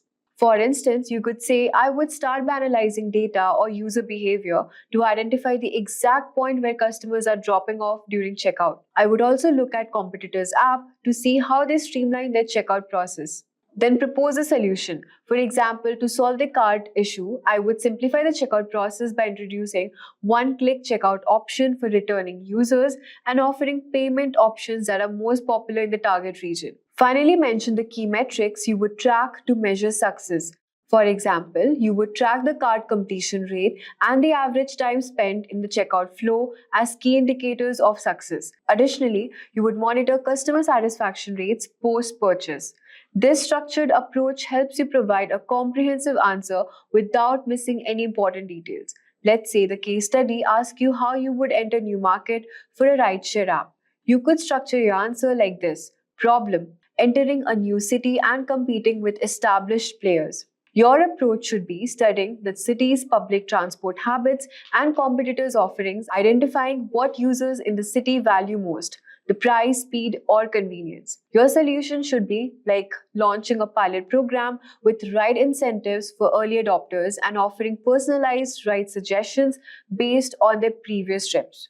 For metrics, you should know how to track customer acquisition, ride frequency, and average ride distance to measure success. The next step is explaining your thought process. As you explain your answer, don't just jump into the final solution. Walk the interviewer through your thoughts step by step. This helps the interviewer understand how you would arrive at your solution and what factors you consider along the way. For example, if you're designing a feature for an e-commerce platform, you might say, I start by analyzing the customer journey and finding out that many users abandon their carts during the payment stage. Based on user feedback, you would learn the customers want more payment option. So you decide to implement PayPal or one-click checkout feature for logged-in users. So this approach not only shows that you're thinking critically, but also demonstrates that your solution is grounded in user needs and business goals. Remember, interviewers want to see how you think, so explaining your process step by step gives them insight into your problem-solving abilities. Now the next step is to pivot and check in with the interviewer. Here's an important step: pivot and check in with the interviewer after you have explained your approach. It's a good idea to pause and ask, does this align with what the company is aiming for? Or would you like me to dive deeper into any of the specific area? This shows that you're open to feedback and willing to adjust your approach based on the input, which is a crucial skill for any product manager. Flexibility is the key in this role, and checking in with the interviewer demonstrates that you can adapt your strategy as needed. Let's say you're discussing a product launch strategy. After explaining your approach, you could ask, do you think this timeline works for your team, or should we consider a phased launch or test the market first? This kind of back and forth creates more interactive discussion, allowing the interviewer to give you feedback and potentially guide you toward the direction they are looking for. The next step is to summarize your answer. Before wrapping up, it's important to summarize your answer. Quickly restate the problem, your approach, the solution, and the success metrics. For example, to summarize, my solution for improving the onboarding process involves simplifying the sign-up flow by offering social media login options and displaying a progress bar to give user a sense of completion. Success would be measured by tracking the number of completed sign-up and the time users spend during the process. This final recap reinforces the key points you have made and leaves a strong impression on the interviewer. It also shows you that you can clearly, concisely communicate complex ideas. So, what are the type of questions asked in the product management interview? Product management interview typically covers a range of questions designed to test your problem-solving strategy and communication skills. Here are the 5 types of questions you might encounter. First, you have product design questions. These questions ask, for example, how would you design an app for grocery delivery that provides a better user experience? The goal is to access your ability to think from the user's perspective and create intuitive solution. The second question is the go-to-market strategy questions. These questions focus on how you would launch a product into the market. For instance, how would you create a go-to-market strategy for a new streaming service? They access your understanding of market analysis, competitive benchmarking, and customer needs. Feature prioritized questions. These are the questions about how would you decide the features to build first. For example, if you're managing a project management tool, how would you prioritize adding new features like task scheduling, integration with email, or reporting tools? Then we have metrics and data analysis questions. These questions ask you to define which metrics matters the most and how would you use user data to guide your decisions. For example, what metrics would you track to measure the success of a new product launch? Then we have behavioral questions. These assess you how to handle certain situations, just conflict resolution or leadership. For instance, tell me about a time when you disagreed with a team member about a product decision. How did you resolve it? So understanding these type of questions help you to prepare for a variety of challenges in product management interview and shows the interviewer that you're equipped to tackle the diverse responsibilities of the role. There's no right answer. What matters is showing your thought process and decision-making skills. So guys, let's start with the first question. That is, how do you determine which features to incorporate into a product? So guys, this is a very amazing question and think about it before answering. So guys, you would answer something like this. In determining which features to incorporate into a product, say that you prioritize aligning with user needs and business objectives. You gather an extensive user feedback through surveys, interviews to understand what features are most desired. Market research also helps to identify trends and benchmarks against competitors. To prioritize effectively, say I use Moscow method, categorizing features into must-have, should-have, could-have, and won't-have.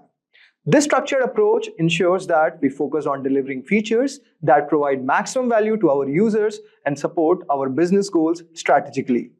So, by maintaining a clear vision of what's essential, we enhance our product's relevance and competitiveness in the market. So guys, this forms the answer of this question. So you can answer something like this. Now let us move on to our next question. That is, how do you strike a balance between qualitative and quantitative metrics? So guys, the solution is, say like striking a balance between qualitative and quantitative metrics is crucial for comprehensive understanding of the product's impact. Qualitative data gathered through user interviews and feedback sessions offers insights into user experiences and satisfaction level. Quantitative data collected via analytical tools provides hard numbers on the usage patterns, engagement rates, and conversion metrics. Say that you employ A/B testing to compare different user experiences quantitatively, while also incorporating qualitative insights to understand why certain features perform better. This dual approach also ensures that your decisions are not only data-driven, but also deeply informed by actual user sentiments. leading to more user-centric product developments. So guys, this is the answer of this question. Now let us move to our third question. The third question is, can you explain your process of leading a product development team from initial concept to the launch? So guys, this is an experience-based question. So you can answer something like this. Say that leading a product development team from concept to launch involves several structured phases. Initially, say that you start with a concept validation phase where you brainstorm ideas, conduct market research, and gather initial feedback. Then you move into the design and prototyping phase, where you develop mockups and prototypes that are tested both internally and with a selected group of users. Development follows with an agile methodology, allowing for iterative testing and refinement based on ongoing feedback. Say that before launch, the product undergoes rigorous QA testing to ensure functionality and reliability. And post-launch, you monitor user feedback and performance metrics closely to prepare for the next iteration. Throughout this process, regular communication, stakeholder updates, and adaptive planning are key to navigating challenges and ensuring alignment with the project goals. Now let us move on to our next question. That is, how do you balance user feedback with business objectives during product development? So you can answer something like this, that balancing user feedback with business objective involves a careful assessment of how features align with our strategic goals while fulfilling user needs. During development process, say that you conduct a frequent user testing sessions to gather actionable insights. This feedback is analyzed in the context of our business objectives to determine feature prioritization. Then, regular alignment meetings with stakeholders also ensures that there is a clear understanding and agreement on the direction you are taking. Say that this process helps you to create a product that not only delights the users, but also drives the business forward, ensuring sustainability and growth. So guys, this is the answer for this question. I hope so you would have got a brief idea regarding this. Now let us move on to our fifth question. So guys, our fifth question is, interviewer can ask you about their product. Something like this, that what knowledge do you have about our products and how can you summarize the current state of our market? So say that based on my research, your product stands out due to their innovative approach in the specific industry like healthcare, finance, XYZ, you can add it. Then you can say about the current market that is experiencing, describe its trends with significant shifts that are driven by, you can mention any relevant technology or any consumer behavior changes. Talk about competitor analysis. Say about competitor A and competitor B, like how they are adapting and which keeps the market dynamic. Tell also that your product's unique features, like mention unique features, providing a competitive edge. So guys, understanding these dynamics would make a perfect answer of this question. Now let us move on to our next question. That is a behavioral question, and it is something like this. So if your interviewer asks it that have you ever encountered difficulties in securing buy-in from a stakeholder? So guys, this is also a scenario-based question. You can answer something like this. Say yes, securing stakeholder in buy-in can be pretty challenging, especially when proposals involve significant investment or change. So say one particular instance involved in persuading a stakeholder to approve a costly feature integration. Say that you address their concerns by representing a detailed ROI analysis, projecting long-term benefits against the initial cost. So by aligning the feature benefits with the strategic business goals and demonstrating the potential market expansion, say that you are able to secure their approval. So guys, in this way, you can answer this question. Now let us move on to our seventh question. That is, what strategies and tools do you use to prioritize features during product development? And how do you handle technical debt? So guys, you can answer this question something like this. Say that prioritizing features during product development is crucial for meeting delivery timelines and maximizing the product impact. Say that you employ the Moscow method to prioritize feature based in their necessity and impact. Tools like you use Jira that helps to manage priorities effectively, ensuring transparency across the team. And in the technical depth, say that it is managed by dedicating a portion of each development sprint to refactoring and addressing the legacy issues. So this proactive approach prevents the accumulation of technical debt. And in this way, you can answer this question. Now let us move on to our next question. That is, how do you manage a conflicting technical requirement or priorities from different stakeholders? Say that managing conflicting technical requirement involves a balanced approach where communication and prioritization are the key. Say that in the stakeholder meetings, you encourage open discussions to understand each perspective fully. Talk about use a weighted scoring model to assess the impact and necessity of each requirement. Say that it helps in making informed decisions that align with the project's strategic goals while accommodating stakeholders' concerns as much as possible. Talk about that regular updates and clear communication ensures stakeholders remain informed about the reason behind certain decisions and also fostering trust and collaboration. So this makes a perfect answer for this question. Now let us move on to our ninth question. So guys, our ninth question is, can you provide an example of a product that didn't meet initial performance expectations and how you optimized this? So guys, this is also a scenario-based question. If you have encountered anything like this, so you can talk about your experience. So here's a model answer for this question. Talk about that once you launched a product that didn't meet the expected performance metrics. Initial user feedback indicated issues with the user interface and overall responsiveness. Say that you quickly gathered a task force team to address these issues, using performance profiling tools to identify and resolve bottlenecks. Say that you also reevaluated the user interface based on specific feedback, making it more intuitive. So after optimizations, you conducted a relaunch campaign which significantly improved user engagement and satisfaction. So guys, this experience basically highlighted the importance of agility and responsiveness in product management. And it makes a perfect answer to this question. Now let us move on to our next question. That is, how do you ensure that your product development team remains innovative while adhering to agile methodologies and meeting deadlines? So guys, answer to this question is that fostering innovation within agile framework involves encouraging creative thinking and providing opportunities for experimentation. Say that you organize regular hackathons and dedicate sprints for exploring new ideas. So in this way, it motivates the team, but also leads to innovative solutions. So guys, this marks the perfect answer to this question. Now let us move on to our next question.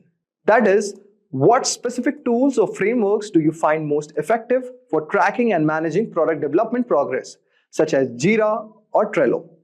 So guys, the answer to this question is, you can say that for managing product development, you prefer using Jira due to its comprehensive suite of agile project management tools. Then you can talk about its effectiveness for tracking sprint progress, managing backlogs, and distributing tasks across teams. For less complex projects, when working, say that you use Trello, which provides a visually intuitive platform that simplifies task management. So guys, in this way, it marks the perfect answer to this question. Now let us move on to our next question. That is, can you discuss a time when you had to pivot a product strategy based on technical limitations or market feedback?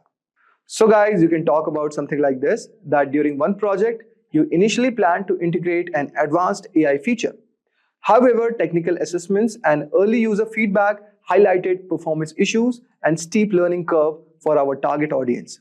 Realizing these challenges said that you decided to pivot the strategy. Instead of complex AI solution, you implemented a more user-friendly, rule-based automation feature that achieved similar result but with greater acceptance and less technical risk. So this strategic pivot not only addressed the technical limitation, but also aligned better with the market needs that ultimately enhanced the product success and user satisfaction. So you can tell your answer something like this. Now let us move on to our 13th question. So guys, our 13th question is, what methods do you use to validate product idea from technical perspective before the development begins, such as prototyping or user testing? So guys, you can answer this question something like this, that validating a product idea technically starts with prototyping, which allows us to visualize and test functionality of the core features. Say that you often employ tools like Sketch or Figma for UI UX prototypes, and then use platforms like InVision for interactive simulation. Following prototyping, you conduct feasibility studies and proof of concept tests to ensure the technical viability of the proposed solution. Then You do user testing, utilize both focus groups and A/B testing setups, which provides feedback on the user experience and interface. It is also very crucial for making iterative improvements before full-scale development begins. So guys, you can answer this question something like this. Now, let us move on to our 14th question. That is, how do you maintain effective communication and collaboration with cross-functional teams, including developers and designers, during product development? So guys, this is also an experience-based question.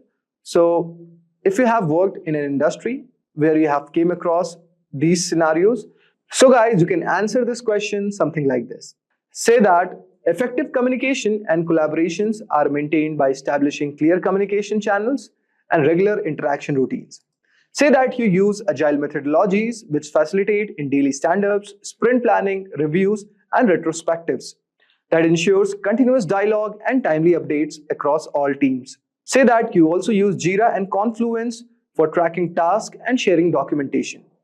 Also, you say that you use joint design and development sprints to encourage a collaborative environment where developers and designers can align their work closely, which also fosters a holistic approach to product development. Now let us move to our final question. That is, what is your approach for managing technical risk and ensure code quality in product development? It is also a very important question. So guys, you can pause this video and think about it. You can answer this question something like this. Say that managing technical risks start with a proactive approach to identifying potential issues in the early development process. Say that you implement robust testing strategies, including unit tests, integration tests, and end-to-end tests, which facilitates automated testing frameworks like Selenium and Jest. Then say that you do regular code reviews and pair programming sessions, which you can say that are part of your routine to maintain high code standards and foster knowledge sharing within the team. To ensure that ongoing code quality, you use continuous integration and continuous deployment pipelines, which automates the testing and deployment processes. It also allows you to detect and resolve issues swiftly.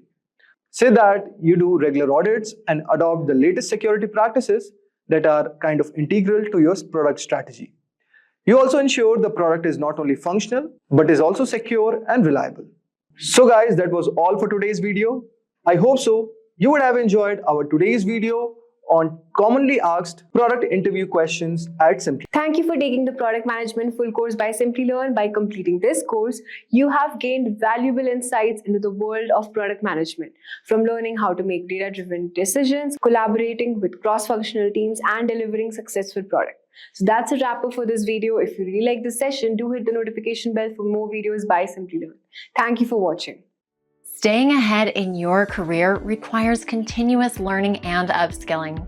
Whether you're a student aiming to learn today's top skills or a working professional looking to advance your career, we've got you covered. Explore our impressive catalog of certification programs in cutting-edge domains, including data science, cloud computing, cybersecurity, AI, machine learning, or digital marketing. Designed in collaboration with leading universities and top corporations, and delivered by industry experts, choose any of our programs and set yourself on the path to career success. Click the link in the description to know more.